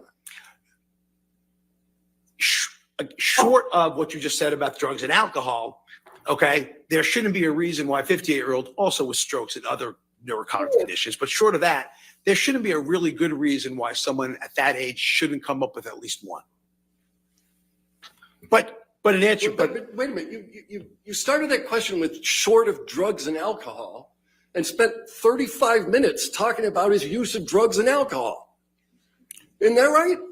Oh, I'm agreeing. I thought I agreed with you. I think I agreed. I said that drugs and alcohol can absolutely affect cognition. I'm not sure. I agree, but I'm not sure if that's a problem. I agree with you on that. All right. So you don't know one way or the other how he scored on the exam. You don't know whether he was at the time on drugs and alcohol, but you're going to rely on it in your testimony to say that he's cognitively impaired. Which is what we do in clinical medicine, sir. Okay. You rely on tests that you don't know when it was administered, you don't know the score of the test, and you don't know the state of the person being tested, but you're going to rely on it anyway. Again, if we had to know every test, when people get the mini-mental state exam, we have no idea clinically if they are high, wasted, stoned, stroke. We have no idea. So if you're going to say that, that means everybody needs a drug test before they do a mini-mental study, and that's not the standard of care. And I think you know that. So let's talk a little bit about this word you kept using, correlation. You know the word, right? Yes. Correlation and causation aren't the same thing, are they, sir? Correlation? No, they're not the same thing. No. How are they different? Correlation is consistent with causation, is direct link. Can you say that again? You were so fast I didn't hear it. I'm sorry about that. Correlation is a risk for something happening. Causation is a direct link. Right. So just because something's correlated doesn't mean it's going to happen. 100%. Right. 100%. But lung cancer, for instance. Smoking is very highly correlated with lung cancer, right? Yeah, and there's certainly a link to lung cancer and smoking. Right. But not all smokers get lung cancer. Not all smokers do. No one, like I said, no one fits the curve perfectly. Right. And you made repeated testimony and to all of us. All of us do this. All of us do that. Yeah. Mm-hmm. Your suggestion about all of us is you're just looking at the world as a sample and not at any particular individual, correct? What I'm looking at is that I'm not talking about an individual, how they can or cannot be resistant. What I'm saying is invariably, when you use substances, this is going to happen. Now, is there a 0.05% chance that someone who does? Absolutely there is. But is that medical degree of certainty? Absolutely not. A 0.05% chance of what, sir? Eventually developing symptoms. If you're using excessively, eventually you're going to develop symptoms. All right. But risk factors tell us nothing about any one particular individual, do they, sir? Y'all, I was gonna say too, that the part where he's like, Dennison asked him a question a minute ago, and then he goes, "That's what we do in clinical medicine, sir." That would have been, for me, that's like that could have been a sit down moment. That would have been a really good place to, he did do the mouth thing, Maisha. We watched it a bunch of times. Yeah. So if you ask nicely, we might go back and watch it again. Maybe we'll go back and watch it again at the very end after we finish with him. But I was going to say for Maisha and Kelly, if you guys want a command, I'm sure I've probably mentioned it before, but just let me know and I'll make it for you guys. But yeah, there was a moment here where I feel like Dennison could have ended it, and it actually would have been a pretty good mic drop moment when to leave it with that answer, because the jury would be like, I mean, obviously the jury would be like, what, you know? But anyway, happy you guys are here. No, we did. Risk factors tell us nothing. We did actually. It had. We did. It was what was the reaction? I was like, well, we pointed out a bunch of cringeworthy reactions. I think it was during that, but there was another one too that was really good right before that.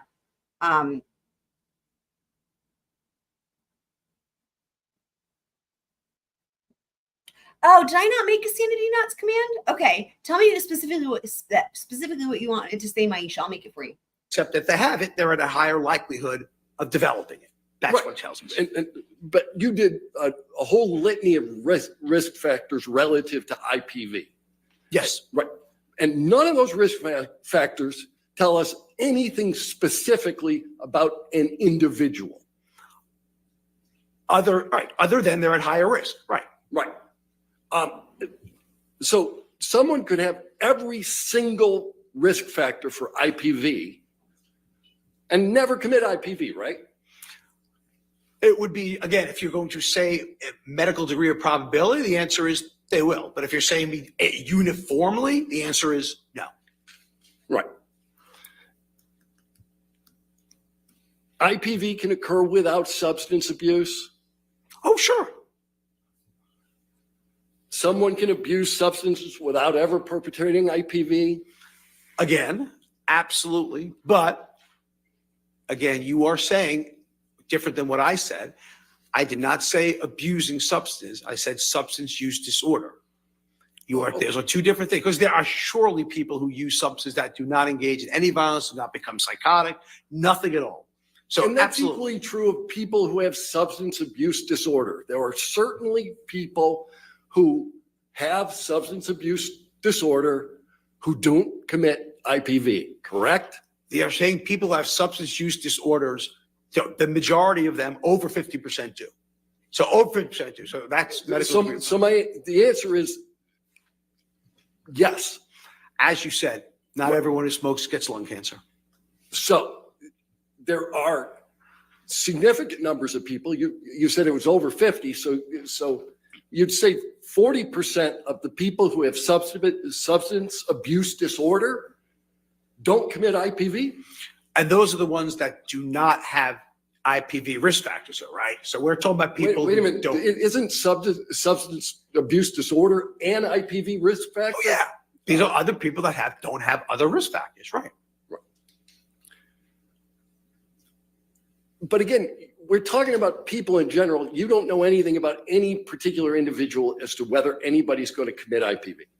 If statistics follow through, all we can say is more than 50%, 70% will. If you combine more risk factors you have, the more likely you're going to develop the illness. If you smoke cigarettes once, that might not correlate to lung cancer. If you smoke it chronically, that might. Right. So that's all I'm saying. We're talking about individuals here. You either have lung cancer or you don't, right? If you're smoking. Right. You either commit IPV or you didn't. Oh, I mean, yeah, you either did or you didn't, yes. Right. So you took some issue with me because I was asking about substance abuse generally, and you wanted me to talk about the disorder. I asked you earlier about narcissistic personality disorder, and you haven't made that diagnosis. You've just talked about the traits, right? Yes. And somebody can have these narcissistic personality traits and substance abuse disorder and never commit IPV, right? So along that line, Right. about 80 to 90% of people who commit IPV have a personality disorder. So the answer is less than about 10% obviously do not. Right. There are more close links with IPV for borderline personality disorder than narcissistic personality disorder. Correct, sir? I'm not going to agree with that. No? I'm not saying there are more links. I would say to you, there are absolute. If you're asking me there are links, the answer is absolutely. If you're saying to me more, I can show studies say yes, so studies say that has not been absolutely definitively correlated. No. No. Absolutely not. Y'all, did he say Defendly? Did he say Defendly? Hold on. Did he say Defendly? I will lose my mind. Did he say Defendly? Absolutely definitively correlated. Oh, no, he didn't. No. Absolutely not.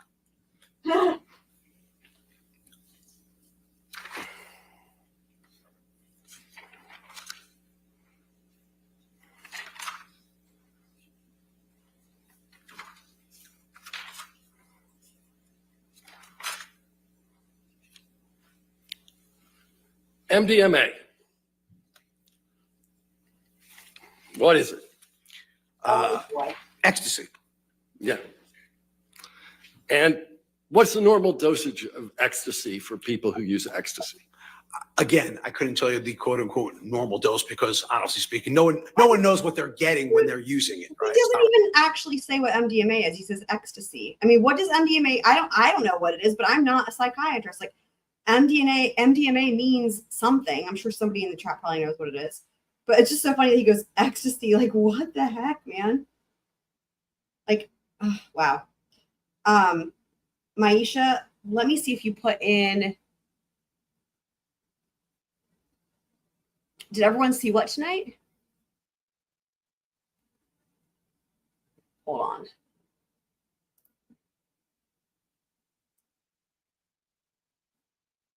Okay, I'm gonna make your command standiness. Love it. Okay. Cute.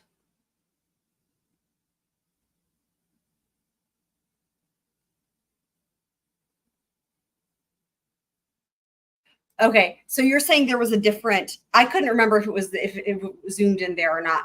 I know that, like I said earlier on, I might have been before you were here, because I did say earlier on tonight that I know that the different live streams from different places showed different angles, and that I actually mentioned Maisha, and I even said shout out to Maisha because she brought this up, and that it was from another court feed or whatever that showed a different angle.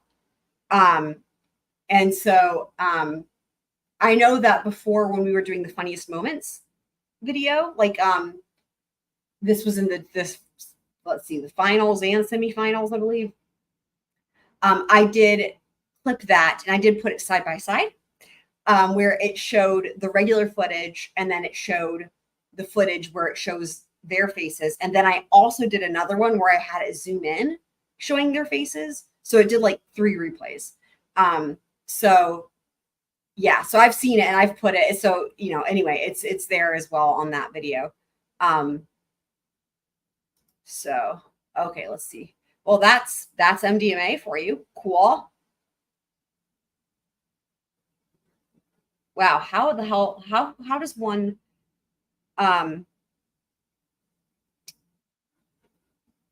methyl. Okay. Well, yeah, I mean, yeah, like I said, I think it's funny when it starts out and then it zooms in, like it draws your, I don't know, it's and that, so I did it that way, but Okay, so how does one pronounce this? Methylene dioxy methylene dioxymethamphetamine. Wow, that was not as bad as I thought it would be. Okay, I got you, Maisha. I got you. I'm gonna make it.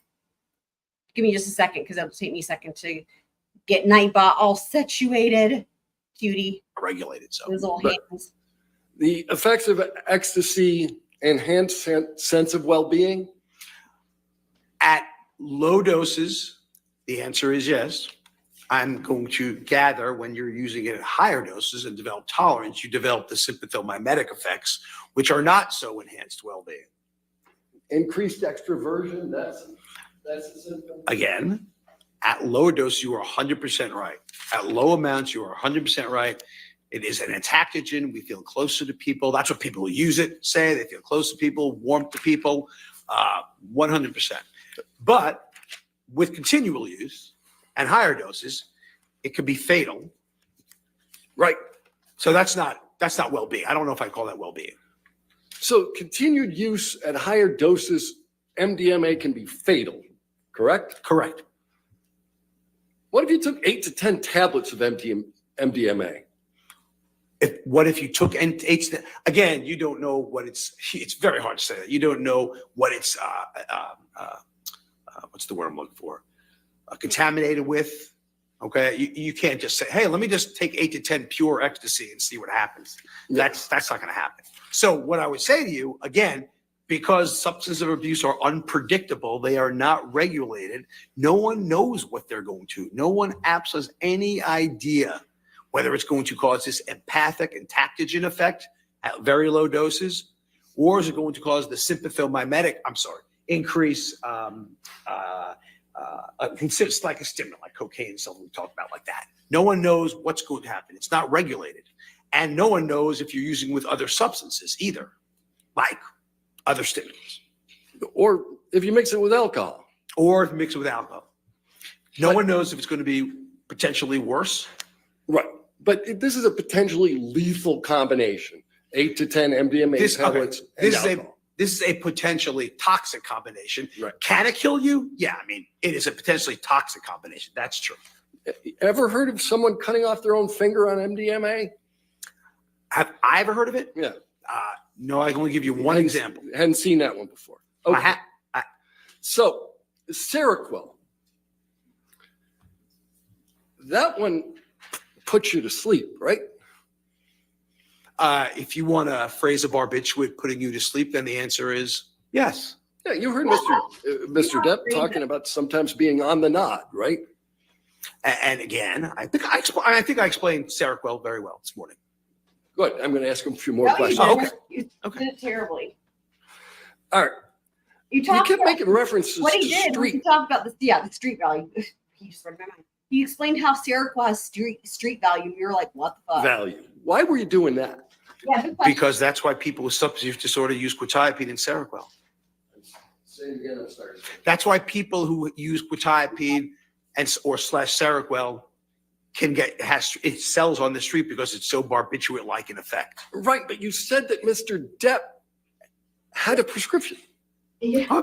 There are many substance use disorder patients who have prescriptions for Adderall and quetiapine from their doctor, and that doesn't mean they're not getting high out of it. That doesn't take much. Doctors like to believe what patients have to say. They're not going to go in there being expert witness testimony.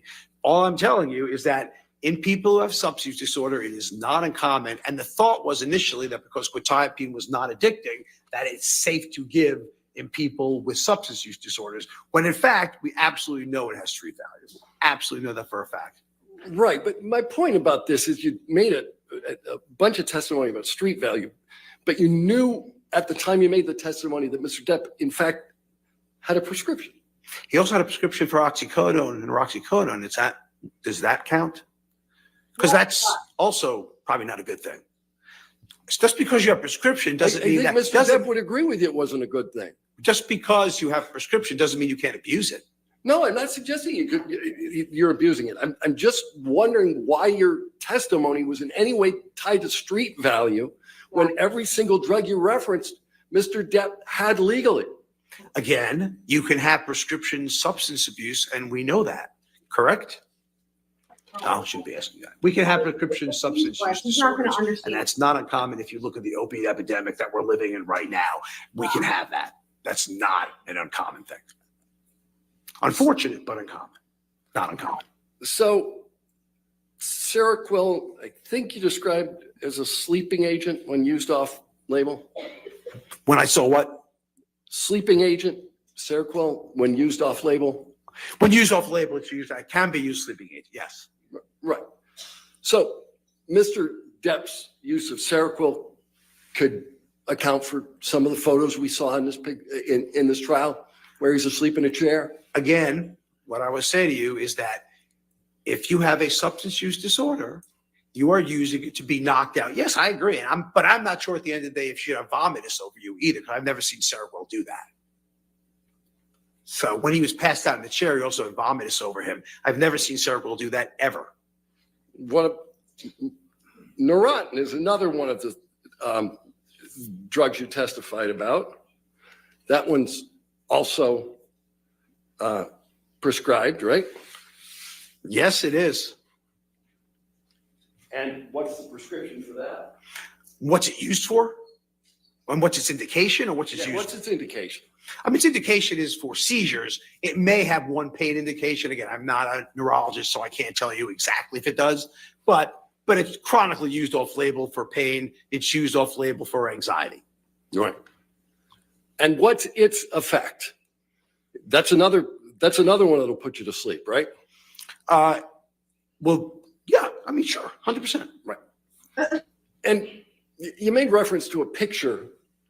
There's been testimony around that picture that Mr. Depp fell asleep with ice cream in his hand. That's not vomitous, right? I was told it was vomitous. Okay.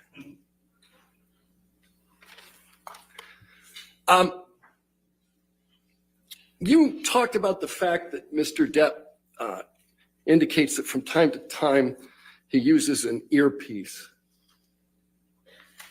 I read that, yes. Okay. Did you read the testimony of Mr. Wyatt, who told you what was being pumped into that earpiece? Yeah, I mean, if I remember right, I mean, I think it was lines, right? No, it was music. It was music, not his lines? Yeah. Okay. So if Mr. Depp was listening to music rather than being fed his lines, does that change your opinion as to his cognitive function? If he was never fed his lines through the earpiece, which I know he was, but read he was, and that may have been that example. Mr. Wyatt may have said that it was music. I guess the question is, were you having the music during the actual talking of your lines? Is that what you're saying to me? Well, if you can do two things at once, that's a pretty high cognitive function, isn't it, sir? It's a very good point, actually. Divided attention is something humans have a lot of trouble in. So, for instance, we have trouble driving and putting on using our cell phones and direct. So, divided attention, humans actually are not very good at. I'll put that out there. But in general, not just Mr. Depp, in general. But Mr. Depp is pretty good at acting. You acknowledge that early on. Absolutely, well, better than me, so I know that. Because you don't act. In fact, you don't know about acting. You're right. I have no idea about acting, and you don't know how prevalent the use of earpieces are in acting. Again, I know nothing about acting. I have a couple questions. So first of all, does anybody know why the fuck he keeps calling it vomitus? And also, Fender, have you ever heard of that Neurontin drug? Like, do you know what the the regular name for it is? Like, is there a brand name? Like, I'm not familiar with that. Is that what Xanax is or not?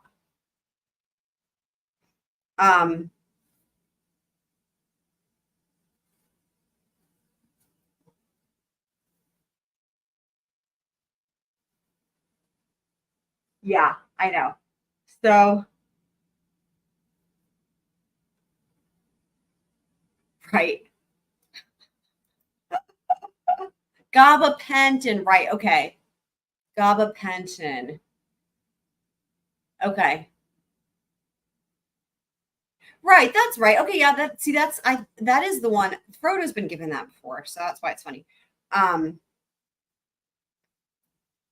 He's, 15-pound foxy dog. Irrespective of the fact you know nothing about acting, you've testified that Mr. Depp's use of an earpiece is somehow a cognitive deficit. So if I was giving a lecture and I was fed my lines, I would think there's a cognitive deficit. So and maybe I'm wrong. Like I said, maybe I could be wrong. Maybe Hollywood stars get lines fed to them through earpieces all the time, and I don't know. That could be said. It sounded to me to be unusual if you're doing a movie and you don't know the lines. But like you said, I'm just judging what I do with lectures, and that would never happen. If you gave lectures, one thing that's funny. So I have a lot of musical theater experience as well. And so it's funny because like it's interesting to me, like in a movie, I can't speak to what it's like. I mean, I'm sure there's people that do get fed lines, but I would imagine that probably there's people that don't. But it is interesting because like if you're doing musical theater, that's not an option. Like not only do you have to have memorized all of the lines, but also there's singing and dancing. So you have to memorize like choreography as well. So it's really crazy to me. It almost feels like it's mind-boggling. Like it almost seems like cheating. I mean, I understand it's probably just normal, but that does almost seem kind of like cheating because it's like, I don't know. And the other thing is like a lot of musical theater, like plays, if you will, like they're longer than movies, right? They're like 3 hours or longer, some of them. And like if you're the main character, so it's like, in other words, it's like a lot of lines, right? And there's usually less dead time as well. Like in a movie, you might have a scene where there's like no talking and there's just like the camera's panning or whatever, right? Like that happens a lot. But in musical theater, can you imagine people would think there was something wrong if that happened? Like there has to be constant, like the actors, I say actors, they're acting, singing, and dancing, but they have to be constantly doing something, right? Or it would seem weird. So anyway, but let me make this command. So Maisha. Okay. you wouldn't use an earpiece, but you're not going to tell anybody how to act. I'm sorry, what was the question? I said, if you gave lectures, you wouldn't use an earpiece, but you're not telling anybody how to act. Right, I would not use an earpiece during lectures. Right. But I don't know what the standard for standard is Hollywood is for that. I have no If someone wants to try the command exclamation point Maisha in the chat. idea. Your testimony about the use of an earpiece as maybe you were wrong. You're comfortable with the fact that you may have made a mistake there? No, because I think Didn't he get promoted though? I still think that's crazy if that's the truth. the basis of what I've read about it, I'm comfortable that I don't believe that actors are routinely You given. guys, look, he's torturing us. He has the lid off of it. He's got it ready. And now we just have to wait for him to stop talking. Oh no. Their entire script through earpieces. I find that hard to believe. Yeah, but not one whit of evidence that this ever happened. Oh my God, you guys, it was a fake out. Oh my God. Hold on. You guys, he's like torturing us with this Gatorade right now. Oh my God. When's he gonna drink it? You're comfortable with the fact that you may have made a mistake there? No, because I think in the basis of what I've read about it, I'm comfortable that I don't believe that actors are routinely given their entire script through earpieces. I find that hard to believe. Yeah, but not one whit of evidence that this ever happened here. I guess what I said. I just said I find it hard to believe. I didn't say it. I said I find it hard to believe. Hold on, Johnny's face. Hold on. I'm gonna pause it on his face. Hard to believe. Yeah, but not one whit of evidence that this ever happened here. I guess what I said.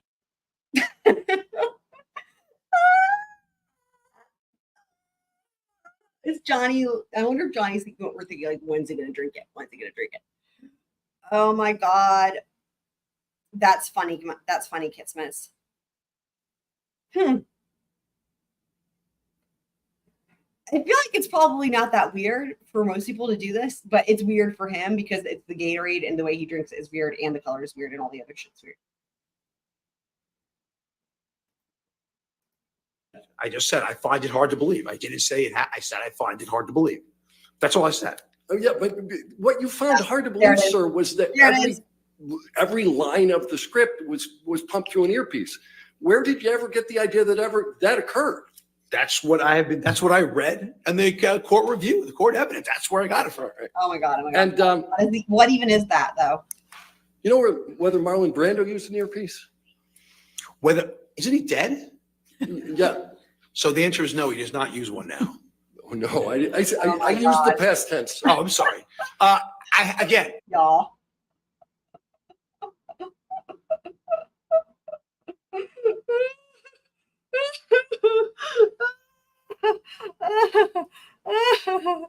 Oh God. Yeah. Oh.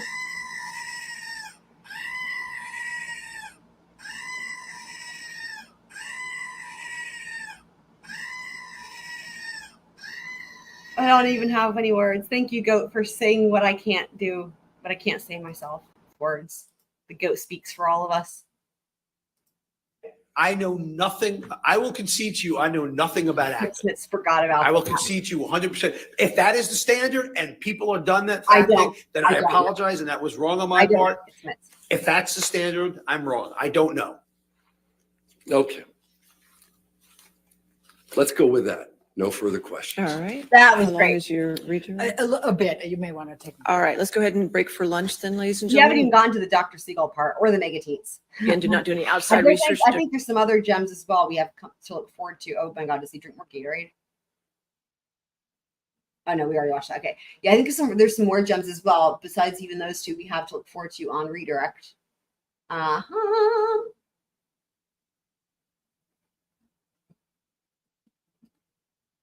Wait, are they taking a kind of long break? I guess so. Oh, it might be their lunch break.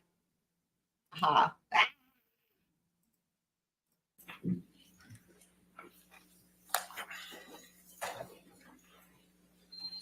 I love this goat. Thank you, Kitchenet. I love this goat. Like literally, I'm just standing here holding this goat.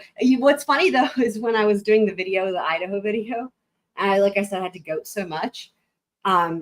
I was like losing my fucking mind with the typos and the bullshit.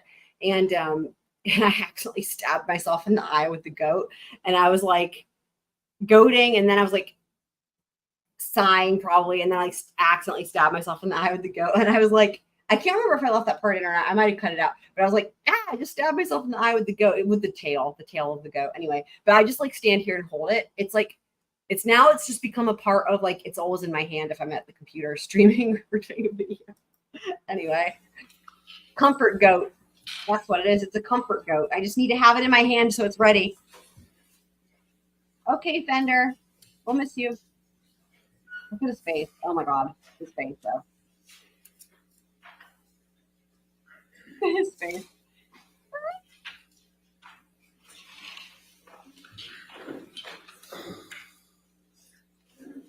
I wonder how Black Widow's doing with her party. Where's Spencer? Coo-coo-coo! Where's Pete? We're missing some people. I know there's some people who are probably asleep because of this time zone, but there's some people who are usually here at this time.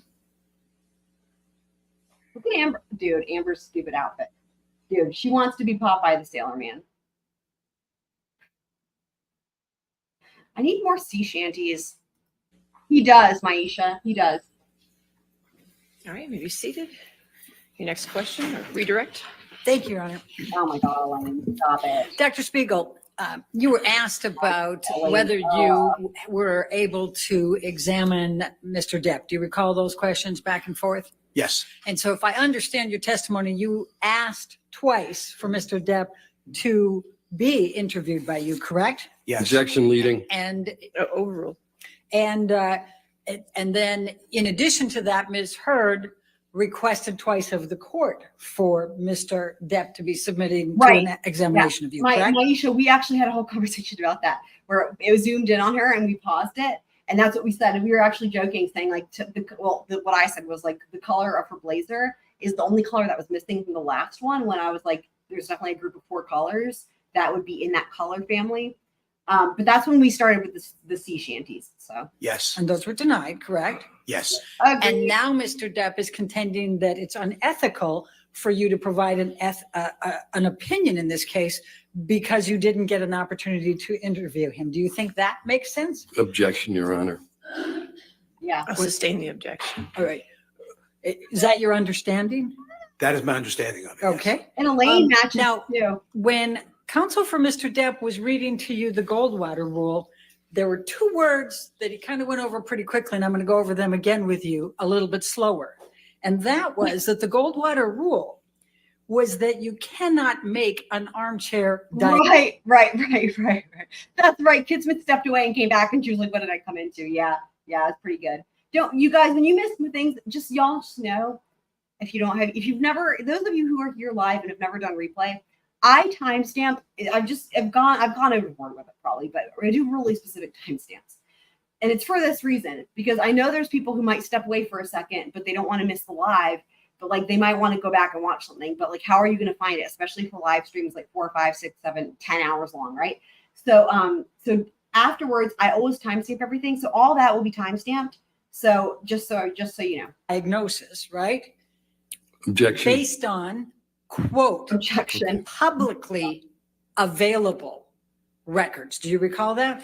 Yes. Okay. Now, the records that you reviewed in this case were private, were they not? Yes. And in fact, Dr. Blaustein's records were marked confidential, correct? Yes. And his deposition was marked confidential. Yes. Okay. And Dr. Kipper's records were all marked confidential. Yes. Objection leading.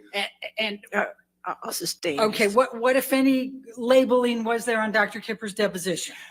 All the documents I reviewed were confidential, and I also signed the confidentiality agreement. So everything I looked at was confidential. Okay, so that in fact does not even comport. That doesn't meet the restrictions. That we put. Objection leading. I mean, so would it be fair to say that you have not, or have you rendered any opinions in this case as an expert witness based on publicly available records? I have not rendered any opinion based on any publicly available records. Thank you.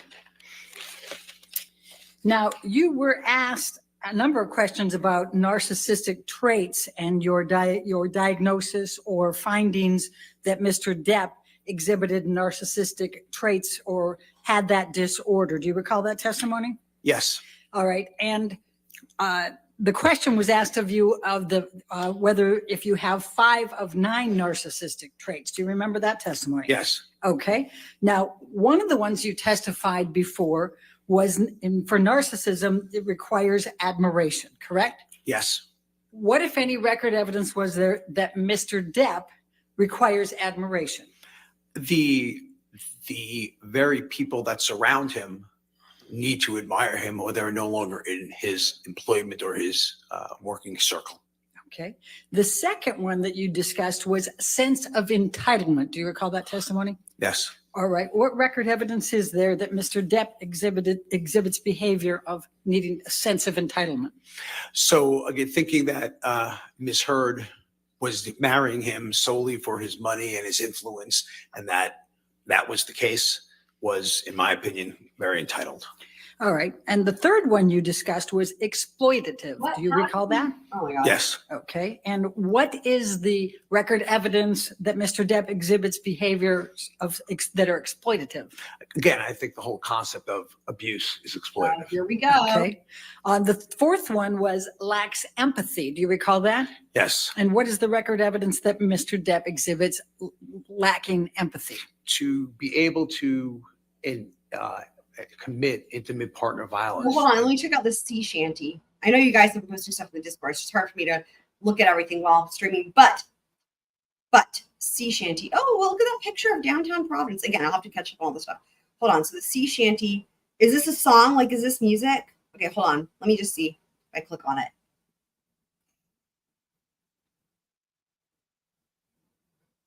I don't know if it'll let me watch it because I don't have Instagram. Hold on. Oh, is it actually Johnny Depp? Why can't I hear anything? Is there no sound? Oh, wait, hold on.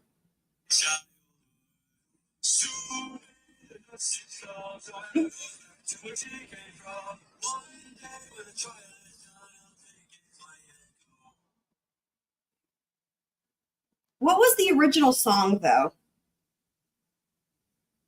Hold on.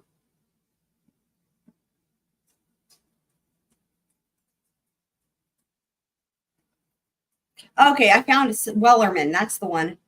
Okay. Once was nothing but to see. Okay, yep. Yeah, I think I found that one. Bring us sugar and tea and rum. Boop, boop, boop, boop, boop. Yeah. I wonder what other ones there are. That's so funny that somebody made a sea shanty about, like, how the hell did that happen? Right? Because we only got there because of making fun of Amber's outfit and the fact that she looked like a sailor. How crazy that somebody else did that, though. Wow. Yeah, right. The Wellerman. Yeah. I recall hearing, who was it? One of the late night hosts was singing that song a whole bunch years ago. Was it Kohberger, maybe?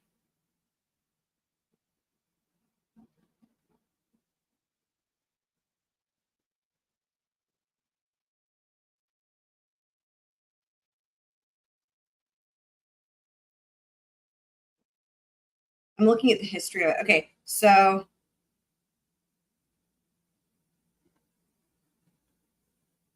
a maritime work song.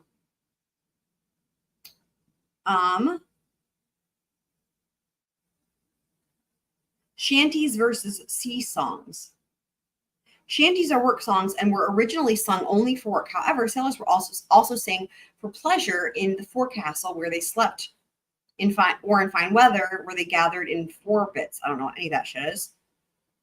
Okay, the leisure songs associated with sailors are labeled as sea songs, but I see what they're saying here. They have no consistent formal characteristics. The difference is that the shanties, okay. Shanties were sung during the singing, okay, the singing of which one's hands were occupied. So the sea shanties never had instruments because they were always working when they sang them. Interesting. So like the sea songs might have had instruments. I guess they had instruments aboard the ship. Oh, okay. I see, Kitsmits. That makes sense. Oh, of course, duh. Right. Just so you guys remember, I've never actually seen Pirates of the Caribbean. I've played all the music, but I've never seen the movie. Right. That makes sense, though. Well done, Kitsmits. Of course. Of course. Control you have over someone. I'm sorry. Can I be heard? Okay. Oh. Time for another sidebar. Dun, dun, dun, dun, dun, dun. Okay. Dun, dun, dun, sidebar time. Dun, dun, dun. Okay. Okay, let's see where the next sidebar is.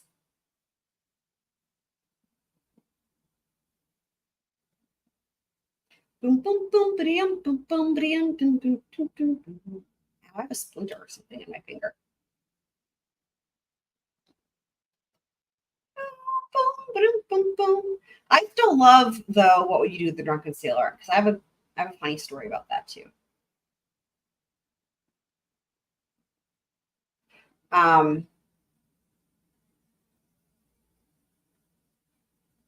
Okay.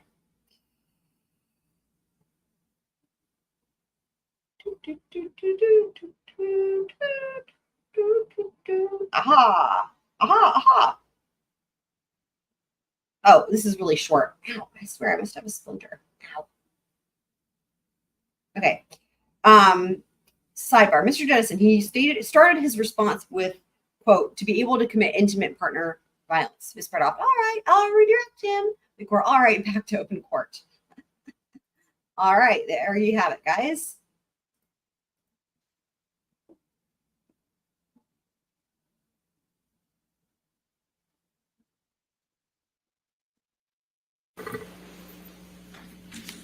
Yeah, so if we do it on Discord, so I've already figured out how to do a movie night because we're gonna watch The Room. So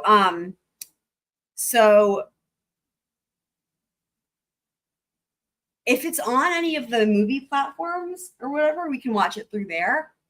And I know a way I can do it with sharing my screen. I did a lot of research to like figure it out. So with the Room, it's all good because I actually have the video file for that. But if we do a watch party of Pirates 1, I don't have that, and I don't have a way to pirate, pun intended, not intended. I don't have a way to pirate it or anything like that. But it might be on one of the things like Netflix or something, or Amazon Prime. I know. Like, that's why with The Room, see, I had 2 copies. I actually still have 2 copies of it on DVD. And then it was like in case I lost one. And then when DVDs were becoming obsolete, that was the very first thing I did. I burned was of a DVD. I burned the DVD, like I burned it onto my computer because I was like, if I can lose everything in life, but I cannot lose this movie. But I still have my 2 hard copies just in case too.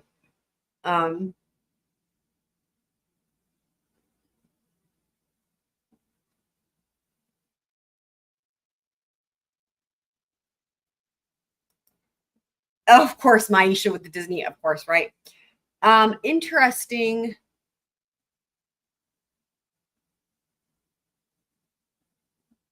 How do they know, though? How do they know if you're sharing a screen? How the hell would they know that, though?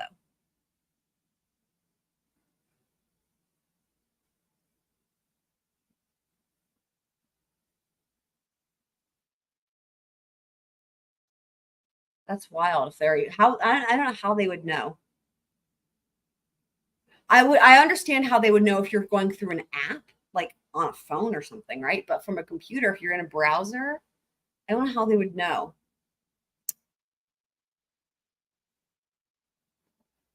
Interesting. The thing that I saw with using Netflix as an example, and it was working with that, but I don't know. Right. Maybe that's what it is. Maybe it's Firefox because I use Firefox.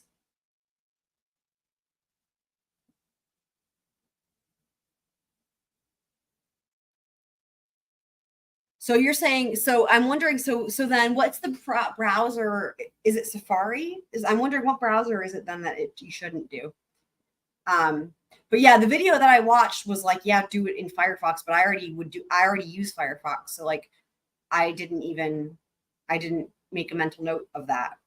I only use Chrome when I'm doing StreamYard because it seems to work better, Chrome. But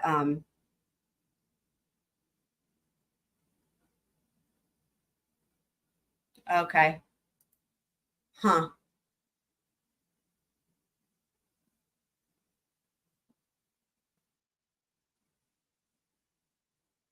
I wonder if it makes a difference too if like you know how like you can have like extensions, what is it called? I feel like DSN would know this better, but like you can have like what's the right way to say it? I wouldn't be surprised if like if you're logged into super like certain websites, if it has the website in the browser like communicating or whatever. But like if you were to just like kind of go onto a brand new one, it would maybe make a difference. I don't know.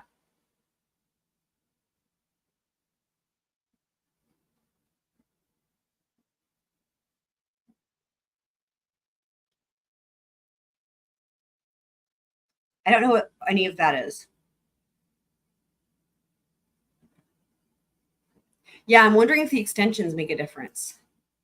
How does it Google Blacks? What do you mean if you're Google searching? I don't understand because Google, you mean Chrome? Are you talking about the browser? I don't know these things.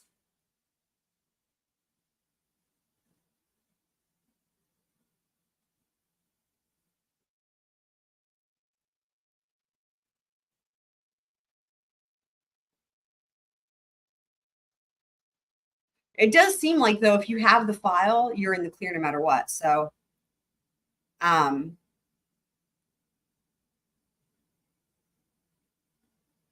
Okay, Chrome, right. What is OBS again? So yeah, so anyway, okay. I'm just going to ask you to give the record evidence of Mr. Depp's lacking empathy that you know of. Yes. Am I allowed to elaborate? Yes, Okay. just a little different than what you said before. Okay. Still in time for Dr. Seagull. So if Oh boy. one does, so I'll make it more direct. So if you're not Oh God. agreeing with what Mr. Depp has to say, you are no longer useful. Okay. Therefore, you don't really care about others for others. You care about others for your benefit. So off and on dismissing Dr. Kipper, for Dr. Kipper setting some boundaries on substance use protocol, substance detox, is an example of lacking empathy and not really caring what other people have to say. Okay. So I actually am familiar with OBS. I didn't know that you meant the same OBS because I don't know what, I'm curious what you do with OBS. That's so funny. I've tried OBS and I hated it.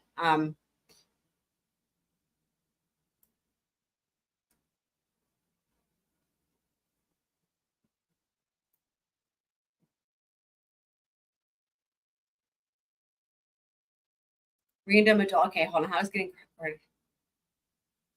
I have no idea, Fender. That's weird. I don't think that should happen. If you pay off your loan payments, it should go up.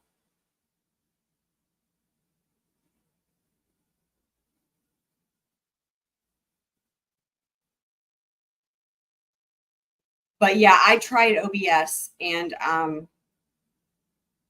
it was just so counterintuitive. And I feel like you couldn't see, God, you couldn't see the icons and shit. I don't know. I made actually a review video on it. I didn't put it on YouTube. I sent it to a friend who was asking me about like if I could talk about the difference between like StreamYard and OBS. So I made like a review video on it and I just was like testing it out and I was just like, oh my God, this is like, I actually mentioned a bunch of things. I'm like, they could fix this, and this. It would already make a big difference. But anyway,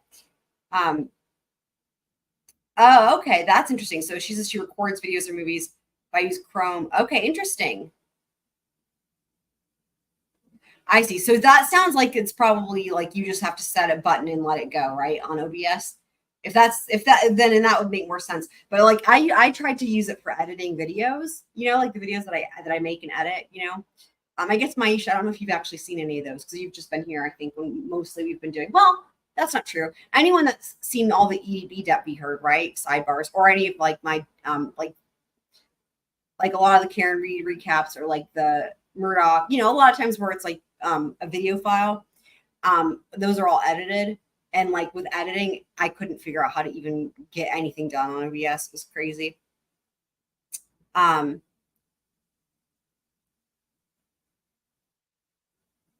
Like I couldn't even, like I was like, the first thing that I would do on my current software is like, the first thing I do is I like make it the right size, right? Like 16:9. So it's full screen, make it the right size. Simple, easy. That's how I start every single thing, every single video that I make, everything that I edit, everything. I start out, I make it the right size.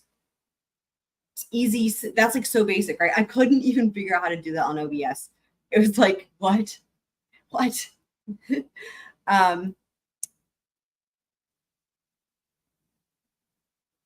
Kitsmits is talking about things with the credit cards and shit. But that's interesting. So that's good to know. So Firefox sounds like is a good one if we're gonna be trying this out. So all right. Another one of the characteristics that you cited was envious. Do you recall that testimony? Yes. What is the record evidence that Mr. Depp exhibits envy? I think jealousy is a good start for that. I think that Ms. her wanting to have a well, they're career different start things with that beyond what she has, and the jealousy parts with Mr. Franco and I think others comment this week. Last week Ms. Burston commented about things about jealousy. So I think it's pretty apparent. Okay. And the next one you listed was fragile self-esteem. Do you recall that? Yeah. And what is the record evidence of Mr. Depp exhibiting that? So fragile self-esteem would be more along the line of a cluster B trait. I should put that in. It's not necessarily the criteria for narcissism, so it's a trait. And basically what that means will be that the combination of poor self-control and rapid mood states is fragile self-esteem, fragile personality. So traits. So it go in the line of cluster B rather than per se narcissistic. All right. Now, we've seen Mr. Depp during this trial doodling and eating candy. What, if any, evidence would that suggest that he has narcissistic traits? Objection, Your Honor. No foundation. I'll sustain the objection. Okay. Now, you were asked about the cluster B, and counsel for Mr. Depp came back and said, are you aware Ms. Heard has been diagnosed with borderline personality disorder or histrionic personality disorder? Now, you reviewed, I think you testified at the beginning, you reviewed the therapy and counseling and medical records for Ms. Heard, correct? Correct. What, if any, evidence was there that Bonnie Jacobs diagnosed Amber Heard with either borderline personality or histrionic personality disorder? Objection, Your Honor. That's fair, Cross. He asked the question. That's fair. Redirect. It's beyond the scope. It's not, Overruled. thank you. So if I can start, Ms. Jacobs demonstrated no type of personality disorder, borderline or otherwise. And on a review of Dr. Curry's records. Objection beyond the scope of the question. It is. I'll ask each of them separately. Oh, And thank you Thunder. also Oh my God, reviewed the medical. I completely fucking forgot about the ticker, honestly. The Gatorade and the mouth and all that sort of went downhill ever since then. I fucking forgot about the ticker. Thank you, Fender. Let me update this, at least for this one. I'm sure it's so these are all behind. I've completely forgot about the fucking ticker. Oh boy. The therapy records for Ms. Heard for Connell Cowan, correct? Yes. What, if any, evidence was there at any time that he diagnosed Amber Heard with borderline personality disorder or histrionic personality disorder? Not only did he not, he referred to Mr. Depp as a narcissist. Okay. Now, you also reviewed all of Don Hughes' records and her testing, correct? Yes. And what, if you reminded me about what, if any, for the banner ticker? any evidence did you find in any of that extensive testing and note-taking that she had found that Amber Heard had borderline personality disorder or histrionic personality disorder? Objection leading. What, if any? Overruled. None. What, if any? Okay. What, if And any? you also What, if reviewed any? Dr. Curry's notes and her testing, correct?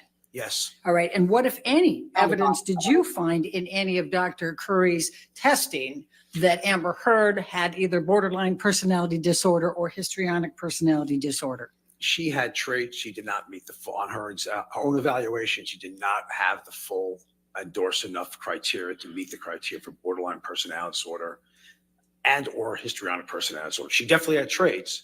She did not have the disorder by going by the strict number of criteria. All right.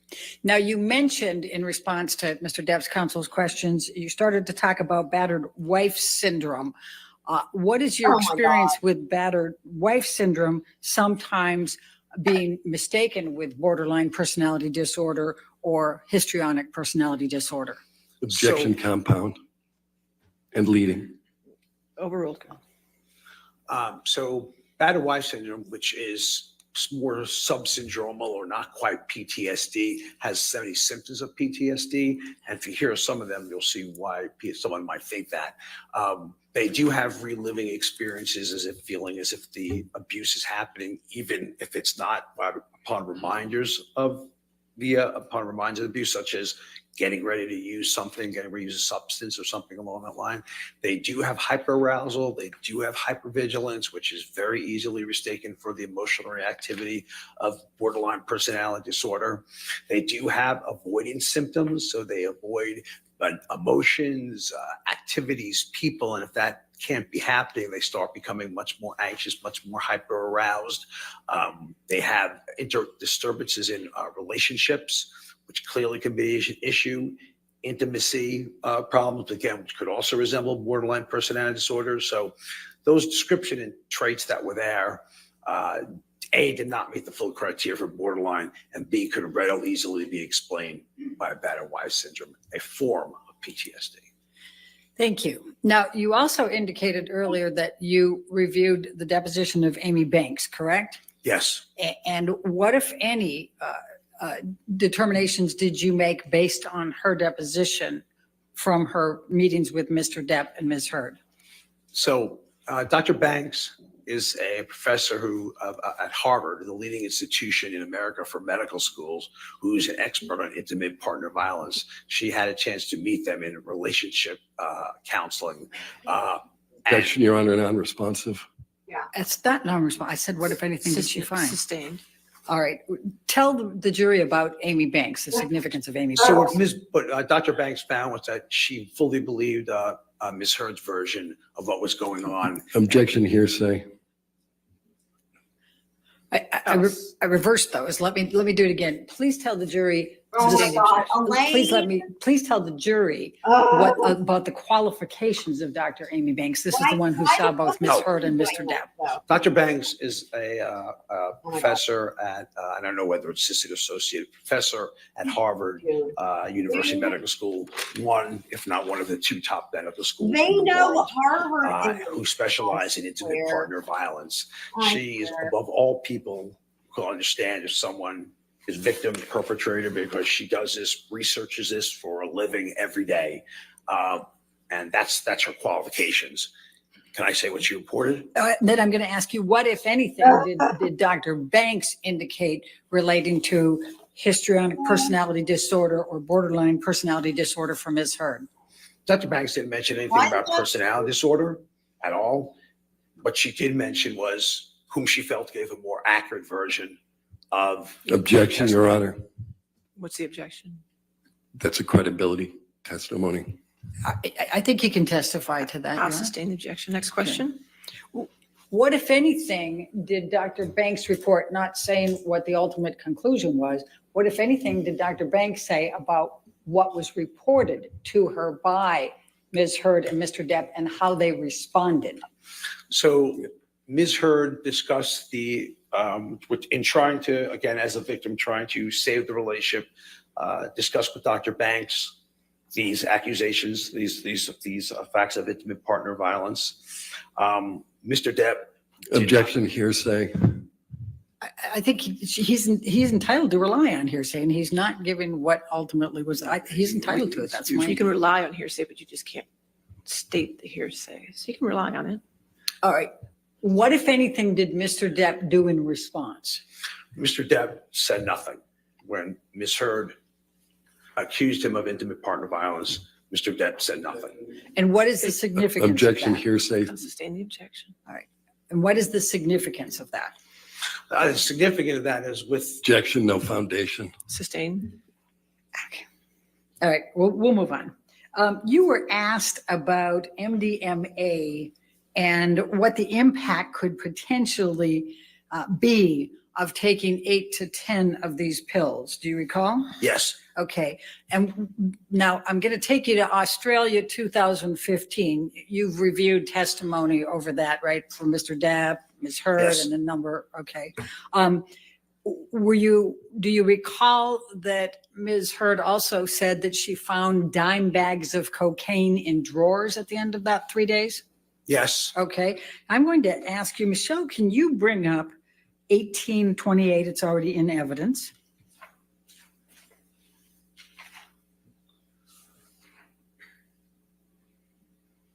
And if we could publish that, okay, we can. Thank you.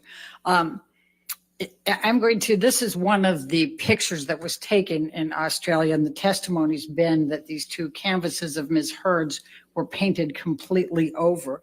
Is that something that could be the impact of having 8 to 10 tablets of MDMA and combining that with cocaine and alcohol? Objection, no foundation. Oh my God. Speculation. The foundation's already been laid, Your Honor. That's I'll sustain the objection. Next question.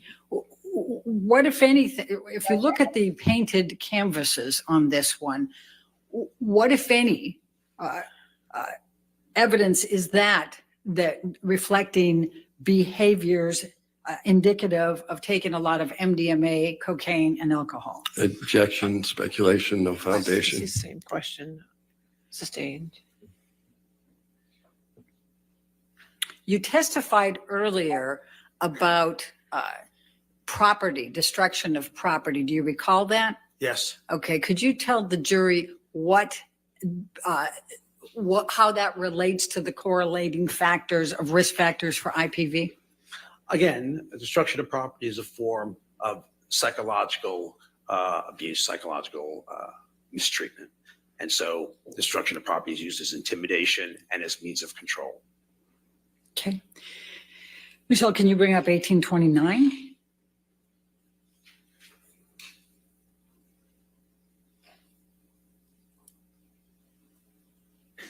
And this has already been admitted. Yes, thank you, Your Honor. And what, if any, evidence does this reflect as correlating behavior to risk factors of IPV? I would say that one, that demonstrates a good deal of violence and psychological abuse. I think it's pretty clear that they're trying to be intimidating. I don't think. Objection, Your Honor. Overruled. Thank you. Please continue. It would be people who would misuse ecstasy without cocaine, are prone to agitation, suspicion, jealousy, violence. What we're seeing there would be very consistent with that presentation. Okay. Thank you. Michelle, can you now bring up 1830, I guess? And that's already been admitted into evidence as well. Your Honor, I'd ask that it be published. And what, if any, evidence does this correlate with behavior indicative of IPV perpetration? Again, this is intimidation, psychological abuse, where you're solely trying to emotionally. Objection, Your Honor. Can we be heard? Okay, if you want to.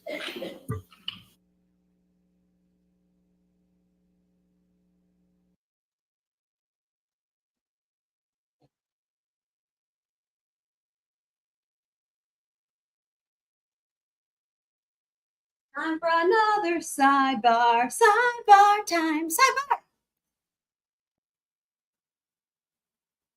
Breakfast for dinner is cool. I totally agree. Lisa Lee's back. Brunch.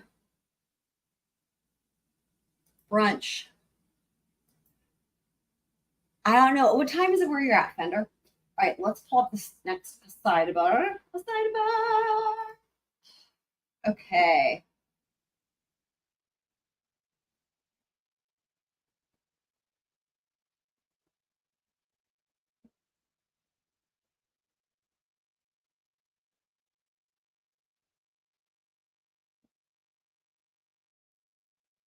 All right, here is Mr. Dennison. It's a form of him saying that this is psychological abuse. This is the exact thing we're going to preclude him from talking about. Ms. Barth, I don't agree, Your Honor. He testified to the risk factors. One of the risk factors. The court, I'm sorry, risk factors. This is not about risk factors. Okay, that's 4 so far, guys. Mr. Dennison, that question I like. I think it's responsive. But the answer after the court, if you can just get him there with the risk factors, you'll be fine. Ms. Barth, thank you. Back to open court. So that was 5 risk factors.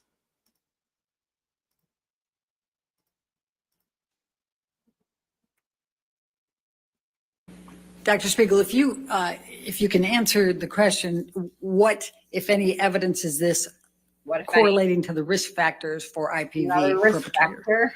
Again, I think the violence comes through. Objection, Your Honor. Violence comes through.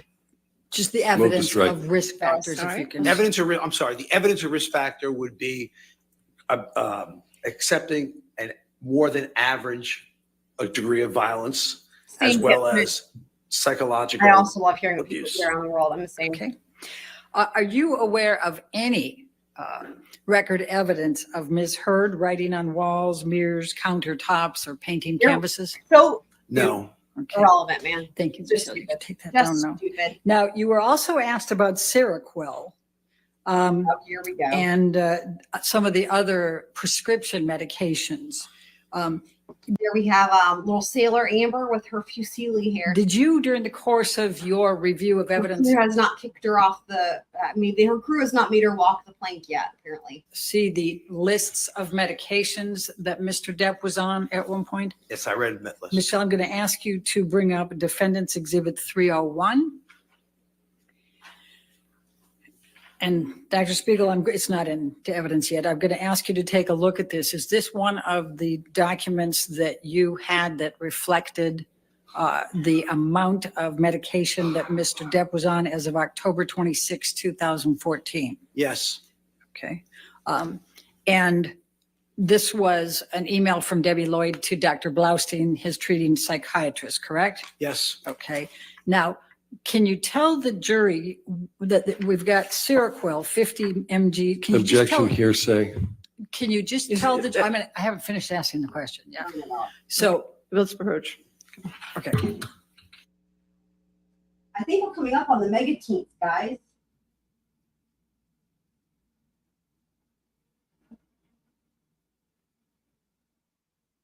Pretty sure we're coming up on the mega teens. Okay. So, and I think Roxy Codine's already happened though. So,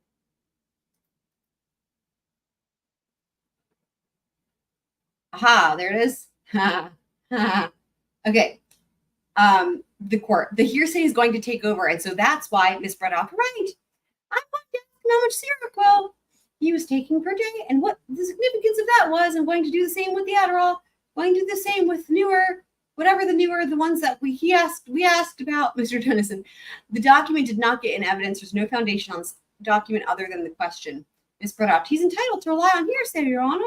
Ms. Braddock, well, he can say how much he was taking and then what the impact of that was. The court, he isn't, sorry, hold on.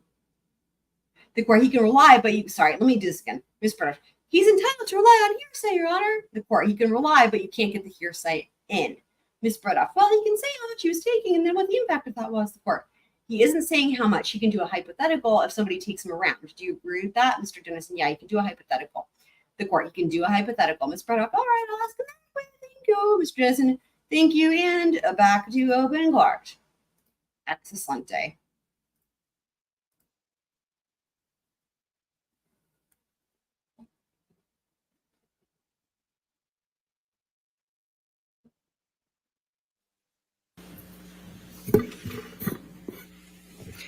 Michelle, could you scroll up just so I can see all of them at the same time? Thank you. So, Dr. Seagull, if someone was taking... You guys, let's hear it again. My favorite, this is probably my favorite moment in the whole trial, really. I love, dude, it's so... Oh my God. Oh my God, we have to watch it. We have to watch it probably several times. I love it so much. I love it so much. At the same time. Oh, there's Chanley Painter. There's DUI guy. I don't see Runkle though. Or Rob. Oh, come on, YouTube. YouTube. Oh, she certainly did. That's why we call him Dr. Seagull. Because it's the best. Here we go. Yay. Yay. Michelle, could you scroll up just so I can see all of them at the same time? Thank you. So, Dr. Seagull, if someone was taking... Again. Same time. Thank you. So, Dr. Seagull, if... There's also the fact that there is a commonality between Dr. Seagull and this. Oh, also.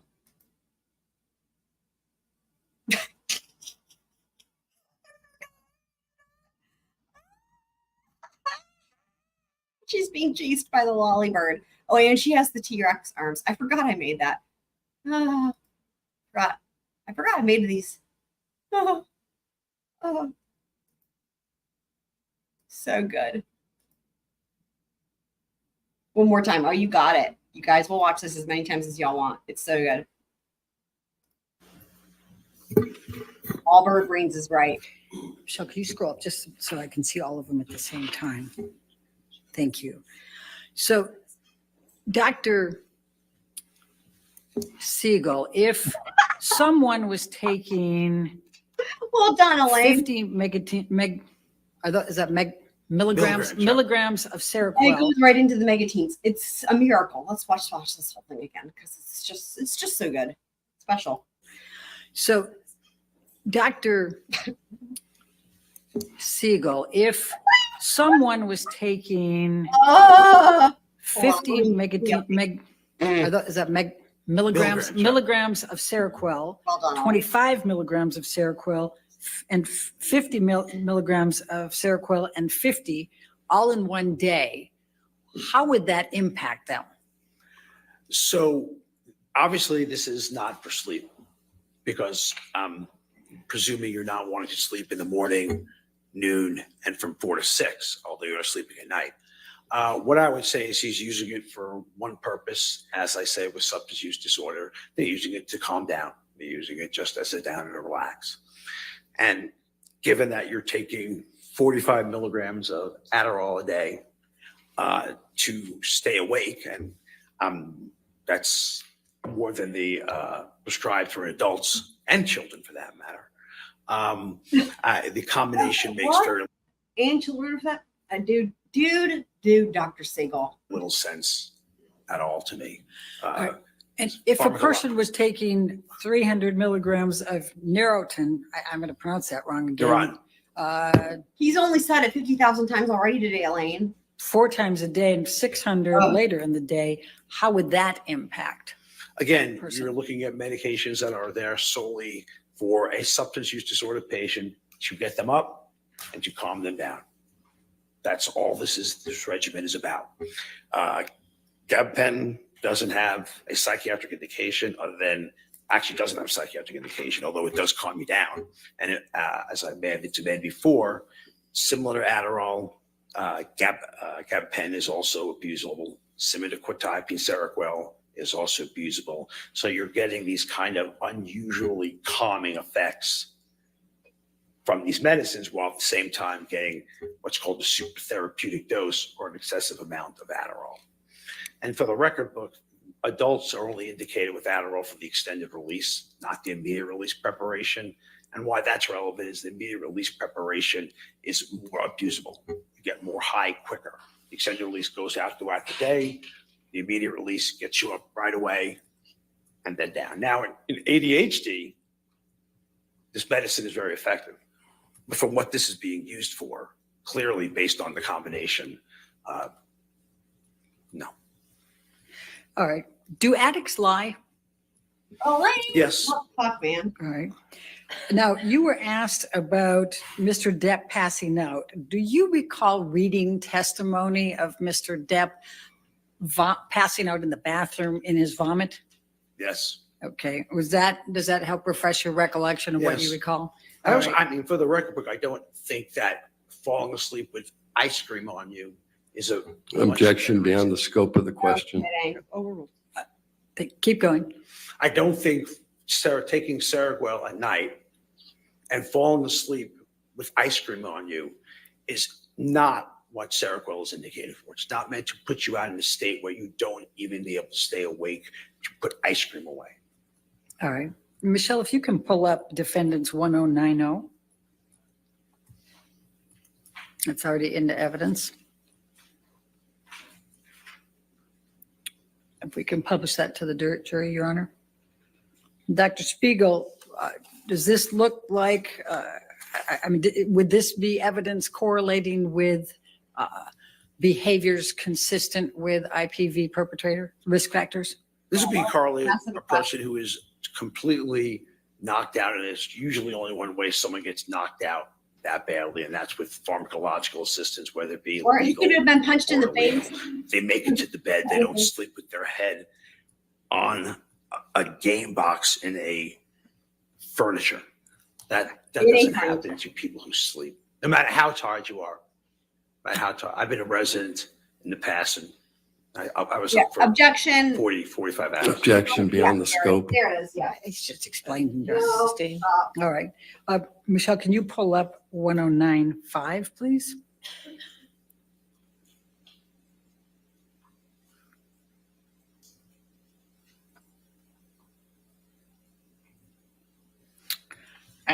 And I'm going to ask you the same question, Dr. Spiegel. What, if anything, does this indicate relating to risk factors for IPV perpetrators? Again, colloquially passed out, and there's very few ways to get like that without pharmacological assistance, Okay. legal or illegal, or illegal. And then let's pull up 1094, please, Michelle. Defense, and that's also been admitted.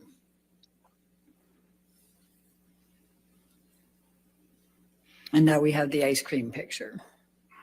And what, if any, indication does this have? Probably could see how I could. Objection, speculation, no foundation. What, if any, correlation, what, if any, evidence does this indicate correlative with the risk factors for IPV perpetrators? Again, this proves one of the major risk factors and precipitating factors for intimate partner violence. Objection, You are a move to strike. All right, sustained. I'll strike it from the record. Next question. We'll just move on. Okay. You were asked about earpieces. Do you recall reviewing Tracy Jacobs and Joel Mandel's depositions? Yes, All right. And do you recall them both testifying that Mr. Depp had someone on salary to feed him his lines? yes, Okay. Now, you've testified that you reviewed a substantial amount of evidence in this case. Did you find any evidence that Amber Heard exhibited conduct or behaviors indicative or consistent with any of the risk factors for perpetrators of IPV? Objection beyond the scope. Sustained. Well, it was suggested with the borderline personality. Sustained. Okay. Uh-huh. But you did find that for Mr. Depp, correct? yes, Okay. And did you find record evidence that Mr. Depp had a substance abuse disorder? severe substance use disorder. All right. Did any of the questions asked by Mr. Depp's counsel change any of your opinions in this case? Nothing there, no, not my opinion has not been swayed in iota. Okay. Do you hold them all still within a reasonable degree of medical and psychiatric probability or certainty? Absolutely, yes. Thank you very much, Dr. Spiegel. All right, thank you. Sir, you can have a seat in the courtroom or you're free to go. Thank you. All right. All right, your next witness, We're done with Dr. My next witness is Catherine Arnold. Catherine Arnold.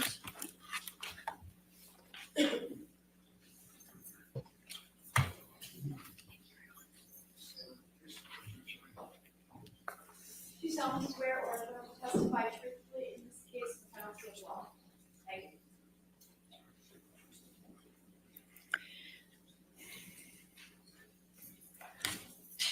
So I believe we already watched. Yeah, we already watched. Okay, Maisha's eating her sanity nuts. Okay, so I know that's why the whole thing is so fucking stupid. Anyway, oh, Blackwitter's back. How's your party going, Blackwitter? Did you tell them that they're not in the right place? They should be here with Squirrel Crew for the real party time.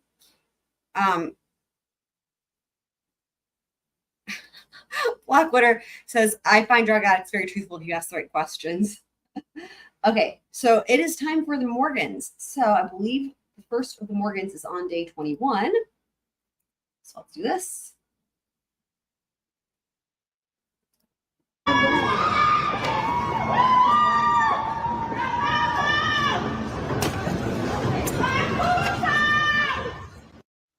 Yep. All right, good morning. All right, it's my understanding that defense is resting, is that correct? Vania. All right, I'm not going to bring the jury out just to take them back in. So when after we finish. Morgan, Morgan Knight is my favorite. I freaking love Morgan. Morgan Knight, if you ever watch this show, I want to be your best friend. Like for real, for real. I love you. I think you're the best results that were being served. We would be best friends. So something and A through 6N going to the next page. Those are the headlines of the searches that you found. correct. And you don't disagree Whether the Get past this, dude.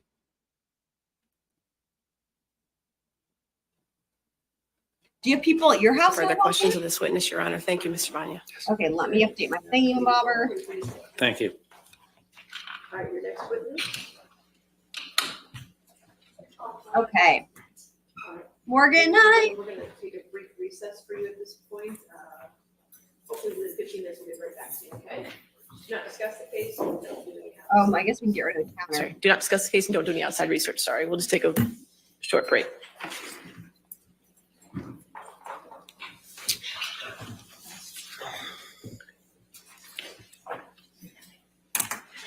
Whoa.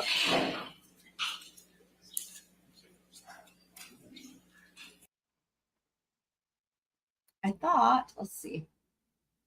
They take a break? It looks like So we're on the same page with Mr. Knight's testimony. Actually, could Mr. Knight go back out? okay, let me back up. All right, so just so that we're on the same page, you can have a seat. Keep standing the whole time. All right, just so we're on the same page with Mr. Knight's testimony. Actually, could Mr. Knight go back out? Hey, tell Blackwater, please tell fucking Andrew I said happy birthday. Please. Go back out now. All right, so we're on the same page with Mr. Knight's testimony. There's a rule on witnesses, however, Mr. Knight's a rebuttal witness. The purpose of excluding witnesses from the courtroom, usually it's a courtroom, is to deprive a later witness of the opportunity to shape testimony to correspond with that of an earlier witness. The issue we have here, obviously, if it was a direct witness in the direct testimony, you had time to do a rule on witnesses, let them know about the rule on witnesses. With a rebuttal witness, it's a little different because they didn't know they were going to be a witness. You didn't know they were going to be a witness. I understand that part.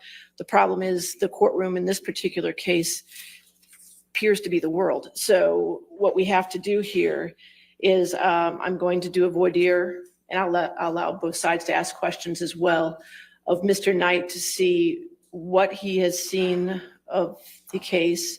And I'm just going to use the factors that the case law. You know what I love? I love that we had a whole talk earlier about the different types of voir dire and how it's really confusing. And now we have a perfect example of voir dire being used completely fucking different.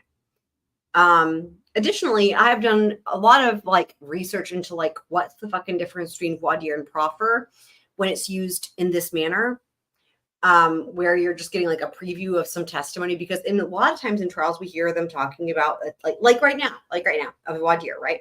But in other times we hear proffer, and I will be on. I've not been able to really find a good differentiation, especially because of voir dire seems like it can mean so many different things, and proffer is more specific. But from what I can tell, the proffer definition seems to overlap with one of the many ways voir dire is used, like the way it's going to be used here. So anyway, Virginia uses, which the factors to consider, because the court does have broad discretion to permit or prohibit a witness to testify in this particular circumstance. So the factors I'm going to consider is if the impropriety was intentional, which we'll find out, the prejudice attached to it. Also, if the excluded witness learned about substantive aspects of the case from an earlier testifying witness, and whether that knowledge had any effect on his or her testimony. So those are the three factors I'm going to look at in weighing this decision. So keep that in mind when you do your voir dire. And it's my understanding that the evidence that Mr. Knight will testify only relates to Hicksville. Is that correct? Okay. All right. Now we can have Mr. Knight. dude, his life story is so interesting too. I freaking love it. I want to be his best friend. All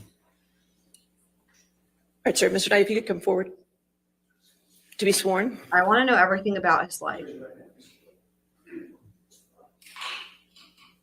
you solemnly swear or are going to testify truthfully in this case in a penalty of law? I do. All right. Sir, if you could just have a seat, please. Yay! Sir, what we're doing is I'm just going to ask you a few questions outside the presence of the jury. Then the attorneys are going to ask you a few questions, okay? Sure. Then I'm going to have you step back outside after that, okay? No problem. All right. What's your full name, sir? Morgan Higby Knight. Okay, you don't have to be that close. All right. All right, how do you spell your last name? N-I-G-H-T. Okay. All right, and sir, before I can allow you to testify, I just want to ask you a few questions. Have you seen any of the trial that's been going on for the past 6 weeks? Approximately 5 weeks ago, a friend of mine texted me that Hicksville was mentioned, and I watched a little clip where Okay. it was mentioned. Which clip did you watch? I believe it was somebody testifying about, I think it was the security guard testifying maybe about Hicksville or Right. I forgot about I that. forget exactly who was testifying, but it was something where Hicksville was mentioned, and Really? it was Wow. about something about a wrist or something like that. All right, and what did you do after that? At some point, did you get in contact with attorneys? So I didn't reach out to them. I didn't really care. The innkeepers that worked. Yeah, I had forgotten Maisha about this. So I'd forgotten about that. I remember now when he said that. Yeah, so we'll hear that. And I have to say, it's like, even though, yes, I understand from like a human level how that seems relevant. Legally, there's no way that would come in. There's just no way. He's, I feel like in a lot of ways they were lucky that they didn't strike his testimony altogether, because I could see how potentially with him saying that and him offering that he had that experience, like it could come across as actually like biased, right? Like his testimony is biased or whatever. Like, for example, it could be, and I guess in a way, Elaine could have actually tried to use this for her advantage. There wasn't much strategy. This was a last minute witness, right? There wasn't a lot of strategy, but like, if you wanted to use strategy, you could be like, well, you could let that come in, right? If you're Elaine, and then you could kind of try to paint it as in like, well, you've had experience with domestic violence in the past. And like, then you could like, go along the lines of finding out like, well, maybe he has PTSD. Because I could see how if somebody has like PTSD and they see something else happening to somebody else that happened to them, let's just take something benign. I gave the example, what was it? Pickles that one time, right? We were talking about it. Let's just say like something benign, like a pickle, right? Or whatever. And how, but if somebody has some sort of specific experience with a pickle, their association with it could be XYZ.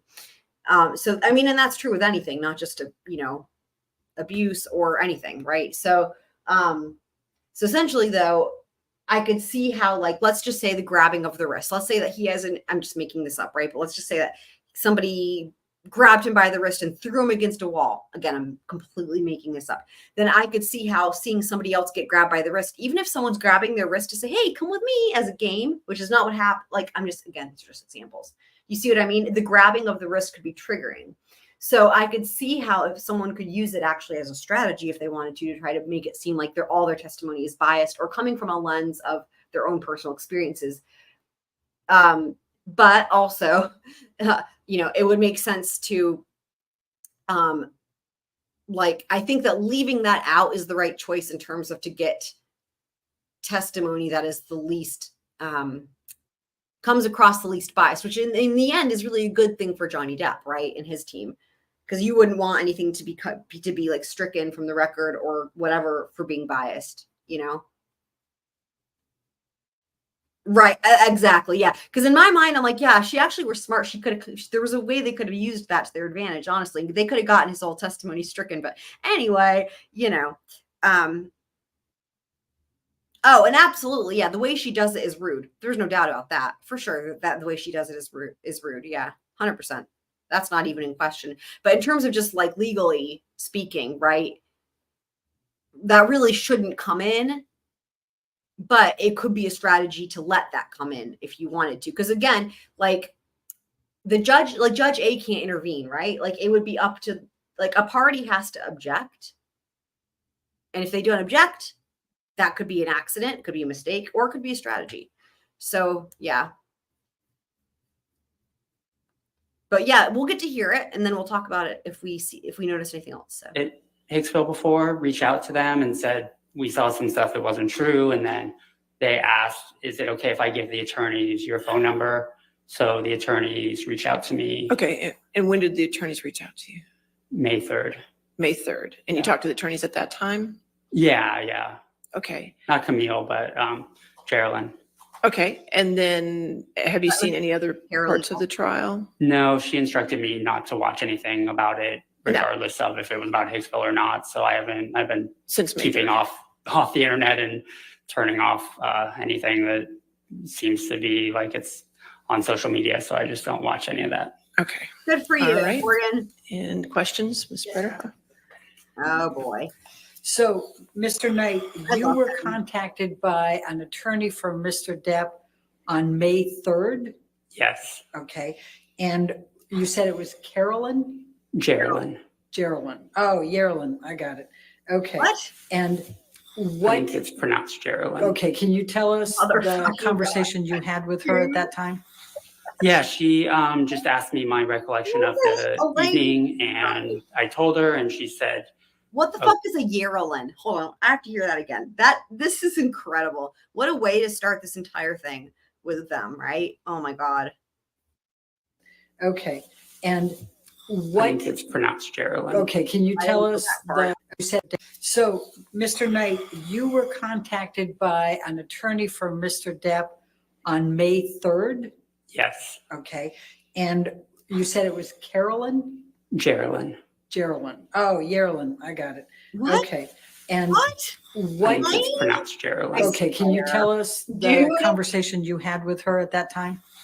Yeah, she just asked me my recollection of the evening, and I told her, and she said, okay, would you mind testifying? And I said, sure. And she said, okay, well then we're not sure if we're going to call you or not, but just in case, please don't watch anything having to do with the case. And I said, I will do. Now, how is it that, to your best knowledge, how is it that Geraldine was able to get hold of you? How did she know that you knew something? So, like I said, two of my innkeepers, my innkeeper and my manager, had reached out to her team, I think through email. And one of them texted me and said, hey, do you mind if we give Geraldine your phone number? Now, you also communicated on Twitter, did you not, about this case? Oh boy. Yeah, 2 weeks prior to Geraldine reaching out to me, someone had made a comment about something that happened by the fire pit, and I said, that's not my recollection. I didn't see, that's not what I saw. So who was it that made a comment about something that happened at the fire pit? So once I was told about the fact that Hicksville was mentioned, I went and did a Twitter search of Hicksville trailer. So it was, I don't know who it was, but I was just like, what are they saying about Hicksville? And so that was why I did a search, just to see, because it was weird and fascinating, because the night to me wasn't that remarkable in the context of all the different experiences I've had at the trailer palace. So explain to me, please, what you mean by you did a trailer search. So if you go to Twitter and you put in keywords and do a search, all the tweets regarding that subject come up, or anything with those keywords in it. So that is how I found the tweet that I replied to. Okay. And how many tweets did you find that mentioned Hicksville when you did that trailer search? Probably like 5 or 6. I only replied to one of them. Okay. And what do you recall those tweets saying about Hicksville? The one that I replied to said that there was some incident by the fire pit, and Johnny was yelling at Amber, and I replied that I didn't see that. I was there all night, and I was working that night, so I didn't see anything like that. So your best recollection on that one was that somebody said somebody was testifying that Johnny was yelling at Amber? Yeah, and I believe grabbed her or something along those lines. Do you recall who said Johnny was yelling at Amber and grabbed her? I have no idea. It was a stranger, so I didn't really pay attention to who was writing it. All right, and you said that you responded to it. How did you respond to it? I said that's not what happened. I was there all night. Wow. Yeah, It's so incredible. basically. I'm paraphrasing. It was Yeah. Did few you months say anything about what you thought happened? I just said that didn't happen. I didn't say what. I mean, I believe I said maybe something along the lines of, from what I saw, Amber was the one acting jealous, not Johnny. And you said this to one of the tweets. Yes, Do you recall whether that was the Umbrella Man? I don't recall this ridiculous name though. Okay, so tell me about the other 5 tweets that you recall seeing when you ran your trailer search. I think they were similar in nature, but I don't specifically remember the details of them. That was pretty much the only one I remembered, and that's the only one I replied to. Do you remember anything about the other 5 and what was said? No. When you Oh, said that somebody guys, told you about a hang on, security hold guard, on. what was your understanding of what the security? All right, new outfit. We haven't commented on this one yet. This go round. Huh. Interesting today. Okay. Again, she really does still match the courtroom, guys. It's still in that color palette, right? The beige, black, tan. So the collar definitely stands out. What do you guys think? For sure, Maisha. She says Umbrella Guy and Dr. Curry live rent free in Elaine's mind. I like Rottenborn's tie though. That's cool. Looks almost like holographic. I know, right? I don't know, Fender. It's wild, isn't it? Yeah. So what do you guys think of her? It's like, you know what it reminds me of a bit? Is like dudes, like British. Okay, hold on. Let me think. Like the fancy British hunting dudes from like the 1800s in like hunting. Let me see if I can find an example of what I'm thinking of here. Hold on. Let me do a search. Hold on.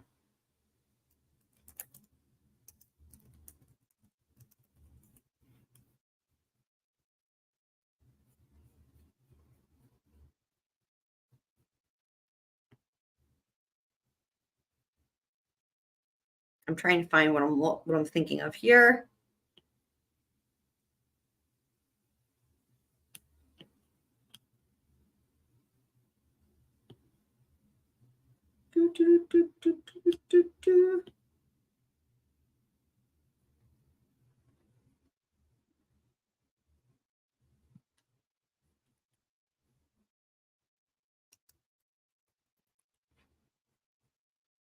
Aha, okay. I think I'm getting aha, yes.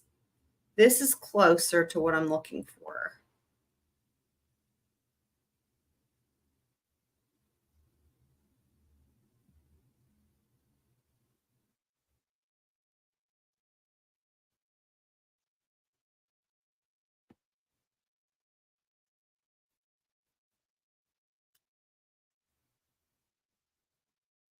Okay, hold on. I'm almost there. I've almost got something here. Because it's always really important that we correctly place what Amber's character looks like each day. It's definitely a priority. Here we go. Here we go.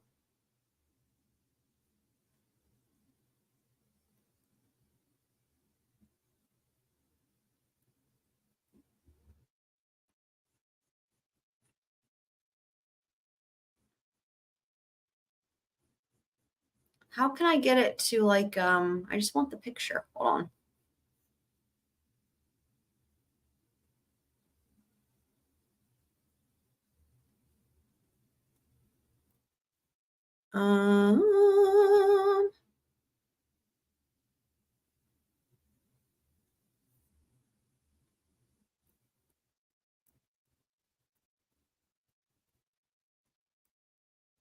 Here we go. Okay, here we go. Let me share this with you guys. Hold on. Okay. Like this situation, like I did a Google search, fancy hunting outfit, tweed. Like this shit, or this shit, or this shit, or this. Look, here, this shit. You guys feel me? That's what her outfit reminds me of. What do you guys think? What do you guys think about that? Petticoat. Petticoat. What is I forget what petticoat is. Hold on. I think it's an undergarment, isn't it? Yeah, it's an undergarment. It's like a skirt-like undergarment. Right. I know it was popular in like the 1700s and shit.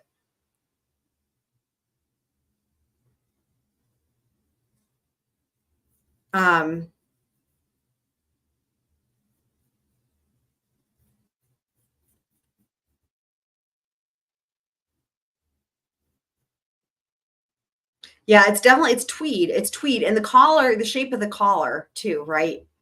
It's very severe. It's very manly. Like it's a very manly look she's got going on. You know what I mean?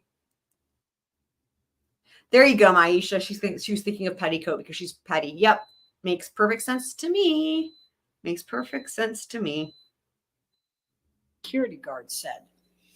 I got a text that somebody in the trial had said that they were talking about Trailer Palace during the trial.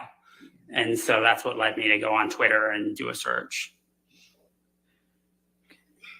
And did you have any communications with the two innkeepers about what you knew or what you thought?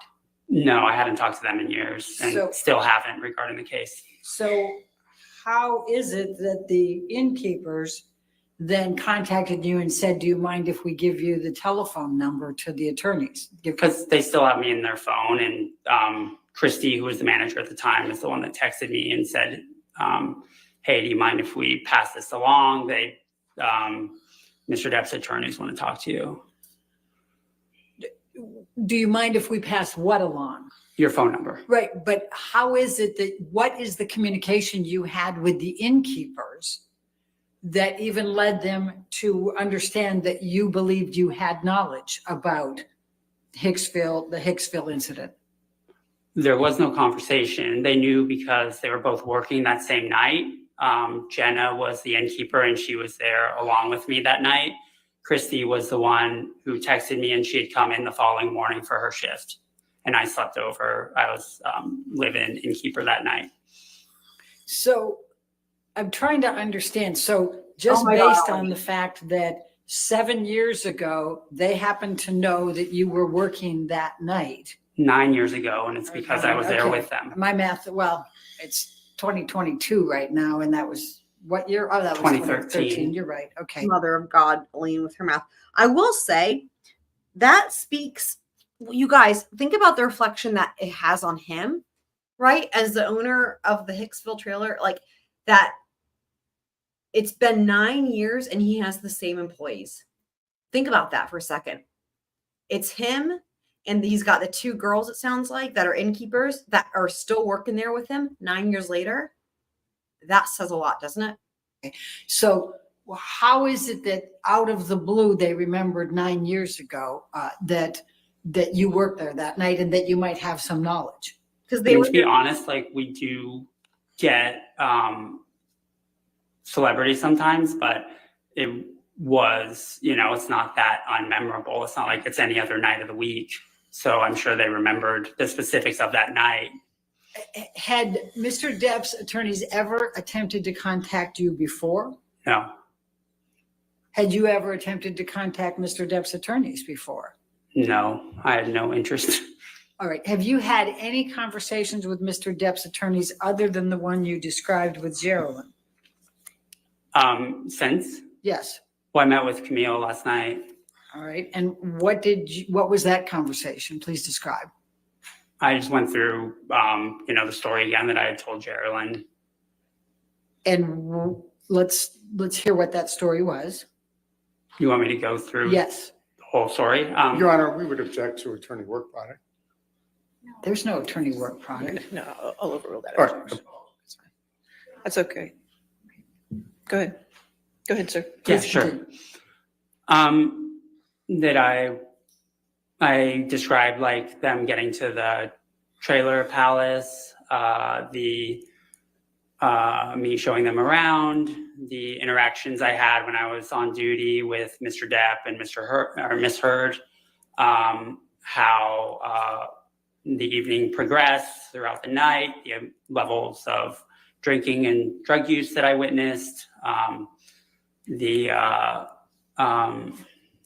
what the state of the damaged trailer the next morning, and basically just, the details that I had only, spent total 45 minutes to an hour with Mr. Depp and Miss Heard throughout the entire course of the night. So it was my recollection of those events during that time.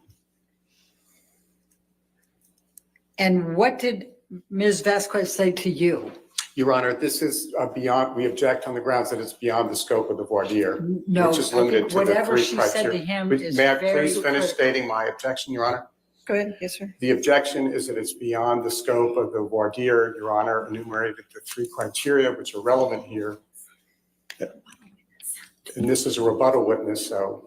Your Honor, whatever Ms. Vasquez shared with him is going to be very important here because they knew by this time he was going to be a witness. So. That was what- last night. So how Right. does that fit into one of the three factors of deciding whether or not he's going to testify? Well, one of the three factors, Your Honor, may I approach so that the witness doesn't hear? Okay, that's fine.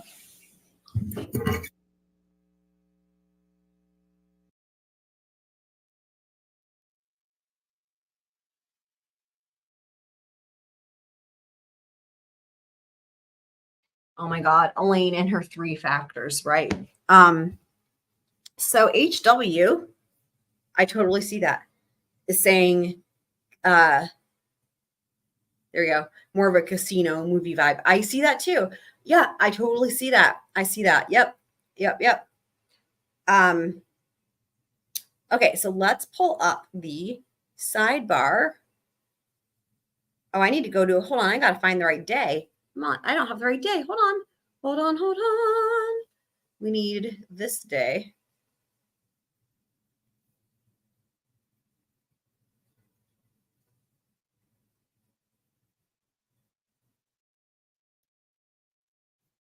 You find it?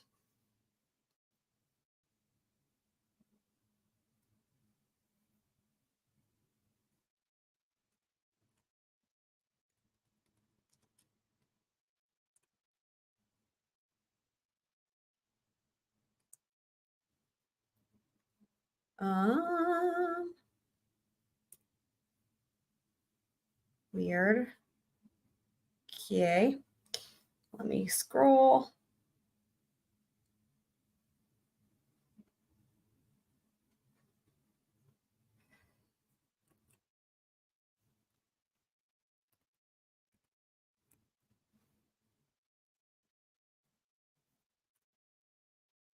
Okay, I don't know why it's not letting me find it. Okay, let me zoom in.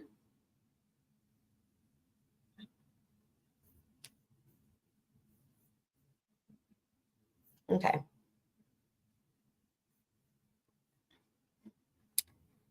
So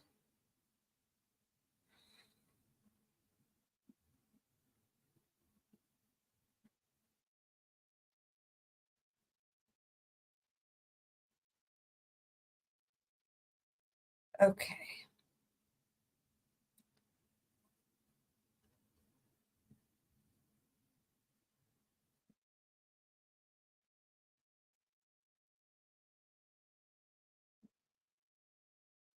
Dr. Kohberger. Mr. Spindler.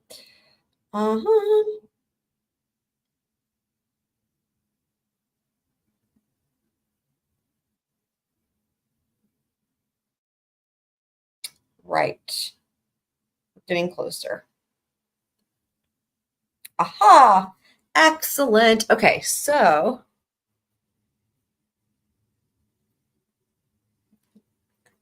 wonderful. All right, we're almost there, guys.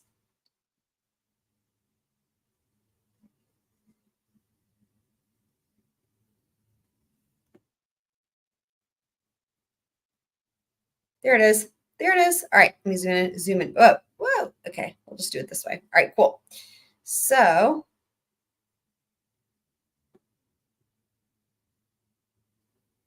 Brady asked about leaving his water. Okay.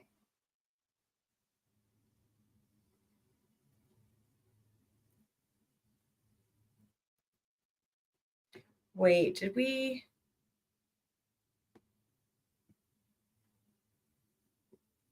Wait, no. Sorry, that's not the right one. There's another one. Okay. Here it is. Okay. So one of the three factors. Here it is. All right, cool. We got it.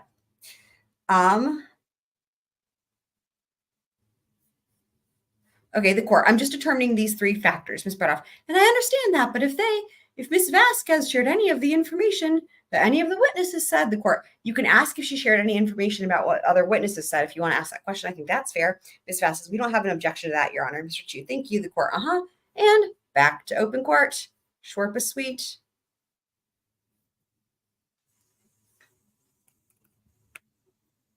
There we are. Mr. Knight, did Yes. Ms. Vasquez provide you with any information that anyone had testified to or said at any point? No, she didn't talk about anything except for asking me my experience and just getting a clear understanding of what my experience was. She didn't mention anything outside of the scope of what I saw and just asked me for the facts and told me, just tell the truth and let me know, Do you know what any of the witnesses said in this trial? About, outside of what I described earlier with a friend of mine texting that someone was talking about Trailer Palace, I do not. Do you know whether any of the witnesses testified about any jealousy? Other than the tweet that I replied to, no. All right. Thank you. Your Honor, may we approach? All right. Well, do you have any questions? All right, sir, if you could have a seat back outside the courtroom. Sure. Thank you. Can I leave my water? Yes, you can leave your water.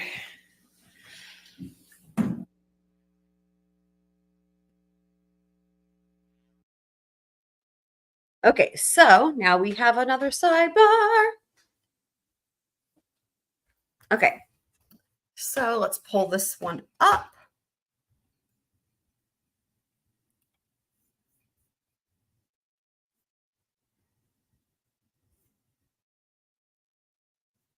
Oops, wrong tab. This one. Okay, here we go. Okay, so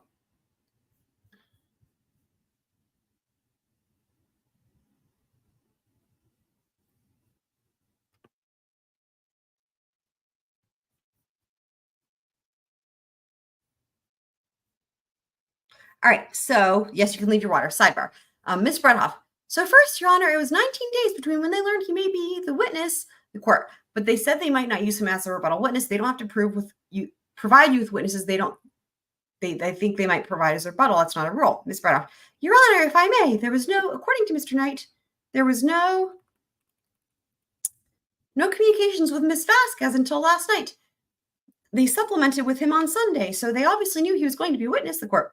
On Sunday, they knew he was going to be a rebuttal witness. Ms. Bredoff, right, but if they didn't talk to him until last night, if they didn't know he was going to be a rebuttal witness back when they talked to him on May 3rd, then the fact that they talked to him last night would have been after they already identified him. The court, right, they can identify him as a rebuttal witness and then speak with him before he testifies.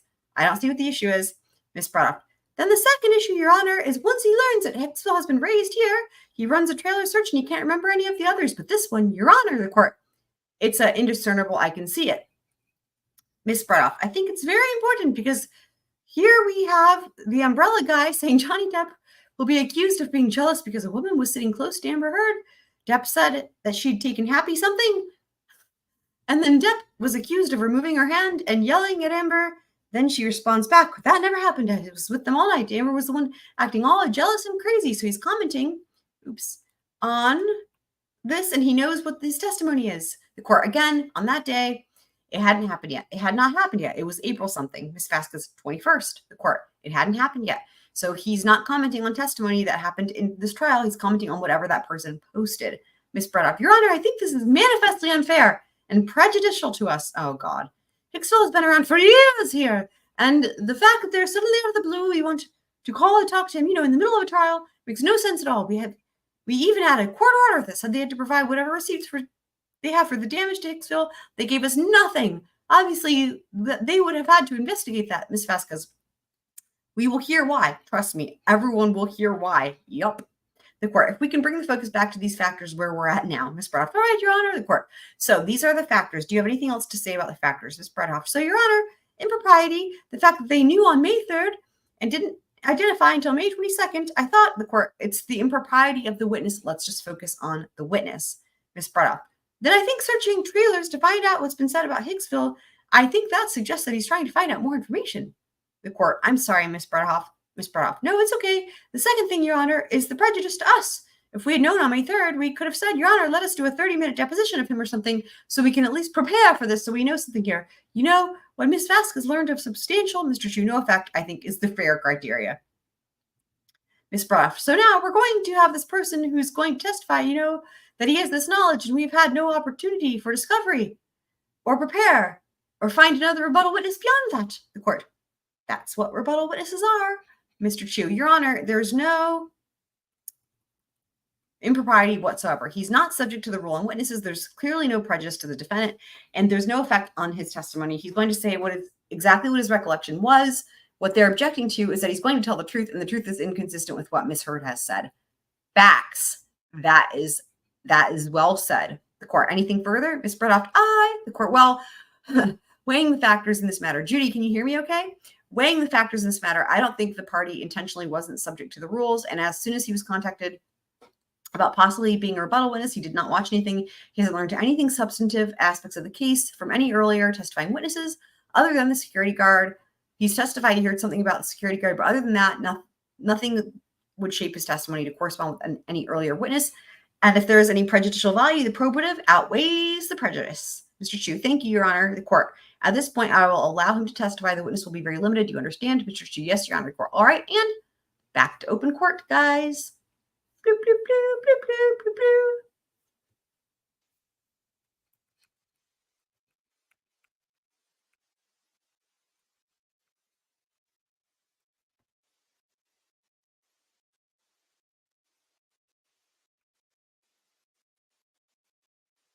If we could get Mr. Knight. Here we go. Perfect. All right. So based on weighing the factors, I'm going to allow Mr. Knight to testify. If we could get Mr. Knight back in. I doubt it, Lisa. I mean, she might be expensive, but I knew you were going to do a sidebar. I would have made him leave. I never know.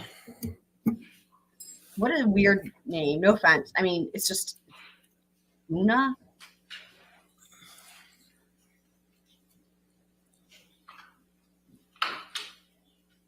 All right, so if you could just stay there while we get the jury, okay? Right. All right, are we ready for the jury? Right.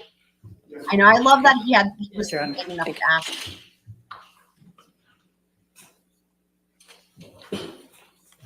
Yeah. We're going to swear him in again in front of the jury, okay?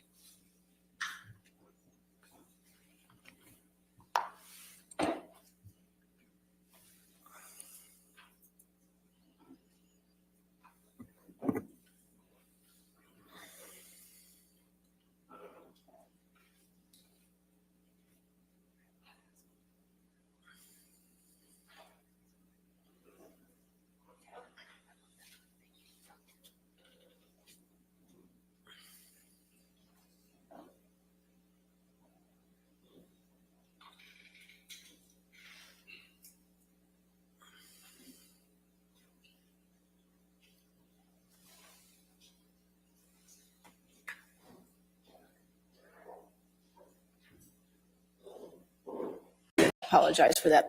You're going to notice as we get closer to the end of the testimony, you're probably going to have some more interruptions, and I apologize for that, but there's just some matters we have to take up outside your presence, okay? All right, thank you. All right, your next witness. All right, Mr. Knight, if you could come forward to be sworn. Do you solemnly swear or affirm to testify truthfully in this case under penalty of law? Sir, if you could have a seat.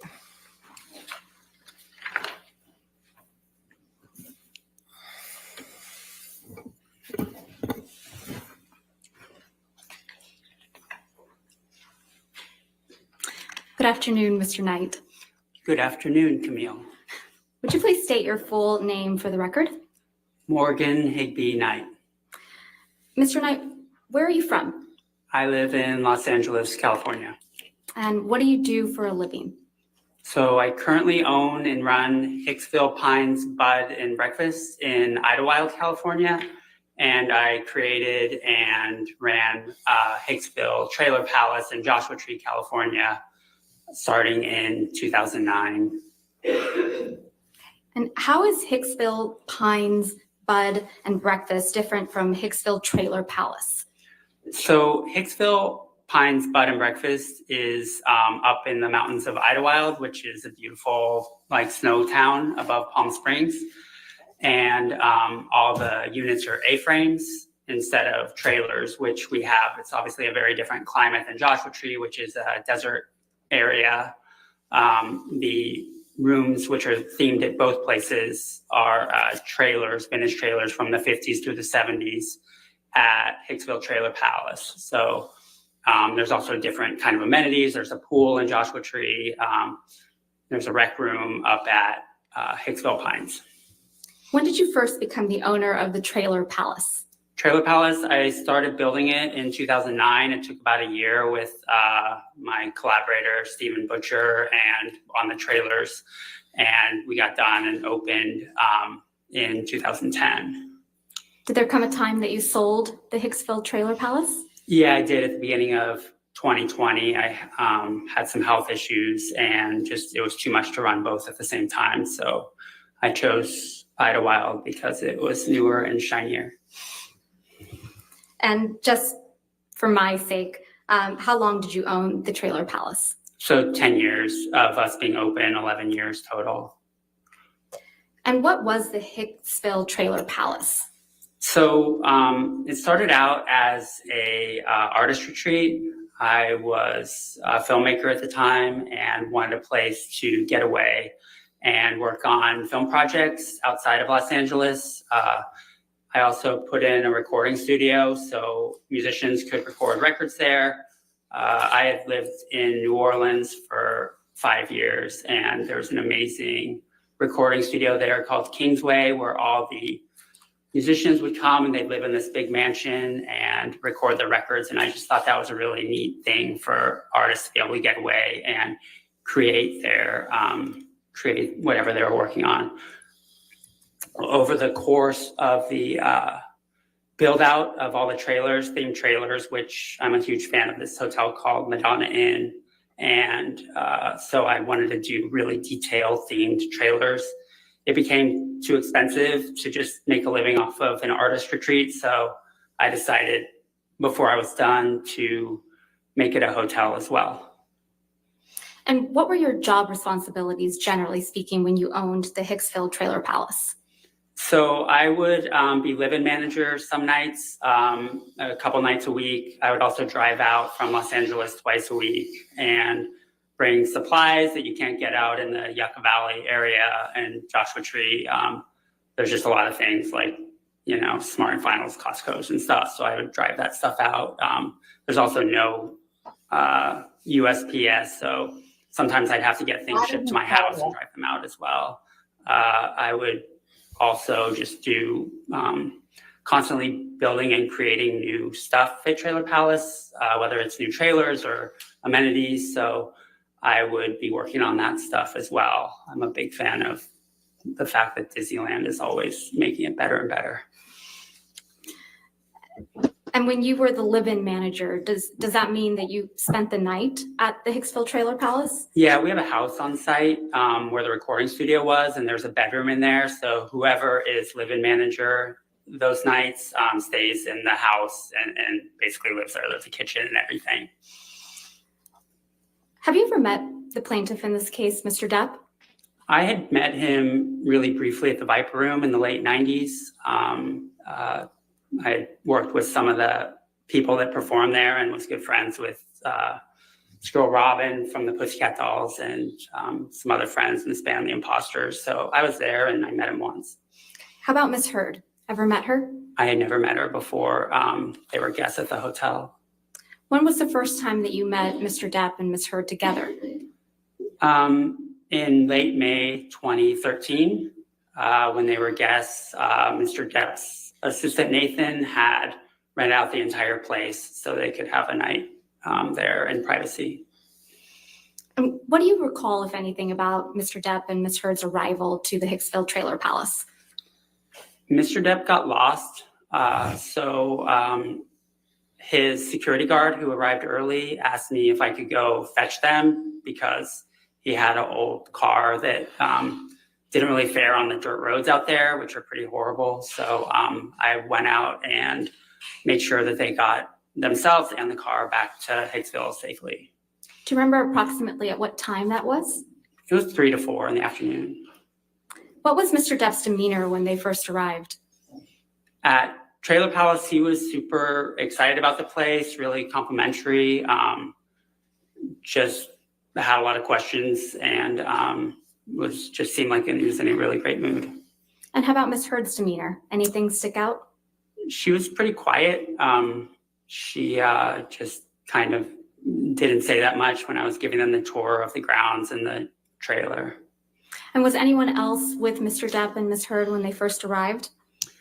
There's people that are arriving throughout the afternoon. So there was, I think 10 to 12 people total ended up staying. The security guard had gotten there earlier and just to check out the place. But yeah.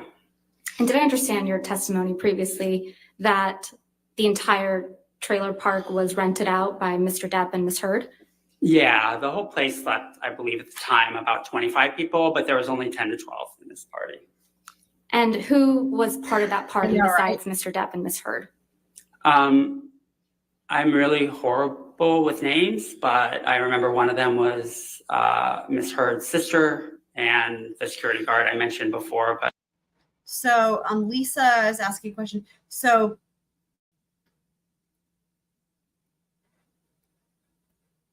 So they're not Johnny's longtime attorneys, to my knowledge. I think they, they hired him, or sorry, he hired them specifically just for this. They're not like for example, the attorneys that he would have on retainer would be attorneys for things like probably like contracts, right? Like I think we actually hear from some of those during the trial. Not to mention they are local to the area. And so he wouldn't have even known until they had established a venue for this trial where to start kind of looking for attorneys. So since the UK trial, right? That makes sense. You should answer that. I see. Yeah, since the UK trial, that makes sense. Yeah. But that it's not like they've been his attorneys for, throughout his career or anything like that. And I mean, would they have taken Amber as a client? Maybe,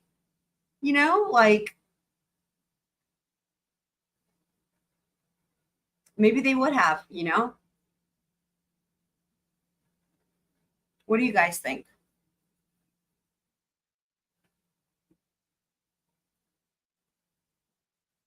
I mean, it's not like her case could have been different with good attorneys. You know what I mean? Like there's ways they could have spun it. Now, of course, would that have been the right thing for justice? Maybe not. But in terms of for the case, like there's probably ways that good attorneys could have gotten a better outcome for her, I would think. But I honestly forgot his name too. What happened when Mr. Depp and Ms. Heard first came onto the property? So I gave them a tour of, we give all guests a tour of their specific trailer and the grounds, and show them around the, when someone rents the whole place, they get another trailer called the bar trailer, which is basically a place to set up their alcohol and stuff. And some people in the group were just putting their beverages in that area. And where were you when Mr. Depp and Ms. Heard, did there come a time when Mr. Depp and Ms. Heard went to the bar trailer? I didn't notice most of the time that my interactions with them, everything's kind of centrally located. So there's a fire pit, bar trailer, and picnic tables all right in the same area. So they were generally around that area the entire evening that I saw them. And what did you observe of Mr. Depp and Ms. Heard as the evening progressed? So Mr. Depp was just super curious and really nice. He was also really interested in my innkeeper because she was a musician, so they would talk about music a lot. At one point, the innkeeper who lived at the next door property went home and grabbed her guitar, and they had sung a song or two around the campfire in the early evening. There was another instance where Mr. Depp, the innkeeper, her name is Jenna, and myself were talking about books and music, and Ms. Heard came over and kind of interjected.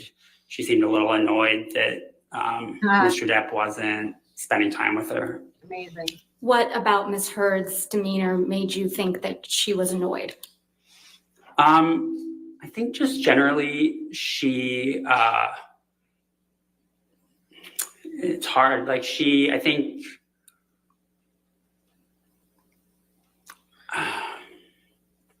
I don't know. It was just like a gut reaction. Like I can't describe it, but you know.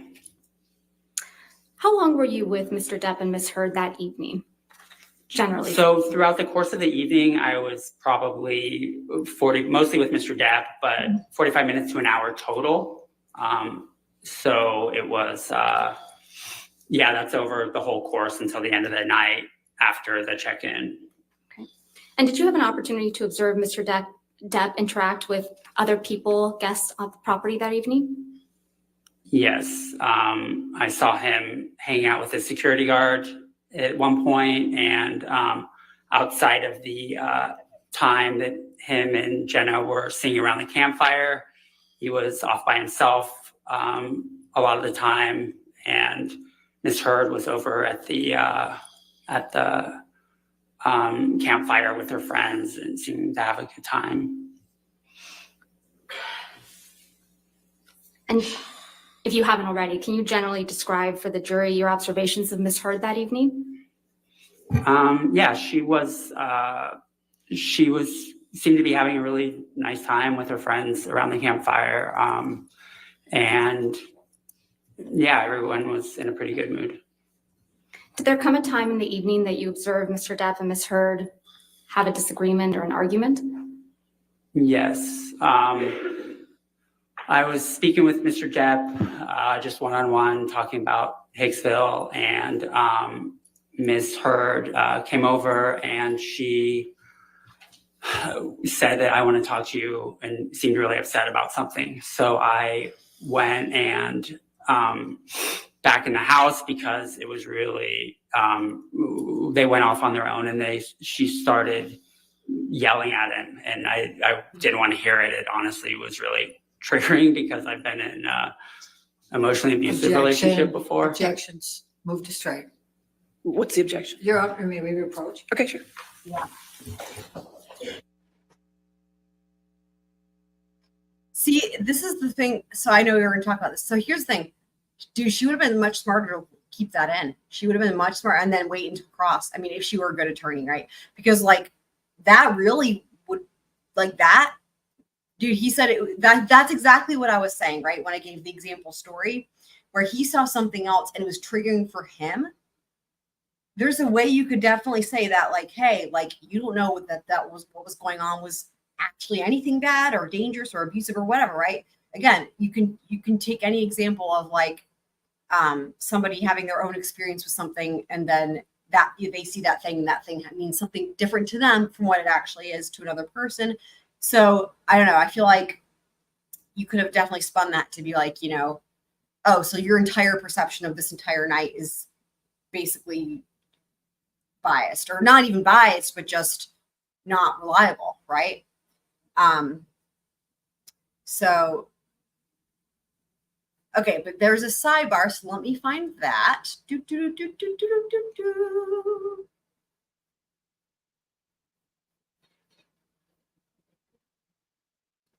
Okay.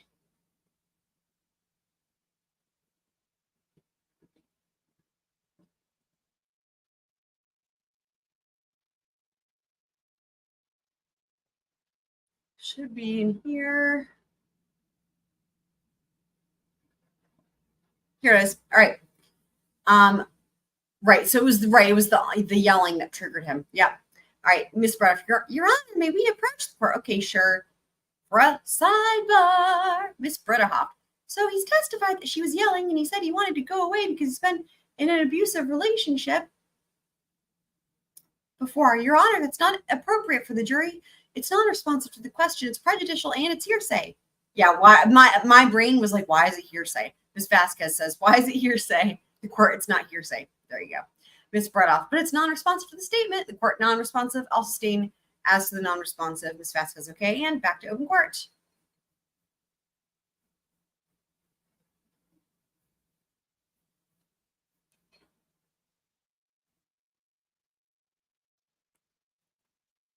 When you saw Mr. Depp.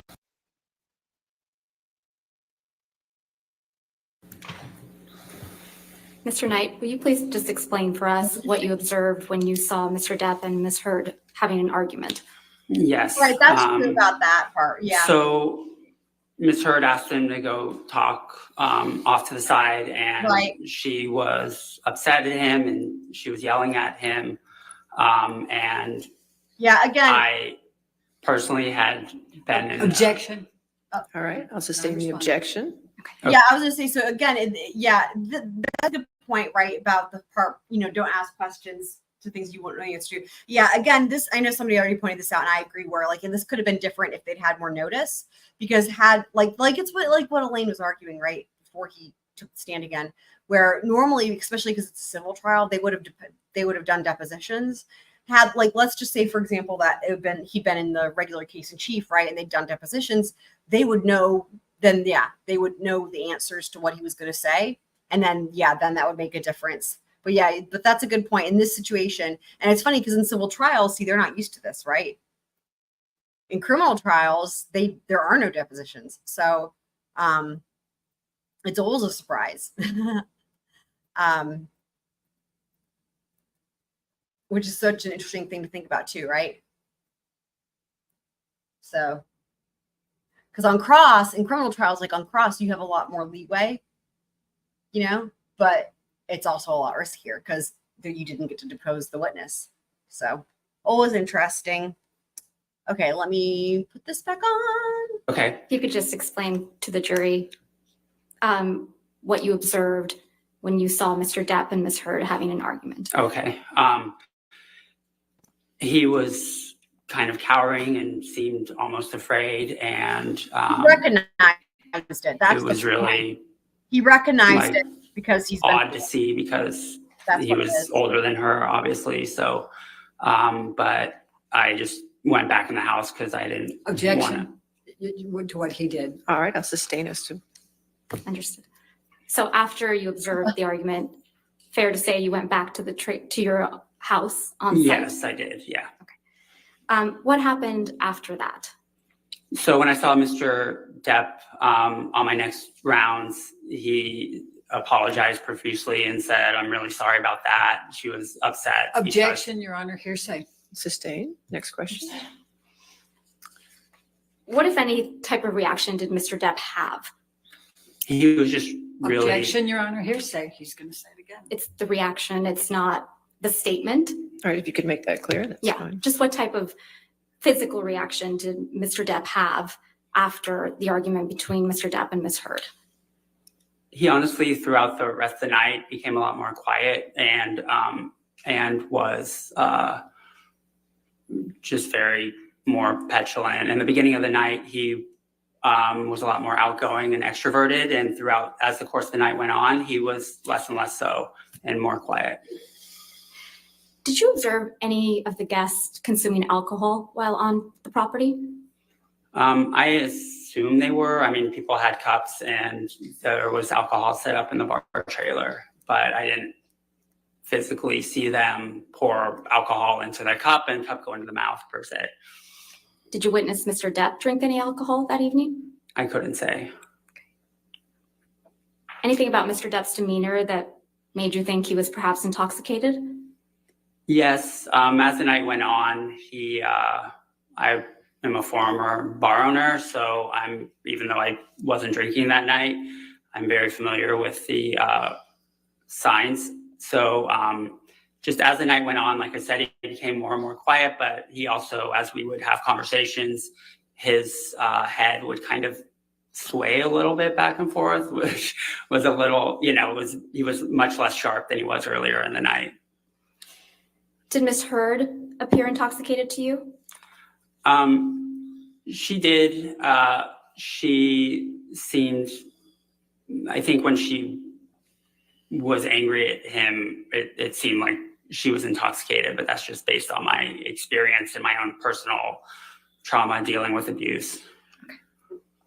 Objection, Your Honor, move to strike. All right, I'll sustain the objection. We'll strike it from the record. Please disregard that testimony. Did you observe anyone do or take drugs? I did not. Did you witness Mr. Depp and Miss Heard interact other than the argument that you previously described for the jury? At the end of the night, I heard a commotion. I was inside the house and came out. I couldn't tell what was going on. And Mr. Depp and Miss Heard were having a discussion about I'm not sure what, but then they went to their trailer. At that point, a lot of people had already gone to bed. So it just kind of petered out. Everyone went to bed, including myself, and I didn't hear anything else the rest of the night. What time did the evening come to an end? I'd say it was almost around 3 a.m. Did you ever see Mr. Depp grab anyone? Objection, leading. Sustained. Did you ever see Mr. Depp become physical with anyone? Objection, leading. Sustained. Next question. Did you ever witness Mr. Depp get angry that evening? Objection, leading. Sustained. What, if anything, happened the next morning? The next morning, we have checkout at noon at the time before COVID. And so around 11 o'clock, one of my innkeepers let me know that there was some damage. Objection, hearsay. Did something happen that caused you to go to Mr. Depp and Miss Heard's trailer? Yes, I was informed that. Objection, hearsay. It's not being offered for the truth, Your Honor. I mean, may we approach on this one Okay, topic? sure. Thank you. Y'all, the way Elaine does those objections is so fucking funny. Can you guys tell she's like so proud of herself? She's like, objection, hearsay. Because it's like, you guys, she actually be right on an objection. She never gets it right, and she knows like she's gonna get that one right. It's so funny the way she does it is like so fucking funny to me. Oh my god. Okay. So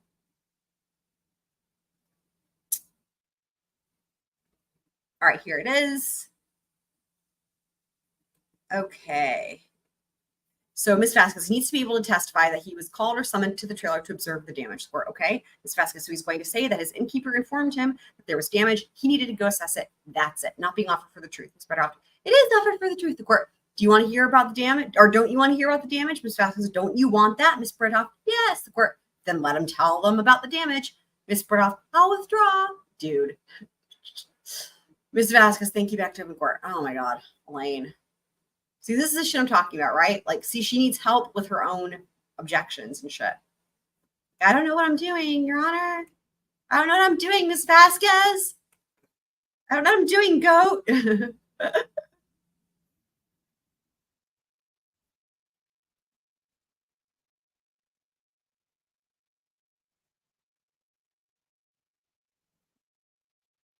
Oh, oops, sorry. I need to share it. Hold on. Sorry, guys. Here, let me back that up. What, if anything, happened the next morning, Mr. Knight? The innkeepers let me know that there was some damage in one of the trailers, and it happened to be Mr. Depp and Ms. Heard's trailer. So I wanted to inspect the trailer because I was extremely worried.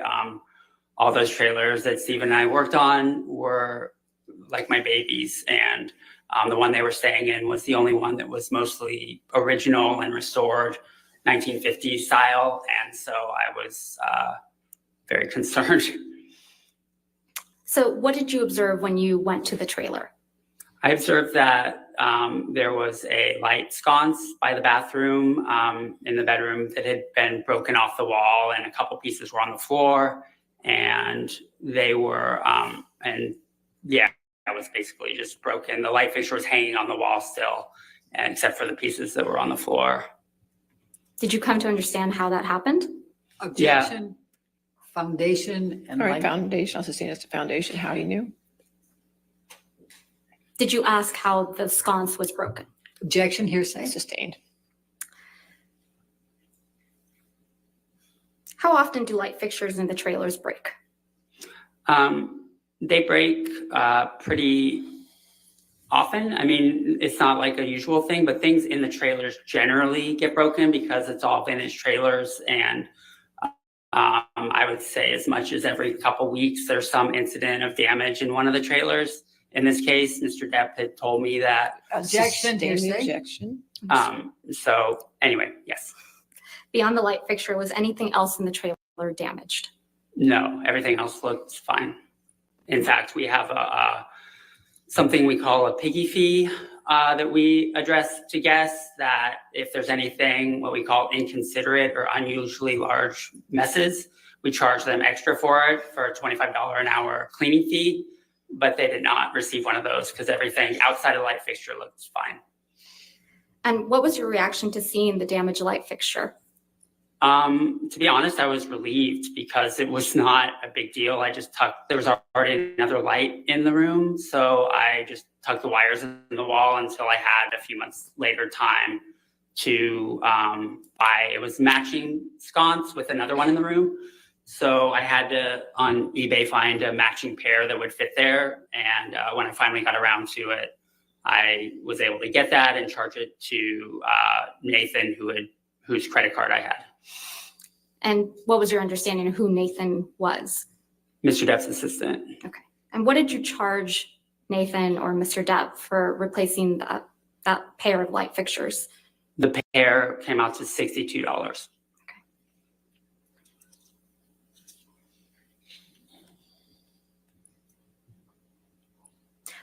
While you were on site, Mr. Knight, did you ever wear a mesh shirt? No, I would absolutely never wear that. At any time during Mr. Depp and Ms. Heard's stay on the property, did you see Mr. Depp become physical with anyone? Objection, leading. Overruled. I'm sorry, that answer was? I never saw Mr. Depp get physical with anyone when I saw him. Thank you, Your Honor. Cross-examination. Thank you, Your Honor. Oh boy, buckle up. Mr. Knight, you are a pretty big fan of Johnny Depp, aren't you? I am not. Well, there To you be go. honest, Ask the question. throughout right? the evening, Sorry, I just asked you one question. Oh, I I didn't ask you apologize. the rest of that. I You wanted to apologize. participate in this trial, didn't you? I did not. I you was knew- asked by the attorney, and Like what's funny is yeah, so what I was going to say is that yeah, I agree with you, Kit Smith, that I also was thinking the same thing about how when Camille says how often do light fixtures get broken or whatever, like that was such a really good way to get around those objections. But also just that was to think that Elaine is actually, like, I think maybe you were giving her too much credit, right? To say like Elaine is following the rules of like Cross 101, right? Don't ask a question you don't know the answer to. But what does she do instead? She starts out her cross-examination by asking these questions she doesn't know the answer to, and it completely blows up in her face, which I just love, right? It's great. It's very, very great. Good job, Elaine. Asked me, and I said, I'll be happy to come and tell the truth. You knew this was on camera, that it was being broadcast to a lot of people, and you saw testimony, did you not, in this case? And you seized the moment and responded to the umbrella guy, the lead person for Mr. Depp's Twitters. Did you not? Objection, Your Honor. Argumentative compound. Overruled. Mr. Umbrella Guy is the lead. The lead. You what? know that he leads one of the most predominant pro-Depp Twitters out there. I have no idea. I don't care or follow the Umbrella Guy. In fact, you do follow a Twitter called Johnny Depp Fan, don't you? Absolutely not. You don't? That's your testimony under oath? It is my testimony under oath. All right. And on April 21st, Mr. Depp testified in this case about Hicksville, didn't he? I wasn't here. And in fact, you tweeted in response to the umbrella guy on April 21, 22, quote, "That never happened. I was with them all night. Amber was the one acting all jealous and crazy." Do you Yes, recall writing that? I do recall writing that. Michelle, can Well, you bring that up, please? We're going to call it Defendants 1903. 1903.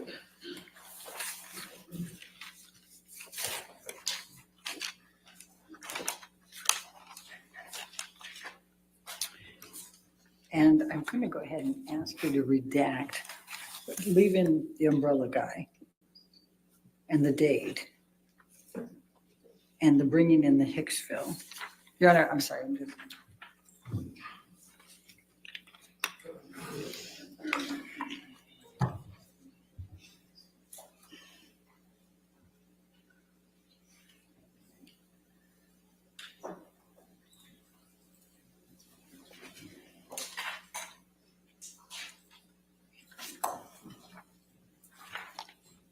While she's working on that, did you write and direct a piece called Matters of Consequence back in 1999?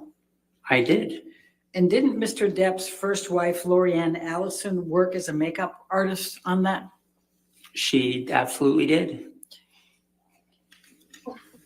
Good job, Elaine. While we're looking at that, 4 days after you tweeted to Umbrella Man, I was Umbrella Guy. Oh, God. Umbrella Guy. Right, I know. Okay. Well, all right, now we have this up. I'm going to ask you to take a look. What is Defendant's Exhibit 1903? Do you see that? I do. Okay, and that's from that Umbrella Guy on 4/21/22, correct? Correct. And it says bringing in the Hicksville incident accusations. Do you see that? I do. And there's clearly Mr. Depp testifying there, likely a video, right? Okay. And you respond, "That never happened. I was with them all night. Amber was the one acting all jealous and crazy." Do you see that? I do. Your Honor, I'm going to move the admission of Defendants 1903. Any objection? Yeah, Your Honor, we believe the first part of the that umbrella guy's tweet should be unredacted for context. Oh, well. I have no idea what I was replying to. It's hearsay. It's rank hearsay, and the context Your Honor, is not necessary. Your approach. Take a look. So I'm not going to read this letter because I remember this one, and literally it's just about redacting the thing. I think it's really short, so we're just going to skip this part. Yep. All right. There it is. Can make that redaction. With that redaction, any objection? I No, know, Your Honor, right? thank you. Okay, 1903 will be in evidence with as redacted.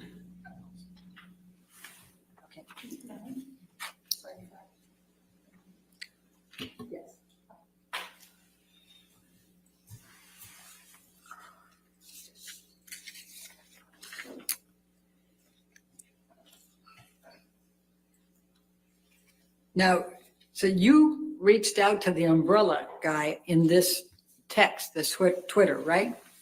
I wouldn't call it reaching out. And in fact, the umbrella guy is in Mr. Adam Waldman. Do you know who Adam Waldman is? I have no idea. Well, he's testified earlier that he talks to the umbrella guy. Did he what? He talks to the umbrella guy? Yeah. Were you aware of that? I honestly, this sounds like schizophrenia. Okay. Now, 4 days after Y'all, we have to watch it again. this We have to watch it. How event where fuck- you texted How your is the gallery holding it together? That is so fucking amazing. Yeah, it's in. Okay. Of that? I honestly, this sounds like schizophrenia. I did not go back Okay. long enough. Now, Dude, 4 days his face- after his umbrella tested, and Y'all, you the way his face is like genuine concern about this person's mental health when the person is just like, this is a Twitter interaction. Y'all reached out to the umbrella guy in this text, this Twitter, right? I wouldn't call it reaching out. And in fact, the umbrella guy is in Mr. Adam Waldman. Do you know who Adam Waldman is? I have no idea. Well, he's testified earlier that he talks to the umbrella guy. Did he what? He talks to the umbrella guy? Yeah. Were you aware of that? I honestly, this sounds like schizophrenia. Okay. Now, 4 days after this I want to be his best friend. event where you texted, Your Honor, yeah, it's in. Okay, good. 4 days after that, you tweeted something pretty nasty about Elon Musk, didn't you? I did. Okay, thank you.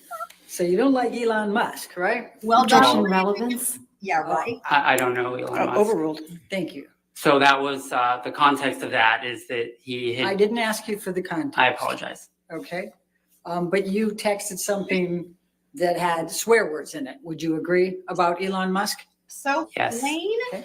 why? Now, let's talk about your recollections here. 45 minutes to an hour. Your recollection is that Mr. Depp actually drove there? Yes. What type of car was he driving? An old one that was a convertible. Wow. An old convertible? I'm not a car guy, so I couldn't express the model. All right. And your recollection was this was May of 2013? Yes. Okay. Do you recall when in May? Late May. Okay. Now, you said that you spent a total of 45 minutes to an hour with Mr. Depp and Ms. Heard. Is that correct? Mostly Mr. Depp, but that's after the tour and after they were checked in throughout the course of the night. Okay. And you don't recall any of the people that were there other than Ms. Heard's sister and the security guard, correct? I don't recall any of their names. Do you remember how many of them were female? I believe it was predominantly female. Do you remember how many males were there? I don't, outside of the security guard. Do you remember what any of the other people looked like? They honestly just seemed like youngish hipsters, like for lack of a better term. I know that previously a couple of them had stayed at Hicksville Trailer Palace. That's how they knew about the place. Okay.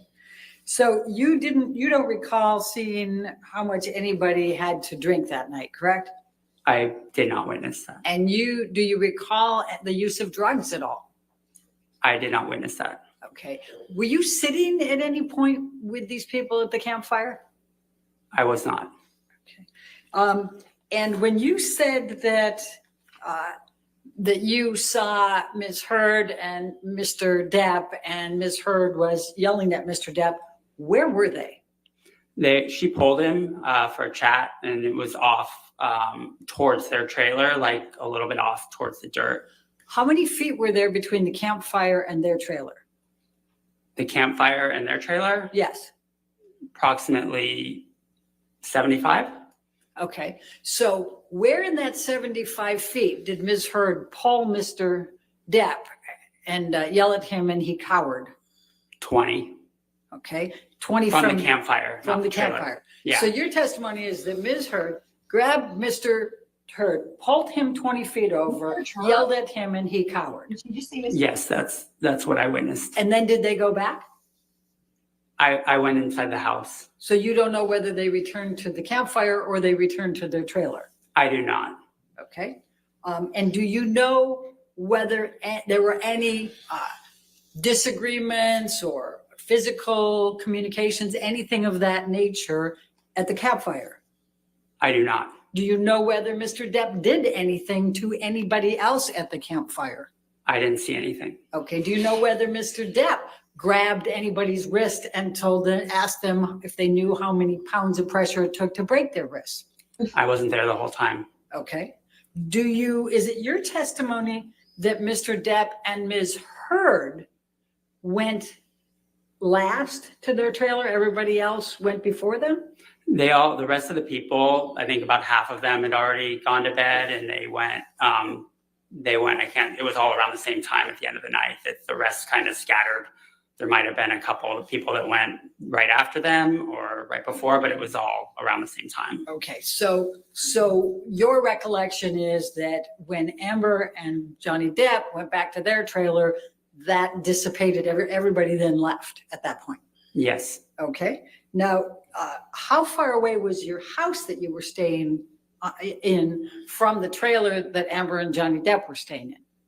I'd say it was about 75 feet away. Okay. And the next time that you saw or heard anything was when you went there in the morning and saw the broken sconce. Is that Yes, correct? I didn't hear anything after went to bed. Okay. And that's the extent of your knowledge. Yes. Okay. I know. For the I think she said All right, Mr. redirect. Bird as well. So who knows? Mr. Knight, how man? did you get involved in this trial? Who knows? I got a text from one of our old employees who I didn't talk to for Objection, years. hearsay. Oh my God, Elaine. It's so annoying when she's Don't tell us what the text said, just how did you Okay. get involved? I got a text from. I got a. That's still hearsay. You're under Okay. objection. Overruled. Thank you. Go on, Mr. Knight. I was asked if it was. No. I'll sustain Objection, that. hearsay. Apologize. What did you, I got a what did text. you received a text? Okay. Yes. From and whom? From a former employee. Okay. And how long had it been since you had heard from this former employee?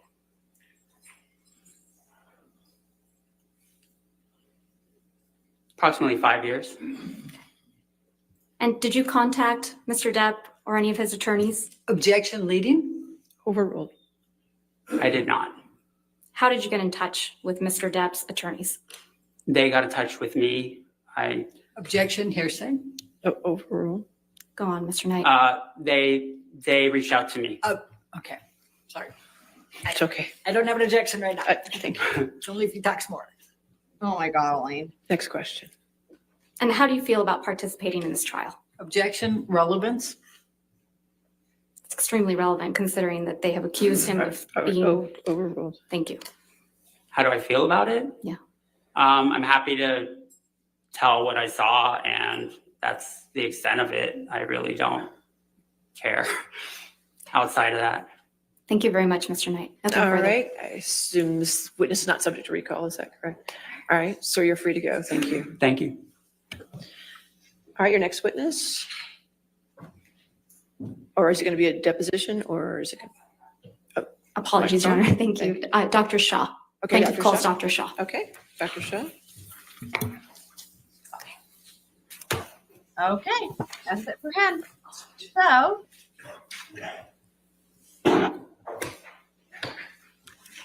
Okay, so now, guys, let me do this.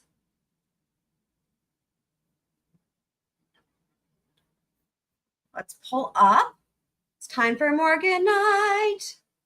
Or sorry, Morgan Tremaine, rather. Hold on. Where is it?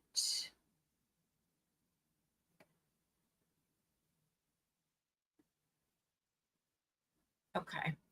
Pull up the sidebar too. All right, so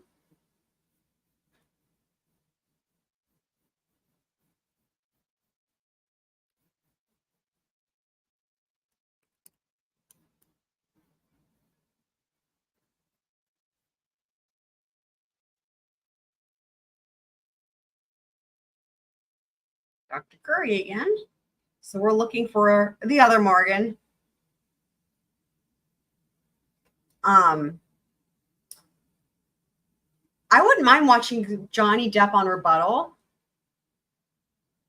Maybe that will be another episode that we do before closing arguments. Because I feel like I don't remember as much about his rebuttal testimony. But for this one, we're just going to stick to the plan, which is Spiegel and the Morgans. Sorry. So, Seagull and the Morgans. Mr. Depp calls Morgan Tremaine. All right, Morgan Tremaine.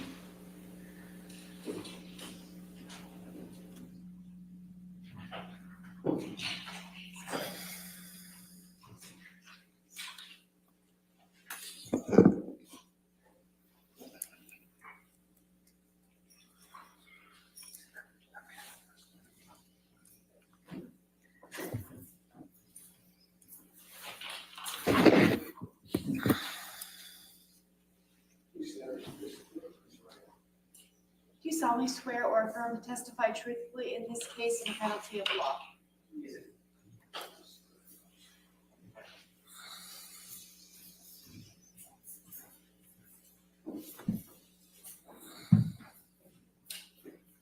Yes, ma'am. Good afternoon, Mr. Tremaine. Hello, Would you please state your full name for the record? Morgan Cliff Tremaine. And what do you do for a living? I produce esports events and design video games. The way he says his name. Oh my God, let's watch that again. Amazing. I love him. I love him also. Would you please state your full name for the record? Morgan Cliff Tremaine. And what do you do for a living? Amazing. I produce esports events and design video games.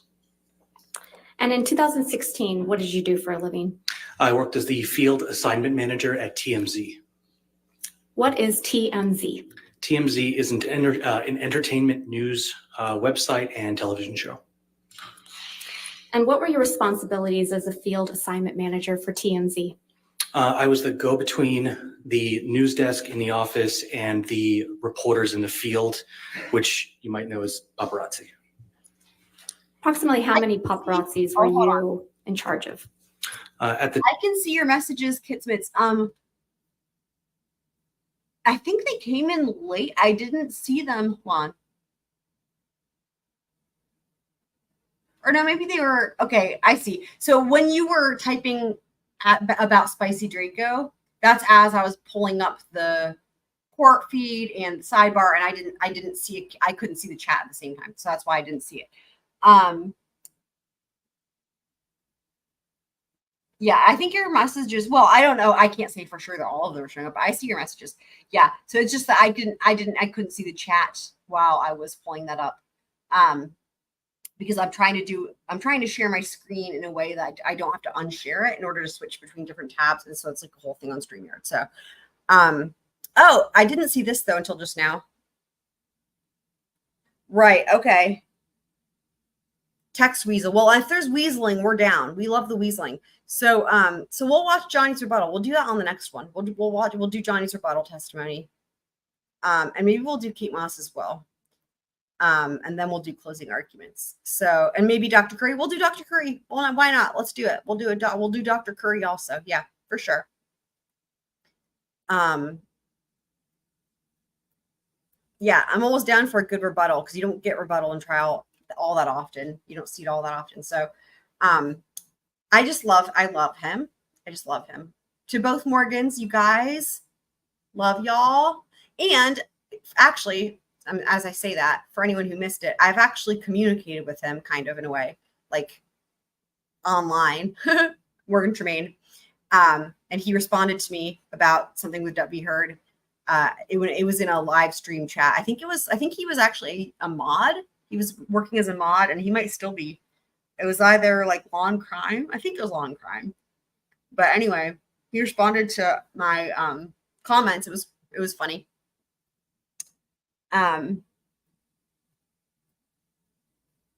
Squirrely object permits. Everyone here exists. Of course. Every squirrels of the world. At the time, it was about 20 in LA, a handful, maybe 3 in New York, and then 1 in DC. And what were your responsibilities specifically as to the paparazzi? It would be to dispatch paparazzi to various locations based on tips or just direction dictated by having a list of sort of hot spots where celebrities would be. And how were those tips received? They were received either through tips that we received through our tip line or directly through news producers in the office. And were tips frequently received directly from sources? Very often the case, yeah. And who were the type of sources that TMC received tips from? They would receive tips from, oftentimes it would be publicists, managers, agents, or B-list celebrities. Lawyers? And lawyers, definitely. How are tips verified? Tips are verified by an extensive process. If they come in through our tip line, we have to verify who sent it, that the source is truthful, and so they have to add their contact information, which is a field in that on that website for like name, phone number, things like that. And how long did that process typically take? If we receive a tip through the tip line, it could take a while because that would need to be, if it was a tip, we would need to verify it. If it was media, such as photos or videos, that would need to be extensively verified to ensure that the person sending it is the copyright holder and that we would have the legal ability to air it and distribute it. And while working for TMZ, were you involved in any assignments related to Ms. Heard? I was. What was the first time you recall working on an assignment related to Ms. Heard? I believe it was May 27th, 2016. And what was your role in that assignment? For that, Ms. Heard was filing a restraining order at a courthouse in downtown Los Angeles. So I dispatched camera people to that location.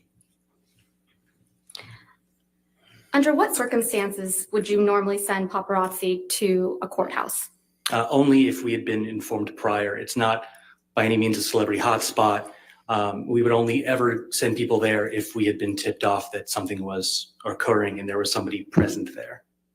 And what footage was TMZ trying to capture at the LA courthouse on May 27th, 2016? We were trying to capture Amber leaving the courthouse and an alleged bruise on the right side of her face.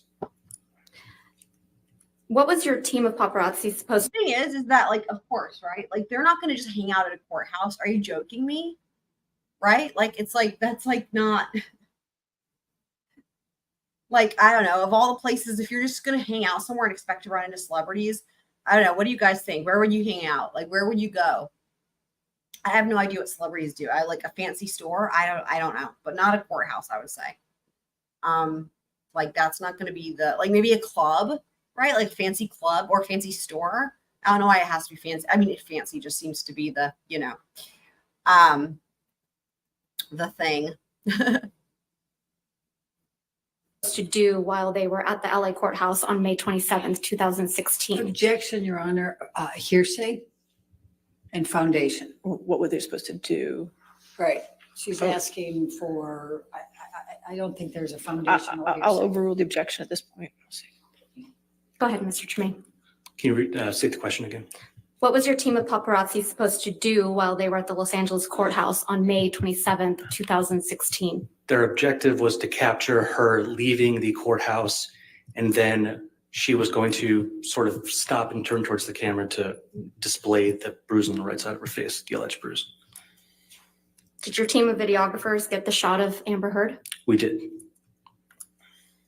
What is the difference between receiving a tip from a news producer and any other source? If it's any other source, it would have to be verified by copyright. If it was anything that was received directly through a news producer, then they go through that process to verify the source. Did you do anything to verify the tip on May 27th, 2016 related to Amber Heard? I did not. Why not? Because it had come directly from a news producer. Does that mean it had been verified? It means that they had verified that tip and deemed that it was credible, and therefore a camera person needed to be dispatched. After May 27th, 2016, were you involved in any other assignments related to Amber Heard? Yes. Can you tell me about those assignments? The next one would have been August 6th, 2016, where she was giving a deposition.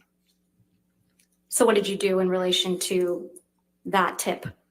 I dispatched camera people to a parking lot adjacent to a law office in which she would be arriving to. So we could get the footage of her arriving for the deposition. Do you typically send paparazzis to parking lots of law offices? No, not at all. Yeah, that's another one. It's Did like, you get the why? shot of Miss Heard on August 6, 2016? We did. After August 6, 2016, were you involved in any other stories involving Miss Heard? Yes, it was. And what story was that? On the 12th, we received a video depicting Johnny Depp slamming some cabinets that was captured by Ms. Heard. Cabinet video. And what day was that? I believe that was the August 12th Of 2016? of 2016, yes. Can you describe to the jury how you received the video on August 12, 2016? Yes, the video was sent in through our email tip line, which is an email distribution that goes to all the producers and to myself as the field assignment manager because it often included celebrity locations. It came in as I recall, Objection, hearsay. He's just describing how it came in. I think he's about to reveal hearsay, Your Honor. I'll overrule for now. We'll see where it goes. He's about to reveal. Please continue. So I received that email and it included a link from some unknown Dropbox type public website in which it contained that Objection, video. Your Honor, hearsay. He's about to describe what comes from the Dropbox website, and that's. So far, he just said was a link from the Dropbox. We'll see the next question. Go ahead, next question. So you received a link. What was in that link? In that link was the video of Johnny Depp smashing the cabinets. And you received this video in your inbox, correct? I did. What did you do once you received that video? We downloaded it. We alerted the web editor who was sitting next to me at the time. We downloaded it and then were instructed by the news producer to do what we call slap bumpers and a bug on it, which is putting the dun dun dun at the beginning end, and then putting funny, a translucent watermark over it, which indicates copyright ownership. Bumpers and a bug. After you did that, was it posted? It was posted, yes. Where was it posted? It was posted to tmz.com. What lovely hair he has. Did you do anything else related to Amber Heard on August 12, 2016? Yes, I received a tip that Amber Heard would be arriving at LAX, and so I dispatched camera people to film that exit, or her arrival to LAX rather. And why did you do that? I was instructed to. How long does it take to post a story after media's been received by TMZ? After media's been received, it could take any length of time depending on who owns the copyright. How does TMZ obtain copyright over images and videos? The only way to obtain copyright over media would be if we shot it ourselves, if it was sent to the tip line, source verified that it was from the original copyright owner, and then either purchased from that person or given to us. And then the third option would be if it was directly given to us by the copyright holder, like a direct source. And how long does it take to copyright something TMZ has received through the tip line? It can take a while because you have to extensively verify that that person owns the copyright. Yeah. And then possibly, it depends also if you can even get in contact with the person because they might not be super responsive immediately via phone or email that they provided. And then potentially you'd have to enter a negotiation with our clips and clearances department to figure out the cost of that media. How long does it take for TMZ to obtain a copyright over something received directly from a source? Something in the realm of These are great 15 questions. minutes just Really. to do what I described before, just putting bumpers and a bug on something and write the article and post it. It's pretty fast. How much time had passed from the time you received the kitchen cabinet video to the time it was posted on TMZ? About 15 minutes. Wow, that's fast, man. Impressive. Did any other tabloids other than TMZ post this video? Objection, No, leading and calls for hearsay. Did any other tabloids? Overrule. Mr. Tremaine, go ahead. No, they did not. And why not? Because it was a TMZ exclusive. And what does that mean? It means the TMZ owns the copyright to it. So it can't be distributed by any other media source without backlinking to TMZ. And they wouldn't be able to upload that media without getting a copyright strike. Have you seen the kitchen cabinet video that was played in this trial? I have, yes. How does that video that was played in this trial compare to the one you received on August 12, 2016? When I had clicked the direct link that we received and watched the video in its entirety, it was much shorter than the video we had received, than the video that's been played in this trial. There was a bit at the beginning that was played here in which Ms. Heard is I did not know that. seemingly sort of sitting at the camera and getting into position. And then there's a bit at the end where she's seemingly snickering and looks at the camera. That part was not present in her what we outfit received. today, though. We have to do her outfit. Did TMZ edit the video? No, not even a little. Hold on. What we were seeing and looks at the camera, that part was not. Her outfit today, guys. All right, we have to look at this. Where does she come up with this shit, man? Yeah, the hairdo is one thing too. Okay, so this is like a military style coat, but it's like not in a cool way. It's like lame as fuck. And then her shirt is like disgusting. I don't even know, man. And she's got another weird thing around her neck. What is the deal with her with shit on her neck? She moved the suitcase. I know. Ugh.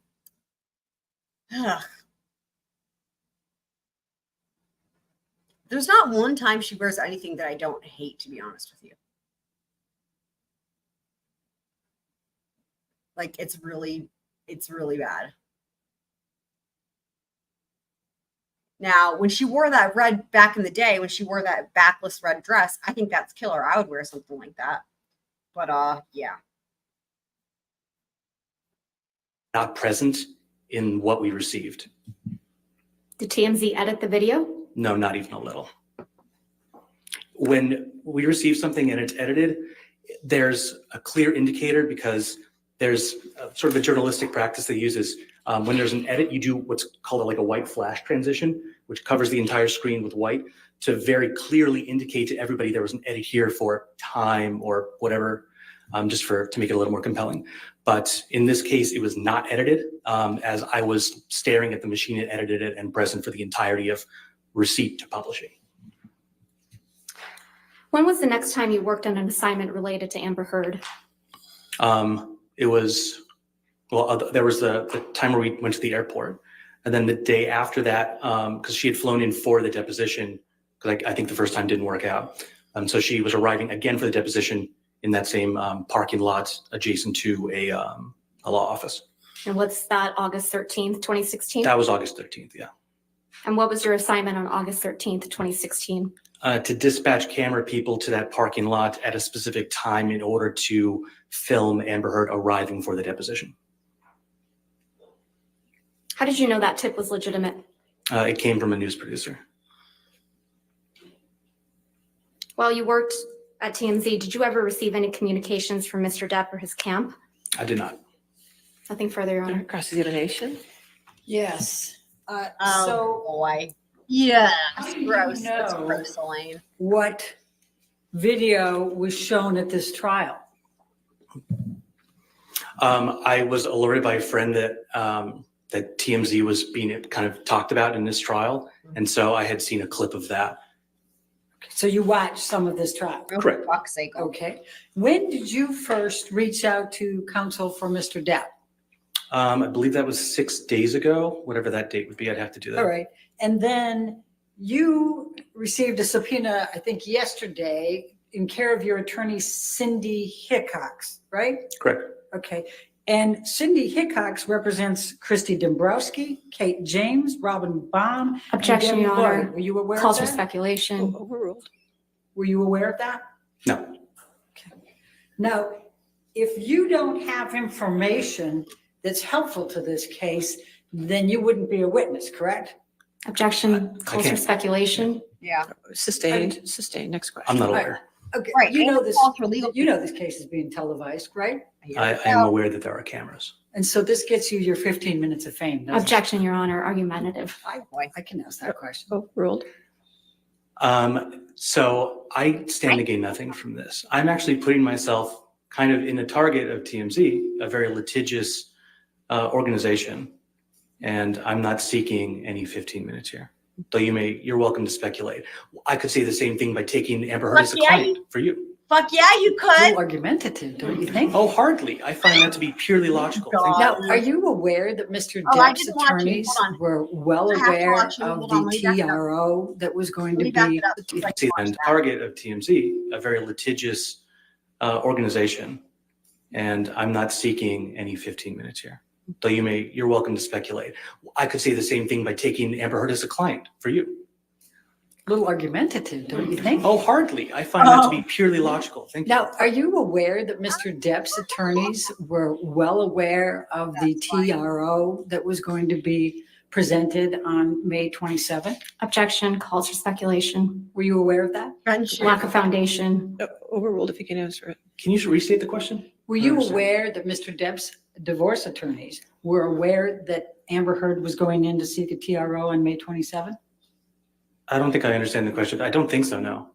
Okay. It's Do kind of a you complicated know whether Blair Burke, one of Mr. Depp's divorce attorneys, had a very close relationship with TMZ at that time? Objection, calls for speculation. Overruled. If he knows. I was not aware of that. Okay. And when you said that you were dispatched twice, once to film Amber in a parking lot for the deposition, and then it didn't work out, and so you had to do it another time. How did you know it didn't work out? Because TMZ.com posted an article saying as much. Okay. And I was not dispatched. Do you know I worked in the office. why the deposition did not work out? I'd have to reference the article. I forget. So do you know? I didn't write that story. I wasn't involved in the Do actual you know journalism of that. which side? Do you know which side would have known or not known whether that deposition was going to work out? In other words, the people representing Mr. Depp or the people representing Ms. Heard? I wouldn't know. Okay. And then the video clip, you don't know who provided that, There correct? you go. That's Correct. right. Not October testifying 7th. to I have that. no further. All right, redirect. Oh my God. Sorry, hold on. Sorry. You're so right. Sorry. This is spot on. This is totally spot on. You're right. And you know what's so funny is in my mind, I was like, oh my God, why does it look vaguely familiar? The Sound of Music was the first musical I was ever in. I was the youngest Von Trapp, Gretel. Anyway, Maria Von Trapp's mountain, what are they called? Traveling clothes or whatever. That's the outfit. That's the fucking outfit. But also, because not often do I get set up for the perfect opportunity here. Because I freaking love I love Rodgers and Hammerstein and Sound of Music, but yeah, Amber singing the "Lives Are Alive." What would she sing? My words are all lies. Amber Heard style.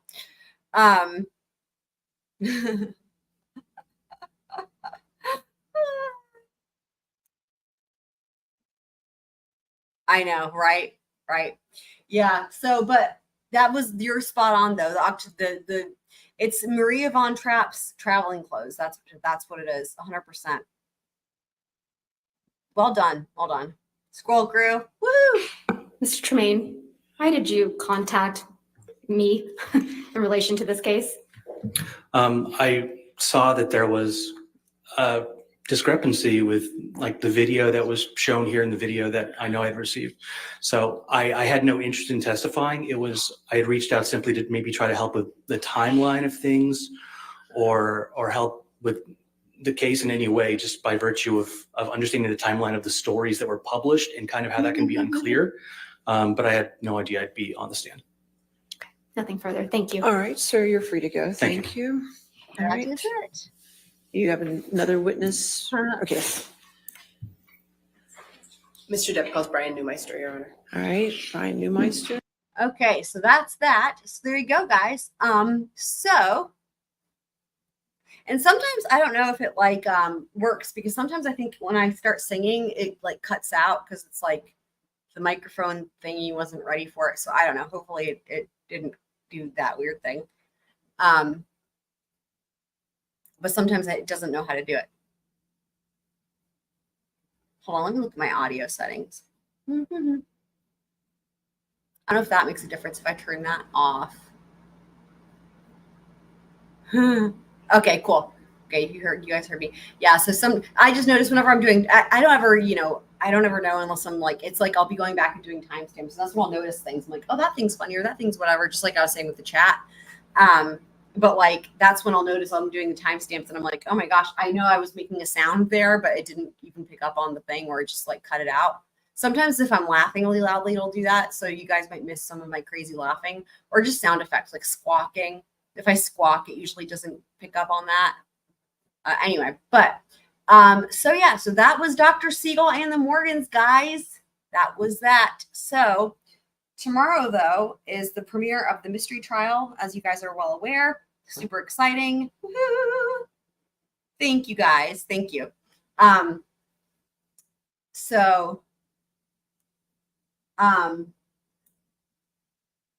Yeah, so tomorrow will be the mystery trial premiere, and then I'm sure pretty soon here we'll do the rebuttal witnesses that we were talking about.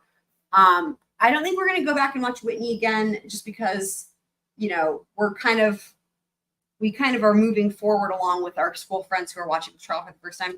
That's not to say that won't happen at some point, right? I'm sure we'll watch this again, but oh yes, the mystery. I know you weren't here earlier. I'll go ahead and pull up my thumbnail again. So where is it? So some folks that were here earlier already solved the mystery, but I don't know that they're still here. But somebody did guess correctly and got it right. But the mystery is still alive and well for many of you guys, I'm sure. So where is it? Okay, here it is.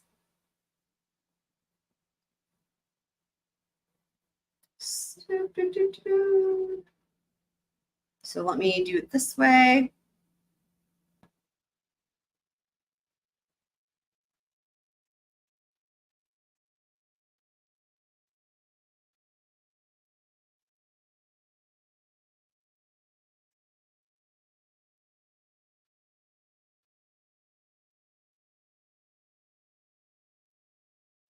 There we go. That's the mystery trial. So thumbnail.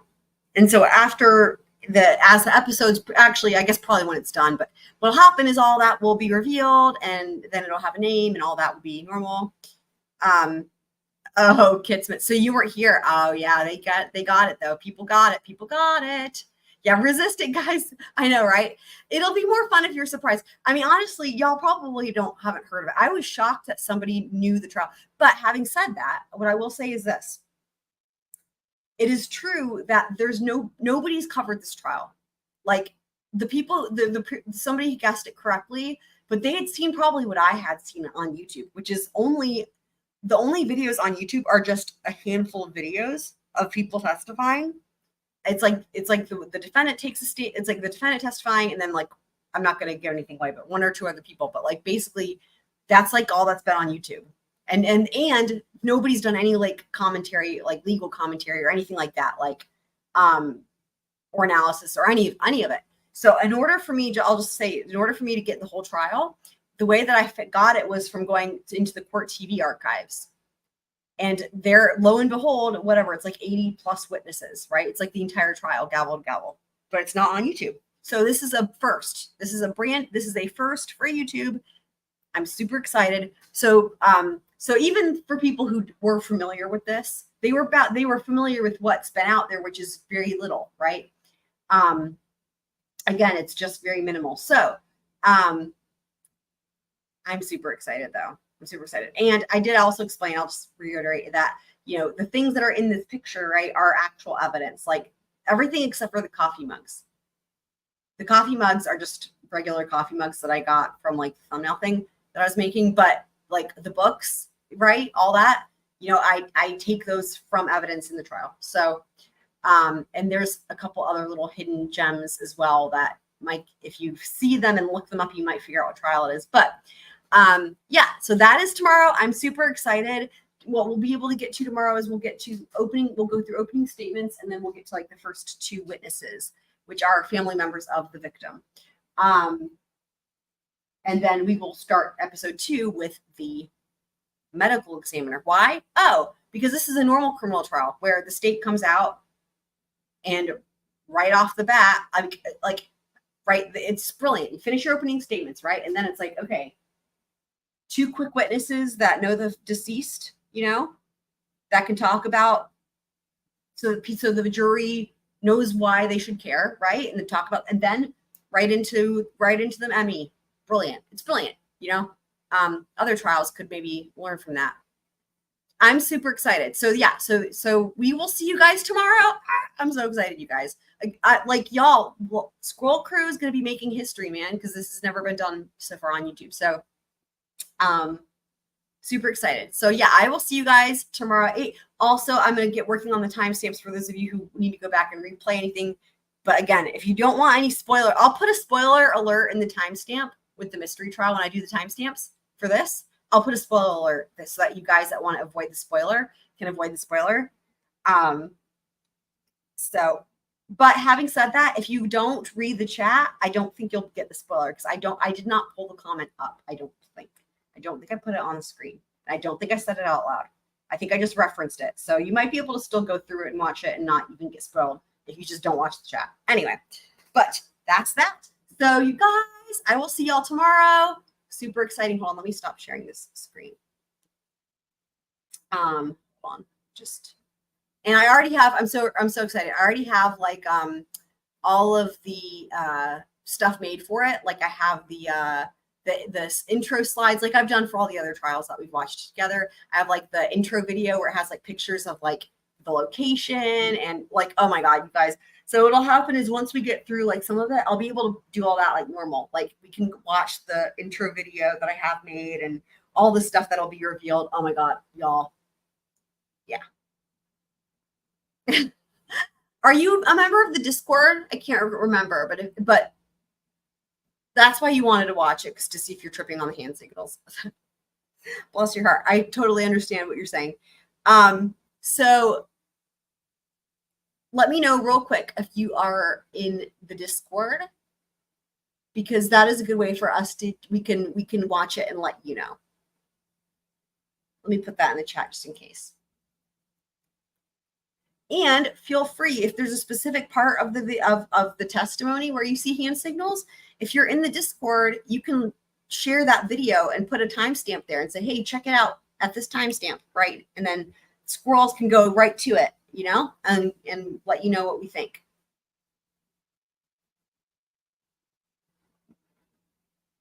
That's one of the things that's so nice about the Discord, is that you can share links and videos and whatever.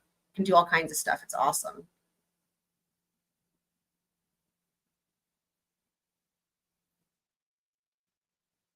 And you can just chat, keep in touch. And that's also how we're going to try to get a movie night going.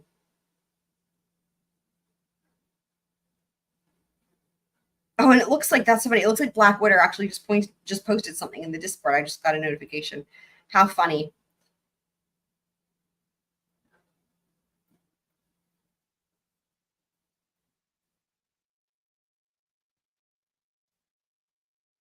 I think she sent a song. So, okay.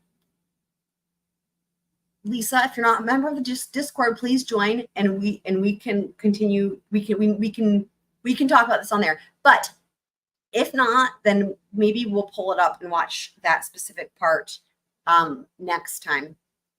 But I would want to make sure I was planned so that way I could include Whitney in the thumbnail / whatever. You know what I mean? But yeah, okay. No, just click the link. Try it. You can do it right now. And I'll make sure you get in. Just click the link and you should be able to join. It's free. It's free and it's awesome. And it's just Squirrel Crew. It's invite only, right? So you have to have the link, but I it's connected to my YouTube channel. So there's nobody on the Discord that isn't also in the Squirrel Crew. So it's a small group and it's awesome and it's super fun. And you'll always get notifications too for if I'm going live or doing a video, because YouTube, doesn't always send those out, but I always post upcoming squirrel videos. It's also where you can be part of the Squirrels of the World project if you want to. It's awesome. So if you click that link and join, I should be able to see that coming up here in a second on the welcome chat. And then everybody will be like, hey, Black Witter, I was just talking about you. Your ears ringing. I was just talking about, I was like, hey, it looks like Black Witter just posted something in the Discord. Speaking of Discord, because we were just talking about it. That's funny.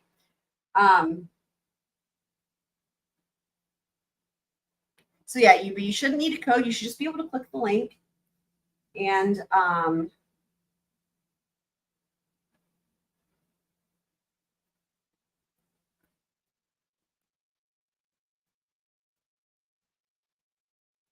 could even make, I guess like that. It's so funny. I could even make a thread specifically for Deputy Hurt. I don't know if that's necessary. Yeah, so this is the question, right? About the hand signals, if they do.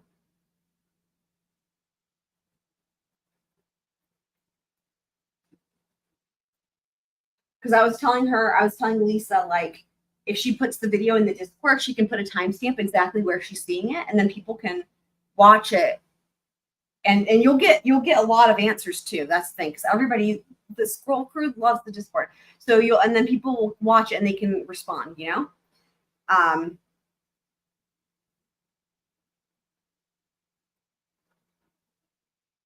I absolutely love Discord. I think it's the way of the future. I think it's going to take over all the other things. Okay, I think you're in. Hold on. I just got a thing. Let's see.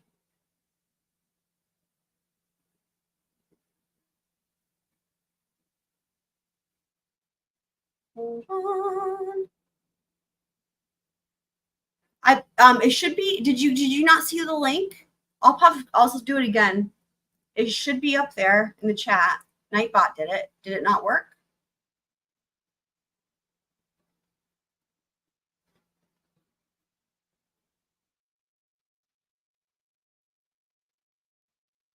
I thought I saw that there was someone else new, but it doesn't look like it. It was an illusion. You can, Lisa, you can also, if the link isn't working, let me know, because I'll need to make sure I can fix that. But what you can also do is if you go on Discord, you can just do a search for Law Squirrel and it should come up as well.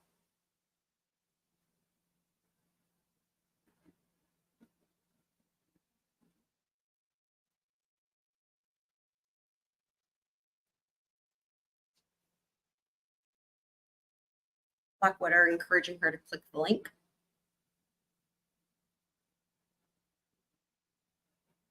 The squirrels are alive in the Lost Squirrel Discord. Oh. You know, I sang that song for auditions. I also did Lonely Goat Herd. Do you guys remember that song? Hi, I was a lonely goat herd. I used to do that one, which is really funny because it's actually really hard at the end with all the it's like kind of yodeling type stuff.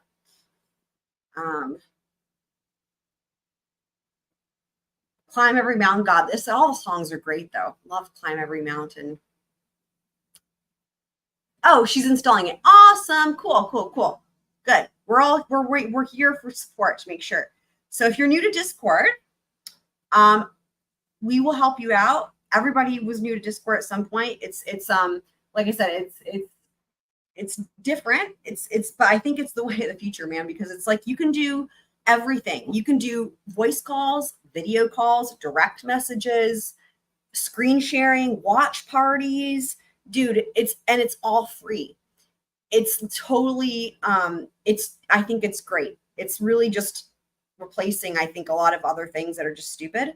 This has got the right idea, and there's no advertising, and there's no like, look at me, I have a profile thing. Like, you don't have a profile. It's awesome. It's just communication. It's just, I just love it. And it's very secure from all of my experiences, very secure. Yeah, we love the Discord. So we'll all be excited to have you. So yeah, but if you have any questions or you're like, what the heck, just let us know. People will help you out. Once you get used to it, it's like, oh my gosh, the best thing. I remember that. I remember when that happened, Blackwater. I feel like, why do I feel like that we got that news during a live stream? a year ago. Was I streaming a year ago? I don't even know. Because I'm having deja vu.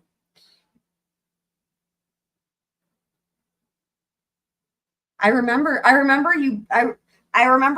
Blackwater. I remember you telling me news of somebody passing on a live stream. Was it her or was it somebody else? I feel like it was her.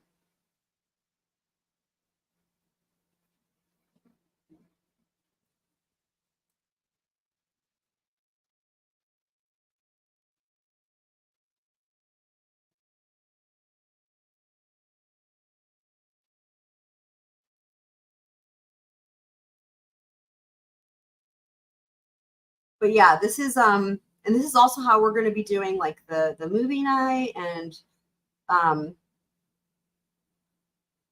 you can use your real name, or you can use your same YouTube name, or you can do something different. It is, I will say, it is easier for people that use the same name as on YouTube, just because that's how everybody knows each other,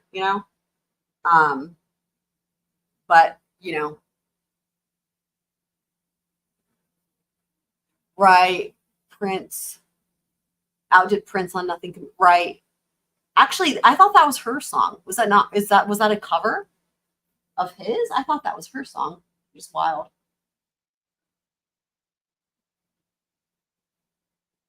Blackwater, did you tell fucking Andrew I said happy birthday, please? Did you already?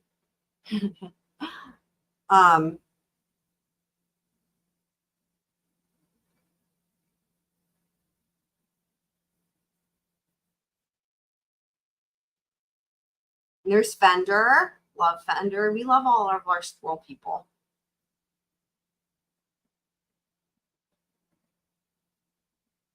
Oh my God, Random Girl posted a bunch of cute squirrel pictures. I'm just seeing some of these. Oh my God, I love it so much. I love it so much. Oh my God. And there's Fender posting pictures of the rain in India. Wow.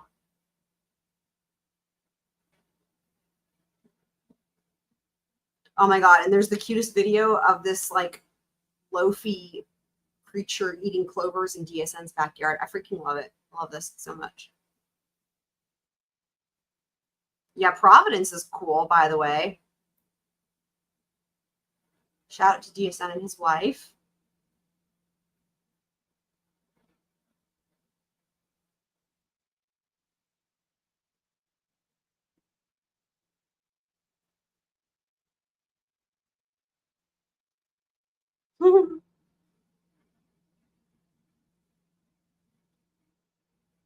How's it going there, Lisa? Are you on? Oh, wait, did it work? I think I see you. You might want to change your username to something that we can recognize, but I think that's gotta be you. Cool. Okay, great. Yeah, you might just want to, because again, like just so people can recognize.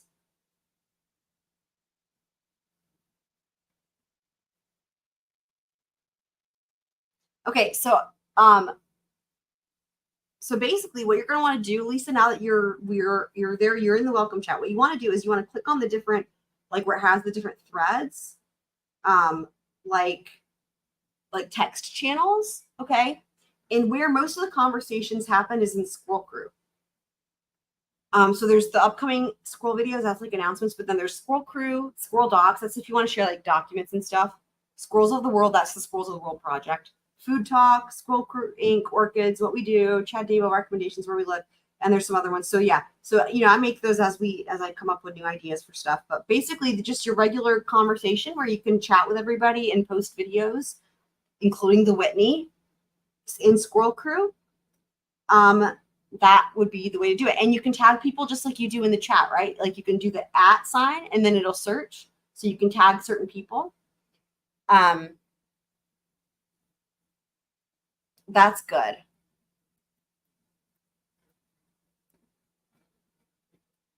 Oh, good. Excellent. Yay. Wonderful. Yay. I'm glad. How come you guys are still engaged after 16 years? I know that's probably a whole other story, but yeah. So Blackwater, did you see that Lisa made it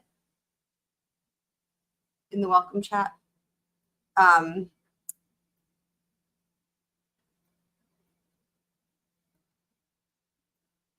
it's really cool because we have so many great conversations on here. I just love it so much. You know, we were giving Fender advice about her new job. Well, Spencer, what are you doing, dude? The stream's like over. We were just leaving. What is happening? Why are you just now? I could have called you earlier. Well, we're glad you're here. Better late than never.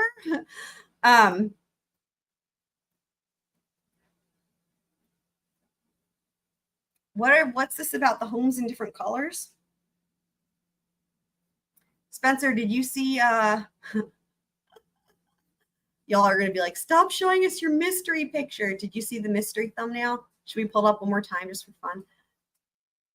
I've learned that I really love making thumbnails. And it's so funny because I have no visual arts skills whatsoever, nor do I have any technology skills, but I love making thumbnails. So, hold on. Here we go. Well, maybe we should have been louder. When you pull it up, it drops you from the chat. That's weird. You mean from YouTube? Oh, you mean the video, the Whitney video. Right. I understand what you're saying, Lisa. Okay, yes, because if you open up another video, right. So you'll have to, I see what you're saying. You'll have to use another device or post it in the Discord and then just come back to the chat. I see what you're saying. Right, you can only be on one YouTube thing at a time unless you're on different devices. So yeah, I did do the scroll call. Yeah, you missed Spiegel and you missed the Morgans. But anyway, yeah. So there's the thumbnail as I was speaking about for the mystery trial, which starts tomorrow.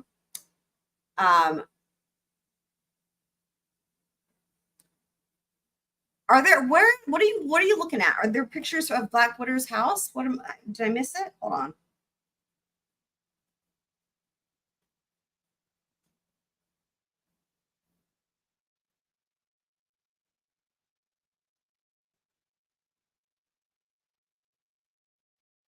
I want to know what are you looking at there?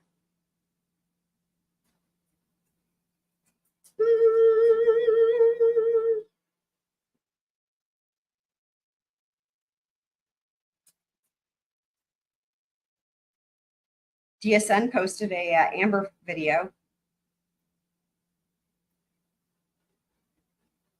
under squirrel dogs. I don't know why that's so funny.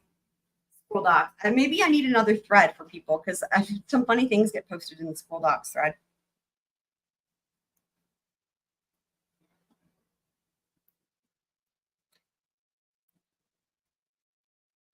The squirrels are alive with the sound of squirreling. Yeah, where's the pictures of Ireland though? I don't know why I don't see this.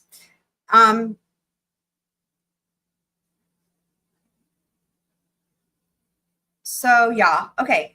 Well, guys,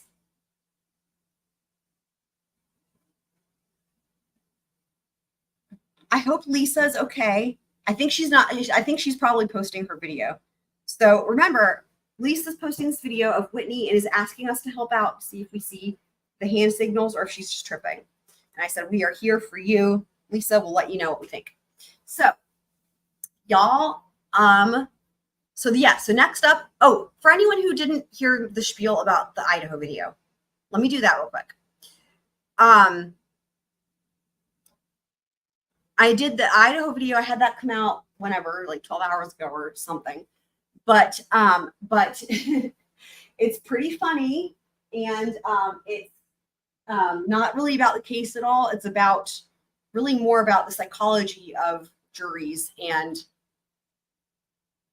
I'm seeing the colorful Ireland house is cool, and about the pretrial, the effect of pretrial publicity and media and the like on jurors, and it's just the expert witness disclosures basically from the 4 different experts who are going to testify at this upcoming hearing on August 29th. So it's pretty interesting, and it's really funny because it's horrendous. The amount of typos are horrendous. It's really an atrocity. So I go a bunch of times, and there's also a little brief scroll hole tangent about the history of women serving on juries. It's pretty funny. And basically the way I was describing it earlier is it's like, I didn't know that the document was going to be like 360 pages long when I started making the video. So I started making the video because a lot of times these court filings are 1 or 2 pages. I started making the video, and then I was like, oh, fuck, it's like 360 pages. But by that point, I was like, oh, I'm already like 2 hours in or longer or something like that. But I was like 8 pages into the document. I was like, oh my God. Because I was like, I should just do this as a live stream. And I was like, oh my God, but I've just spent like 2 hours, and here I am. I'm like, well, I guess I'm just going to commit to this. And so, but like, y'all, it took for fucking ever to make the whole thing. I think I probably recorded it in like 3 2-hour-long sessions or something like that. And then edited out. Certain pages were just got especially redundant or whatever. But anyway, so it's like a 3-hour-long video, but there's a fuck ton of timestamps as always. And I think it's pretty funny. There's some funny things in there. I always like it in my mind, it's like it's as if it's like I'm thinking about it as if it was a live stream. Like I'm thinking about what would you guys say, and like, you know, I don't know, making jokes, and anyway, whatever. But you should just be able to open up the link or the app rather. Are you on a phone or a computer, Lisa? We'll help you out. Are you on phone or a computer?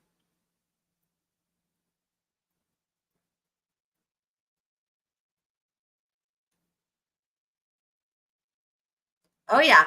Yeah, no, for sure. I would just take breaks to go get more coffee, to refill my coffee. Definitely. I believe she did download Discord. Yeah, you want to be able to use it regularly, Lisa.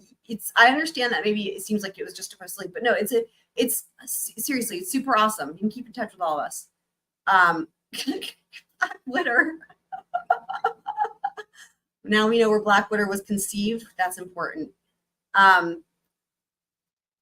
So she downloaded it. Are you on a phone? Because you should have the app.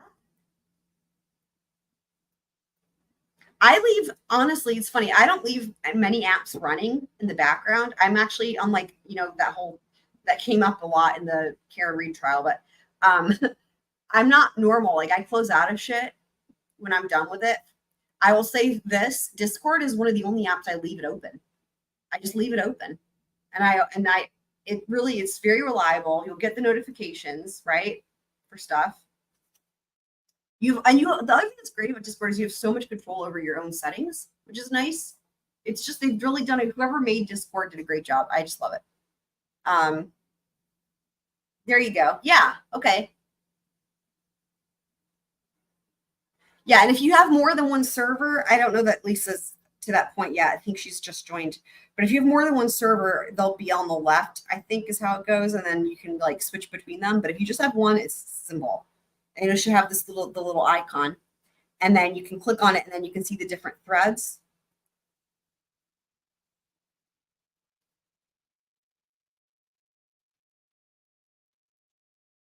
I should make one for music recommendations. Let me do that.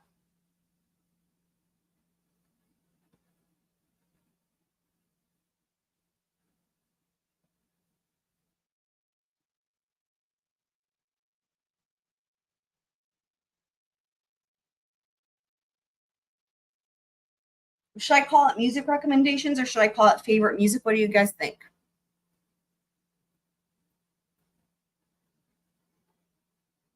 What opened up? Right. It was originally made by and for gamers. That makes sense. That makes sense.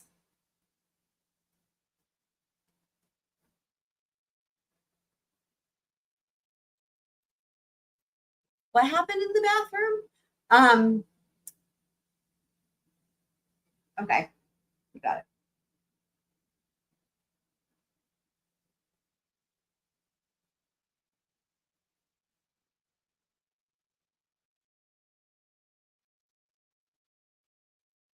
Let me move it to the right thing.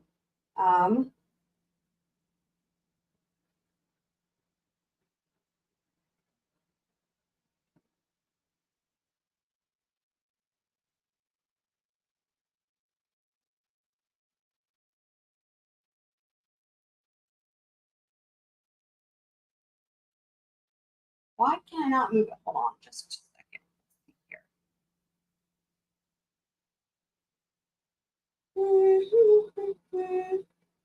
Where the heck? Anyway, so yeah, y'all are awesome. I'm just trying to make this do what I want it to do. Where do I?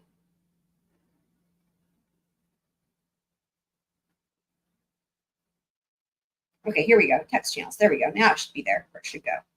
Excellent. Okay, so music recommendations. So now we have that.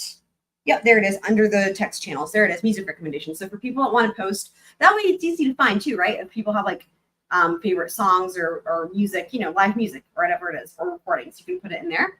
That way it's easy to find. It's so funny. I remember when I started this Discord, you guys, and I was like, we're not going to need anything else, just the one scroll crew, right? Like that's it. And it's just so funny how things are, you know, I love it. I love what we got going on in here. And it's so cool. It's so cool.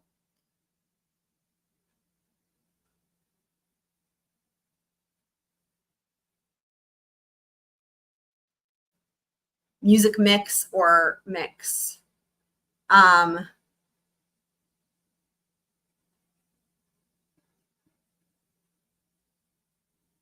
Okay, you're all good, Lisa. Yeah, just check in, you know. You should be getting notifications hopefully too for videos and shit or when we go live. But yeah, we're happy that you're there. And of course you'll get responses too for your video. So should I rename the channel? If you have questions, dude, why don't you anyone that has questions, why don't we do that now? Like if anyone has questions, you can ask them now in the chat, or of course you can always post them in the Discord too. But Kitsmits is wanting to know the particulars about Blackwater being conceived. Love it.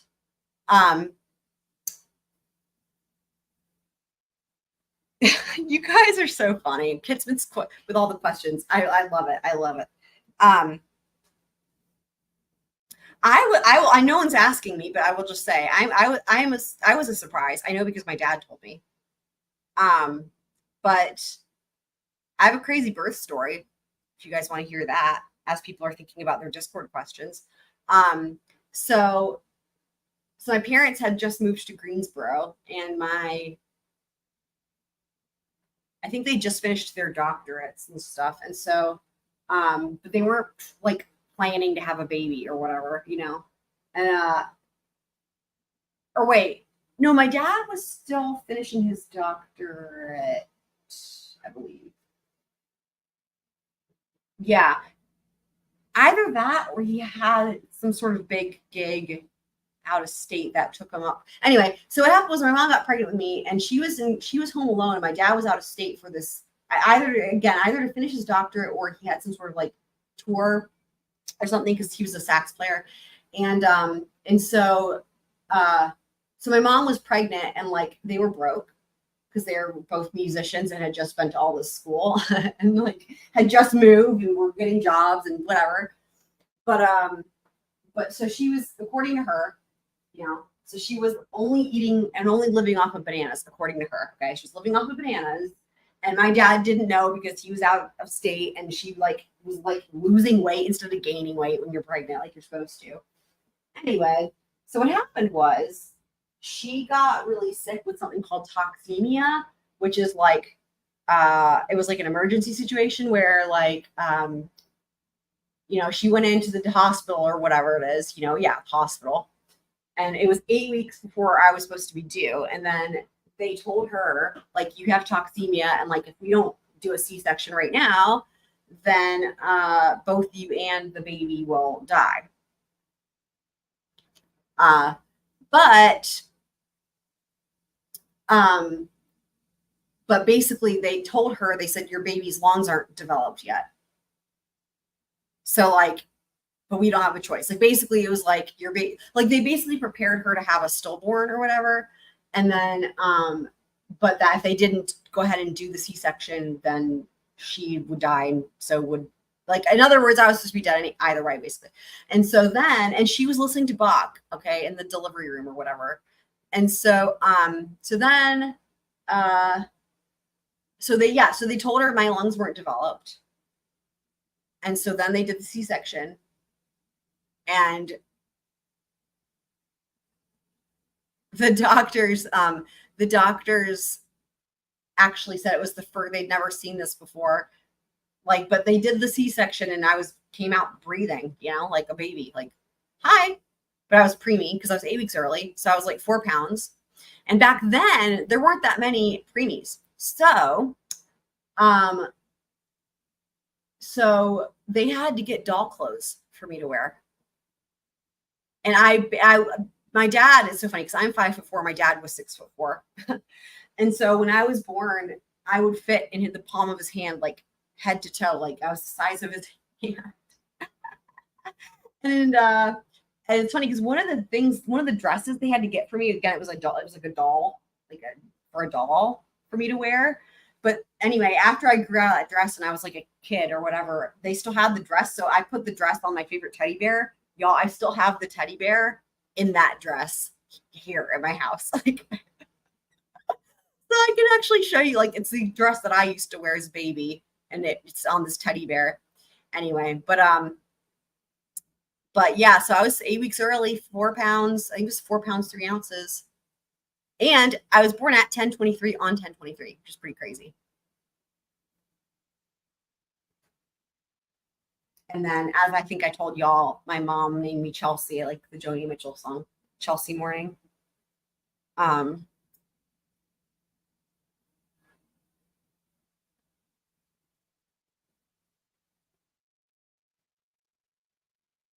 Yeah, the main thread. So I don't know. Yeah, Squirrel Crew. It's just called Squirrel Crew. Like, the way it should work too is if you keep the app open, it should keep you open in that same thread unless you click out of it. Like, you were also an emergency. What? Oh wow. What was the emergency for you, Kit Smiths?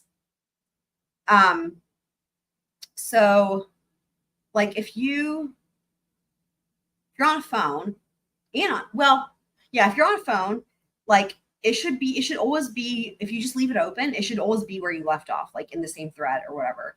And so, but there should be an arrow at the top left where if you click the arrow, it'll take you to all the different options, right? So you got, like, you can find your settings, you can see the different channels.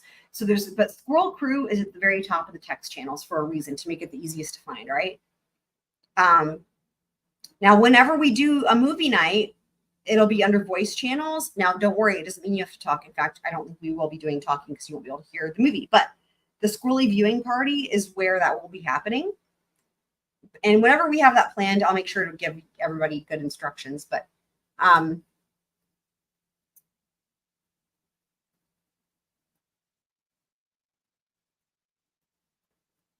that's funny. Wow, that's crazy. Wow, that's wild. Interesting, Blackwater. So were you also C-section? I guess so, right? I think you have to be. Clearly, I've never had a baby. Yeah, if you're early, I mean, that would only make sense, right? I guess.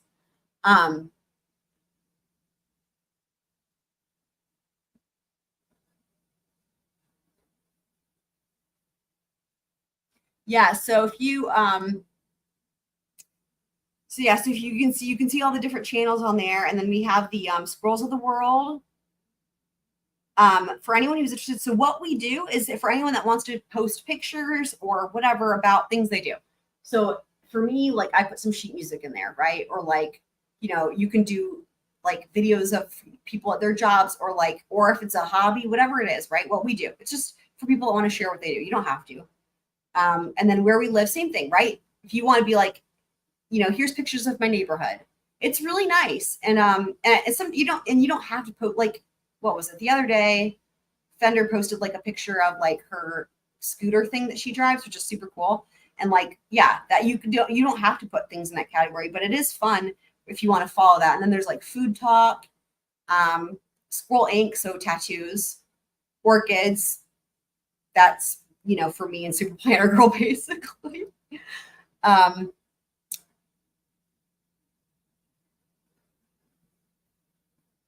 Wow, that's crazy, Kismet. The doctor made some kind of mistake. Sounds like a med mal case.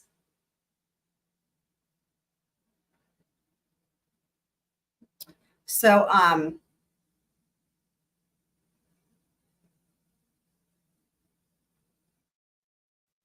yeah, and like I said, with the Discord, you can do direct messages, guys. Like, it's great because you can't just do it. Like, in order to send a direct message, you have to like add somebody as a friend, and then they have to like confirm it. It's very secure. It's very secure. And then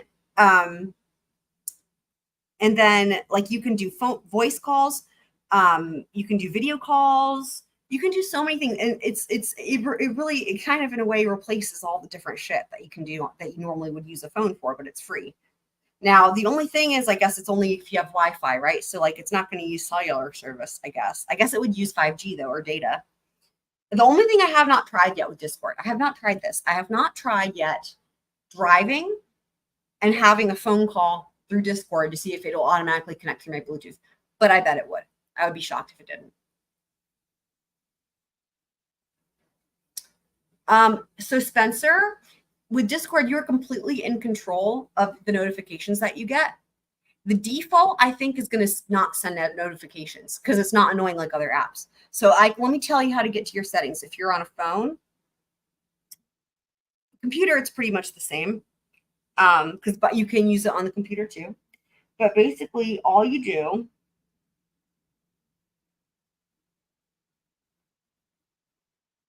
Are you on a phone or a computer, Spencer?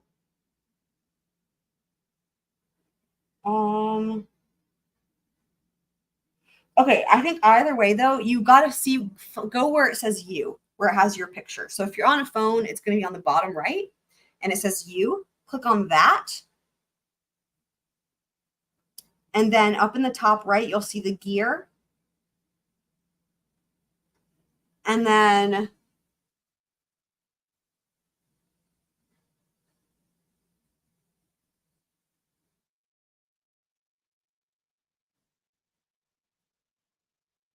actually, hold on. That might not be the way to do it. Hold on. I think the way you do your notifications is through each server individually. Hold on. Let me go back. Hold on. Okay, don't do that. Instead, do this. So if you're in the Lost Squirrel server, okay, and you can see all the text, all the channels, you click on Lost Squirrel, okay? Click on Lost Squirrel. That's what you do. Just click on where it says Lost Squirrel, and then there's a bell icon for notifications, and click on notifications. And then from there, you have all the customability, you have all the control in the world with Discord on what shit you receive notifications for. So you can do all messages, you can do only things that mention you directly. You can do if you play around, like, you'll see. So you have total control. It's not, and that's why I have it set to where it's not going to automatically just be like notifications for everybody all the time, right? And that's why you have control over it. And that's I'm Kitsmits, yeah, I agree. The only thing, the thing that I can say though that is consistent is the upcoming squirrel videos. I think is pretty consistent. And that's what everyone else has said too. Like if it's an announcement channel, it seems like that always goes through. When it, but that's the other thing too. If you're on your phone, you might have to go through the settings actual thing on the phone too.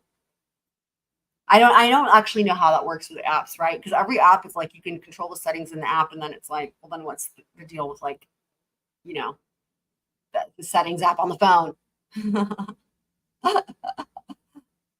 Yeah, the ping cord, right? Ping cord. Yeah. The other thing for anyone that doesn't realize it, by the way, Nightbot, all the commands work in the Discord. Okay, so you can do all the same commands for Nightbot. And then the other thing is that we have you get custom emojis. All this is free. It's awesome. So like we have emojis for like the lolly bird, for the road trip crew, the squangwen. So if you go to look, like if you're in the Discord and you want to do an emoji, you should see the options called like what is it? What do they call it? Hold on.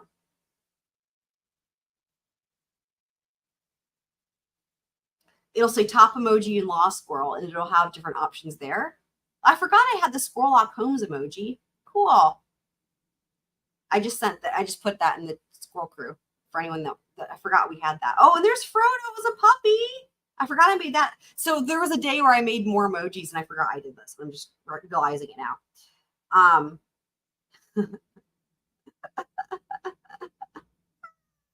Oh, it's just fun. So like instead of liking something, like you normally would with an emoji or whatever, you can actually respond with any of those if you want. It's pretty funny. I love it. Discord's awesome.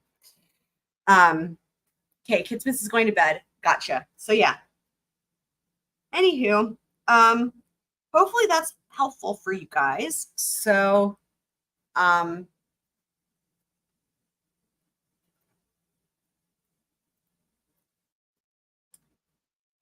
good night, Kidsmith. So y'all get excited for the mystery trial. All will be revealed. Who will it be? Oh, we hug you back, Kidsmiths.